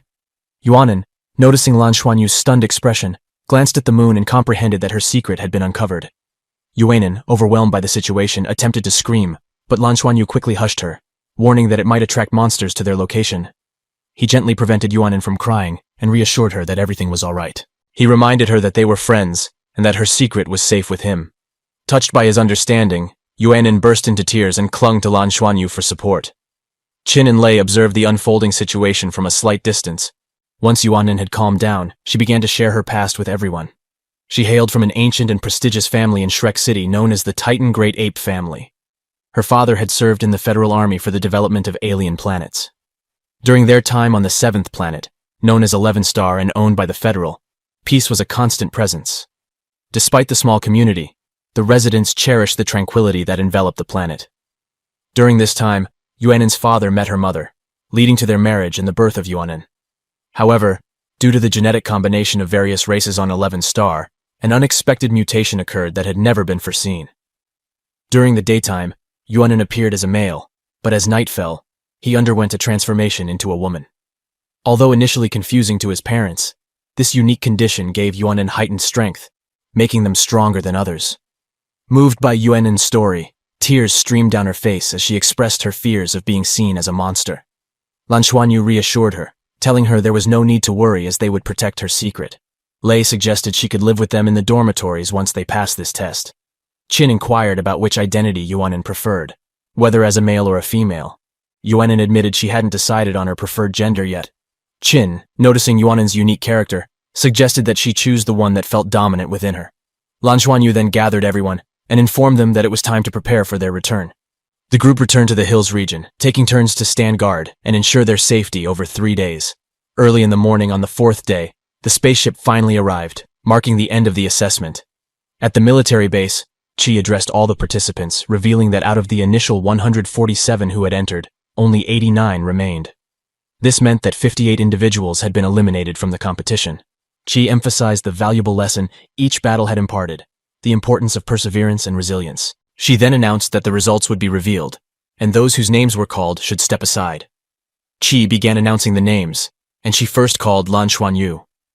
She commended him for his bravery, strategic thinking, and excellent choices during the assessment, declaring him the best among all participants. As a reward, Lan Xuanyu was awarded a yellow badge, a gift he received with great excitement and happiness. Qi then announced that the second place went to Yuanin, which made Qin jealous. Next, Qi announced that Qin had secured 3rd place, Bing had earned 6th place, and Qian had landed in 8th place.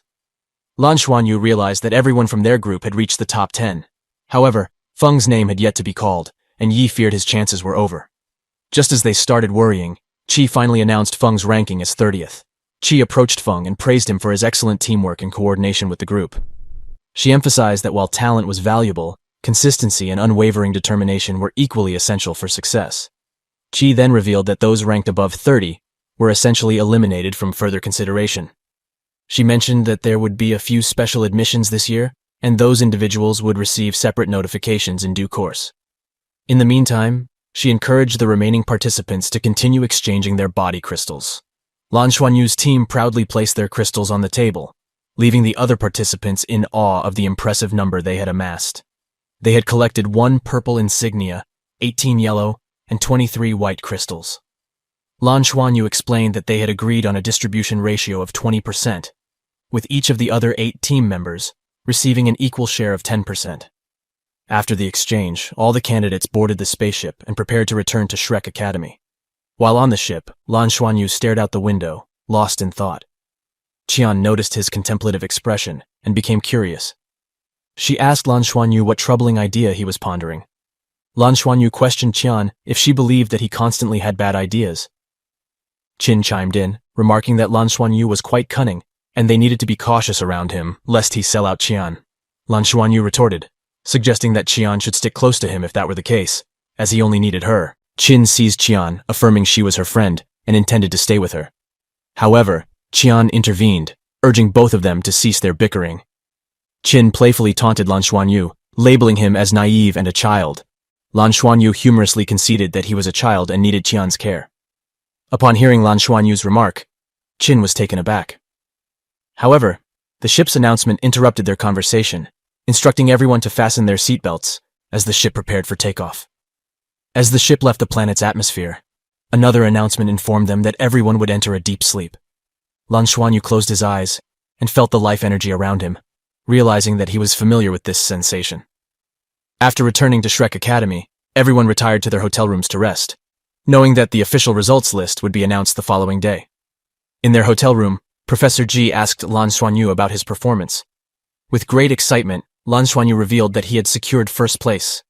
Upon hearing Lan Xuanyu's news, Professor Ji was taken aback and urged him to describe the examination process in detail. As Lan Xuanyu recounted the examination, Professor Ji's pride in his students grew, and he admired Lan Xuanyu's uniqueness. Lan Xuanyu, however, shared his belief that the assessment wasn't a true combat situation. Lan Xuanyu continued, explaining that the constant presence of life energy on the spaceship made the assessment less challenging. He proudly displayed the purple rank insignia to Professor Ji, who was astounded and impressed. Professor Ji expressed a hint of frustration, admitting that he had only managed to obtain the purple rank insignia once during his time as a student at Shrek Academy. Lan Xuanyu asked Professor Ji what he could exchange the purple rank insignia for. Professor Ji informed him that there were numerous options, including the possibility of exchanging it for Tang Sect techniques, which would significantly enhance his skills and knowledge. Lan Xuanyu was delighted by this prospect, eager to further his progress. Professor Ji, however, cautioned Lan Xuanyu not to disclose his findings regarding the nature of the assessment to anyone else. Lan Xuanyu agreed, acknowledging that the narrative presented by the Academy during the assessment had felt incredibly authentic. With the pain seeming genuinely intense, Professor Ji confirmed the authenticity, remarking that the Academy's dedication to advancing humanity was remarkable. He emphasized to Lan Xuanyu the importance of remembering that a peaceful life often relied on others carrying burdens on behalf of the masses. Professor Ji encouraged Lan Xuanyu, expressing confidence that Lan Xuanyu would achieve dreams that he had not been able to fulfill. The following day, Teacher Ji departed from the Duluo planet. Soon after, an announcement called for the gathering of freshman students. Lei invited Lan Xuanyu to join them in visiting the Sea Immortal Pavilion, extending an invitation for an exciting adventure. During the freshman entrance ceremony at the Sea Immortal Plaza, Qi announced the final admission list. Alongside the 6 special admissions, a total of 36 students had gained entry. Lan Xuanyu noticed that his warship troll teacher was also on the stage, casting a watchful gaze in his direction. Lan Xuanyu followed his warship teacher to the Space Research Building, where the teacher introduced himself as Tang Zhenhua and declared that he would be Lan Xuanyu's instructor. Tang conveyed the exciting news that Lan Xuanyu had been accepted as the sole Department of Interstellar Command student, a significant achievement. Lan Xuanyu inquired if it was challenging to gain admission, to which Tang proudly affirmed that the qualifications required were exceptionally high, making it a prestigious department with limited slots. Tang assured Lan Xuanyu that he would come to realize he was truly one in a million. Tang continued, mentioning that he had heard about Lan Xuanyu's outstanding performance in the audition, the trial, and the previous comprehensive assessment, all achieved with just 2 soul rings. He expressed his understanding of Lan Xuanyu's unique bloodline, emphasizing that he was sharing this information because he knew Lan Xuanyu was his only student. However, Tang's tone turned stern as he warned Lan Xuanyu that the cultivation resource allocation depended on the badges they earned. Lan Xuanyu should not set unrealistic expectations. Tang proceeded to boast about his extensive knowledge, claiming to be the most knowledgeable among all the teachers in the department. He instructed Lan Xuanyu to tidy up his room and informed him that a simulation cabin would also be available. Lan Xuanyu was thrilled by the prospect but soon realized there were conditions attached. Tang explained that since Lan Xuanyu had ranked first upon enrollment, he was expected to maintain that position in all future assessments. Tang ominously added that failure to do so would result in consequences, punctuating his statement with a sinister laugh before departing. Lan Xuanyu quickly stopped Tang and inquired about the resources available for exchange. Tang advised Lan Xuanyu to save his badges for a later time. However, Lan Xuanyu mentioned that he had heard that a purple insignia could be exchanged for the Heaven and Earth treasure, which would help him raise his soul power to 30 if possible. Tang was taken aback by Lan Xuanyu's mention of the purple logo. Impressed by Lan Xuanyu's story of how he obtained the purple insignia, Tang found it remarkable. Lan Xuanyu innocently suggested that his unique bloodline might be related to his unusual progress. He explained that ever since he came to Shrek Academy, he felt an infusion of life energy into his body, significantly accelerating his cultivation. Shocked by Lan Xuanyu's revelation, Tang asked him to extend his hand. Lan Xuanyu complied, offering his hand to Tang. As soon as Tang made contact with Lan Xuanyu's hand, he experienced a vivid vision of dragons soaring through the sky above a dense forest and scenes of destruction. Tang quickly withdrew his hand, realizing he had never encountered someone with such a high-level bloodline. He urged Lan Xuanyu to display his bloodline ability. Lan Xuanyu revealed his martial souls, including the mutated silver grass. Tang was visibly stunned by the sight of the mutated martial soul. Tang was baffled, stating that these 2 bloodlines should not be able to coexist, and he couldn't fathom how Lan Xuanyu possessed both of them. Lan Xuanyu explained that the 2 bloodlines had initially conflicted, but his former teacher had guided him to reconcile them. Tang was even more astonished, questioning how Ji and Yin could teach such a complex technique. Tang, now understanding the potential danger of Lan Xuanyu's unique situation, realized that as potent as his bloodlines were, the risk of their collision could be life-threatening. Tang approached Lan Xuanyu and inquired about his teacher's name. Lan Xuanyu revealed that his teacher's name was Nana, and she used to teach at Tianduo Star. Lan Xuanyu also asked Tang if his previous practice methods had been correct. Tang affirmed that his methods had indeed been very effective. Tang further admired Lan Xuanyu's extraordinary teacher for her ability to teach him how to control two bloodlines simultaneously. After Lan Xuanyu arrived at Shrek Academy and began absorbing life energy, he shared his experiences and insights with Tang. Tang recognized that Lan Xuanyu's training methods would significantly expedite attaining high potential for future students. During their conversation, Lan Xuanyu revealed his purple insignia and asked Tang what he could exchange it for. However, Tang surprised him by requesting Lan Xuanyu's purple logo. Lan Xuanyu, somewhat taken aback, displayed his purple insignia to Tang. Tang then inquired about what Lan Xuanyu desired in exchange for the logo. After considering it momentarily, Lan Xuanyu expressed his wish to rapidly reach level 30 with his Demon Eye ability. Tang informed Lan Xuanyu that he did not need to purchase the Demon Eye ability. He further explained that since he was also a member of the Tang sect, Lan Xuanyu could join the sect and become his student to learn the skill. Lan Xuanyu was extremely surprised and taken aback by Tang's offer. Tang reassured him to keep his symbol and mentioned that a better opportunity might arise to utilize it. He then handed Lan Xuanyu a small box, instructing him to place it in his meditation room and open it during practice. Intrigued, Lan Xuanyu inquired about the contents of the box. Tang explained that the small box contained the black insignia of Shrek Academy, crafted from the branches of the Tree of Eternity. He mentioned it would help Lan Xuanyu find inner calmness during his practice. Lan Xuanyu felt it was too valuable in exchange for his purple insignia and hesitated to accept it.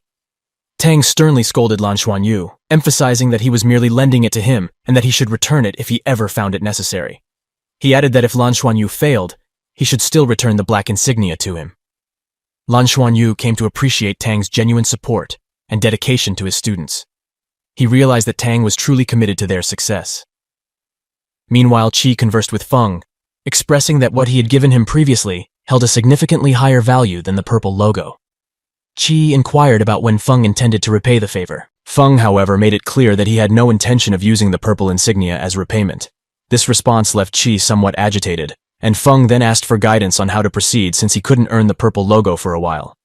Qi suggested that Feng borrow the purple insignia from Lan Xuanyu, but Feng was reluctant. Qi then proposed an alternative solution. She reluctantly accepted Feng as her student, although she doubted whether he could pass the exam in a year. Feng, displaying determination, assured Qi that he could succeed. Qi placed her hand on Feng's shoulder and declared that he would be her disciple from that moment onward. However, Feng didn't appear particularly pleased about the situation. Qi inquired if Feng truly wanted the logo, suggesting he could return it if he didn't.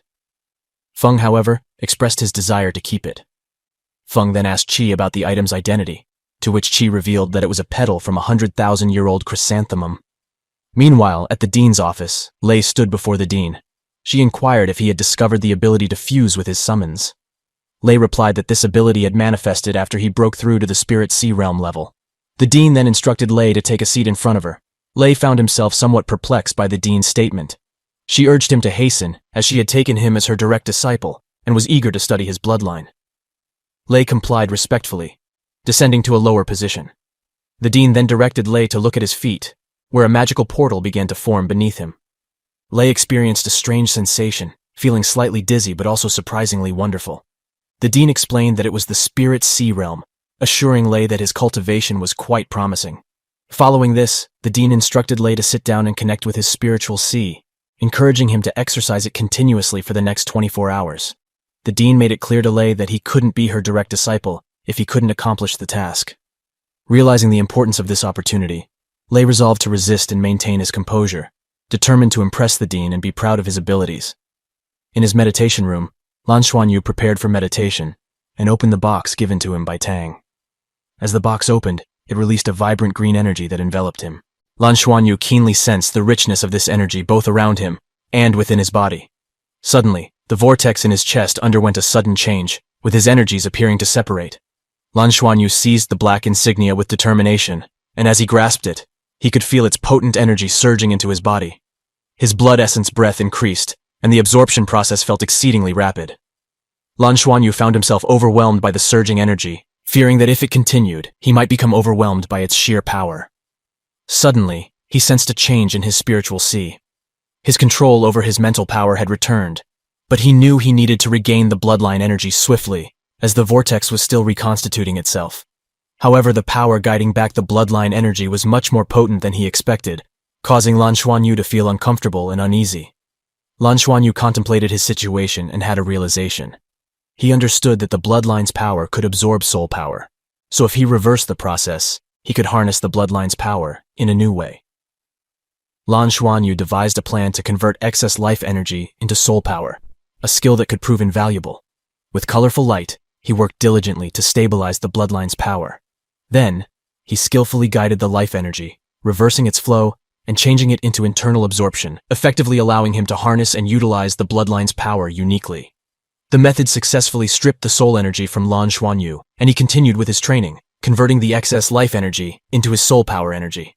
As the process reached completion, he opened his eyes and was surprised to see that the black insignia had lost all of its energy. Initially, Lan Xuanyu thought it might be broken. However, he quickly realized that the logo was merely gathering external energy, and his joy was immense. Lan Xuanyu was delighted that he had discovered a cultivation method that suited him perfectly. Qi began to brief everyone on the college's rules in the classroom. She explained that students had 2 years to create their battle armor, emphasizing that failing would result in their dismissal from the school. Qi elaborated on the standards set for the students. They needed to reach at least Master Level 3 in battle armor and attain a soul power level of 70. Furthermore, Qi provided insights about the Tree of Eternity, highlighting its significance as the planet's core. She mentioned that the tree had even absorbed an invading planet as part of its evolution. Qi informed the students that the real Shrek Academy was located within the tree canopy and had an inner courtyard. She explained that access to this inner sanctum was granted exclusively to those who became disciples of the inner courtyard. The students engaged in conversations, sharing their excitement about the sky city above the Tree of Eternity. Subsequently, Qi began teaching them the fundamental principles of crafting battle armor. Qi further explained to the students that they would also need to select their desired professions to study over the next 2 years. However, during the first year, their primary focus would be creating one battle armor. Qi appointed Courtyard as the class leader, and Yuanin as the vice leader. She specified that the class leader would change every month, and after 1 year, leadership positions would be determined through votes. As the class ended, Lan Xuanyu expressed concern about Lei's absence and inquired about his well-being. Qi reassured him that Lei was engaged in special training and healthy. In the afternoon, Lan Xuanyu accompanied Tang to the Shrek Academy exchange. A student emerged from the guest room as they stood in front of it. Lan Xuanyu couldn't help but notice that the student's uniform looked rather peculiar. Tang introduced the student as Win, a senior, and suggested that Lan Xuanyu should approach him for guidance. Lan Xuanyu extended a friendly introduction to Win, expressing his hope for them to get along well. Tang humorously remarked that Lan Xuanyu, her new disciple, was either inconsistent or somewhat eccentric.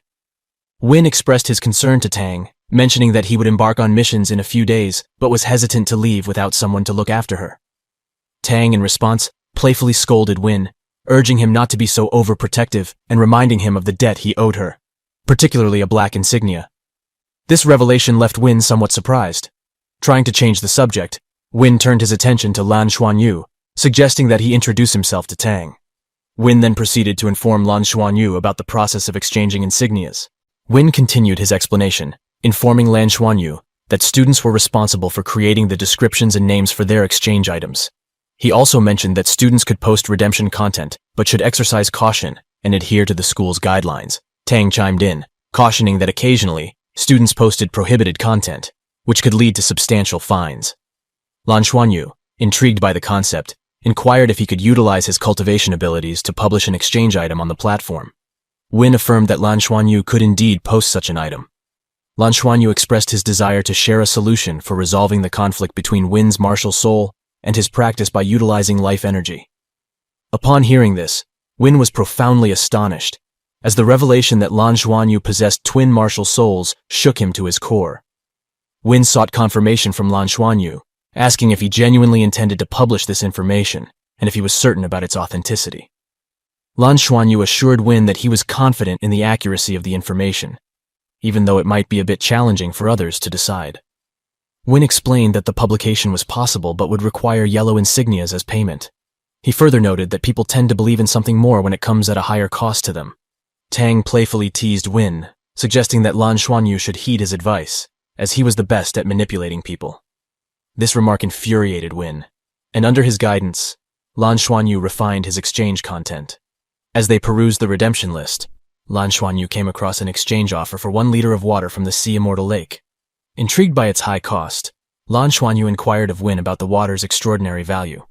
Win explained that the Sea Immortal Lake boasted numerous soul guide shields, making it exceedingly valuable. Lan Xuanyu expressed his intention to attempt to acquire it. Tang advised Lan Xuanyu against acquiring the water from the Sea Immortal Lake, suggesting that he could instead redeem an hour of practice in the lake from the yellow list. This suggestion surprised Qi, but Tang explained that Lan Xuanyu had a strong affinity for life energy, making it a worthwhile endeavor. Lan Xuanyu agreed to go along with Tang's advice. Accompanied by Tang, Lan Xuanyu entered a temple-like structure.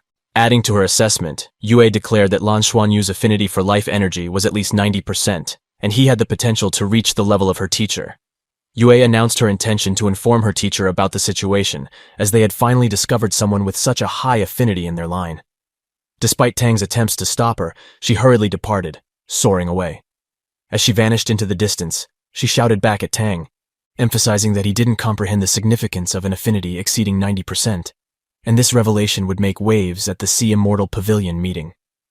Tang found himself in a state of confusion, unsure of what actions to take next. He was deeply concerned that they might take Lan Xuanyu away from him. In distress, Tang reached for his watch communicator and contacted the dean to explain the situation. He relayed the events that had just transpired to the dean through the soul communicator. Upon hearing his account, the dean scolded him, exclaiming that he acted recklessly like a fool. The dean's anger flared, and she lashed out at Tang with fury. She sternly warned Tang that if they succeeded in taking Lan Xuanyu away, she would have nothing more to do with him. In her rage, the dean declared that she would contact her teacher to protect Lan Xuanyu. Meanwhile, Lan Xuanyu remained entirely oblivious to the commotion outside. He was fully engrossed in the sea of life energy, his bloodline greedily absorbing the abundant life force surrounding him. As the dean arrived at the scene, her fury continued to mount, and she unleashed a barrage of scolding at Tang. She criticized him for not understanding that Lan Xuanyu's energy affinity could only be tested during a formal examination. She found it highly unusual that a second ring spirit master had absorbed such an excessive amount of life energy without any apparent harm to his body. The dean instructed Tang to immediately wake Lan Xuanyu from his trance and remove him from the situation. She chastised Tang for his perceived stupidity and warned that they risked Shu Lao's intervention if they continued to delay. Tang reluctantly agreed and attempted to use his spell to awaken Lan Xuanyu. However, just as he was about to do so, Shu Lao suddenly appeared, commanding Tang to step back. The sudden arrival of Shu Lao left both Tang and the dean utterly shocked and taken aback. Shu Lao greeted the dean and inquired if she was now the dean of the courtyard. The dean affirmed her new position. With a stern expression, Shu Lao asserted that it was time to return, as Lan Xuanyu now belonged to their school.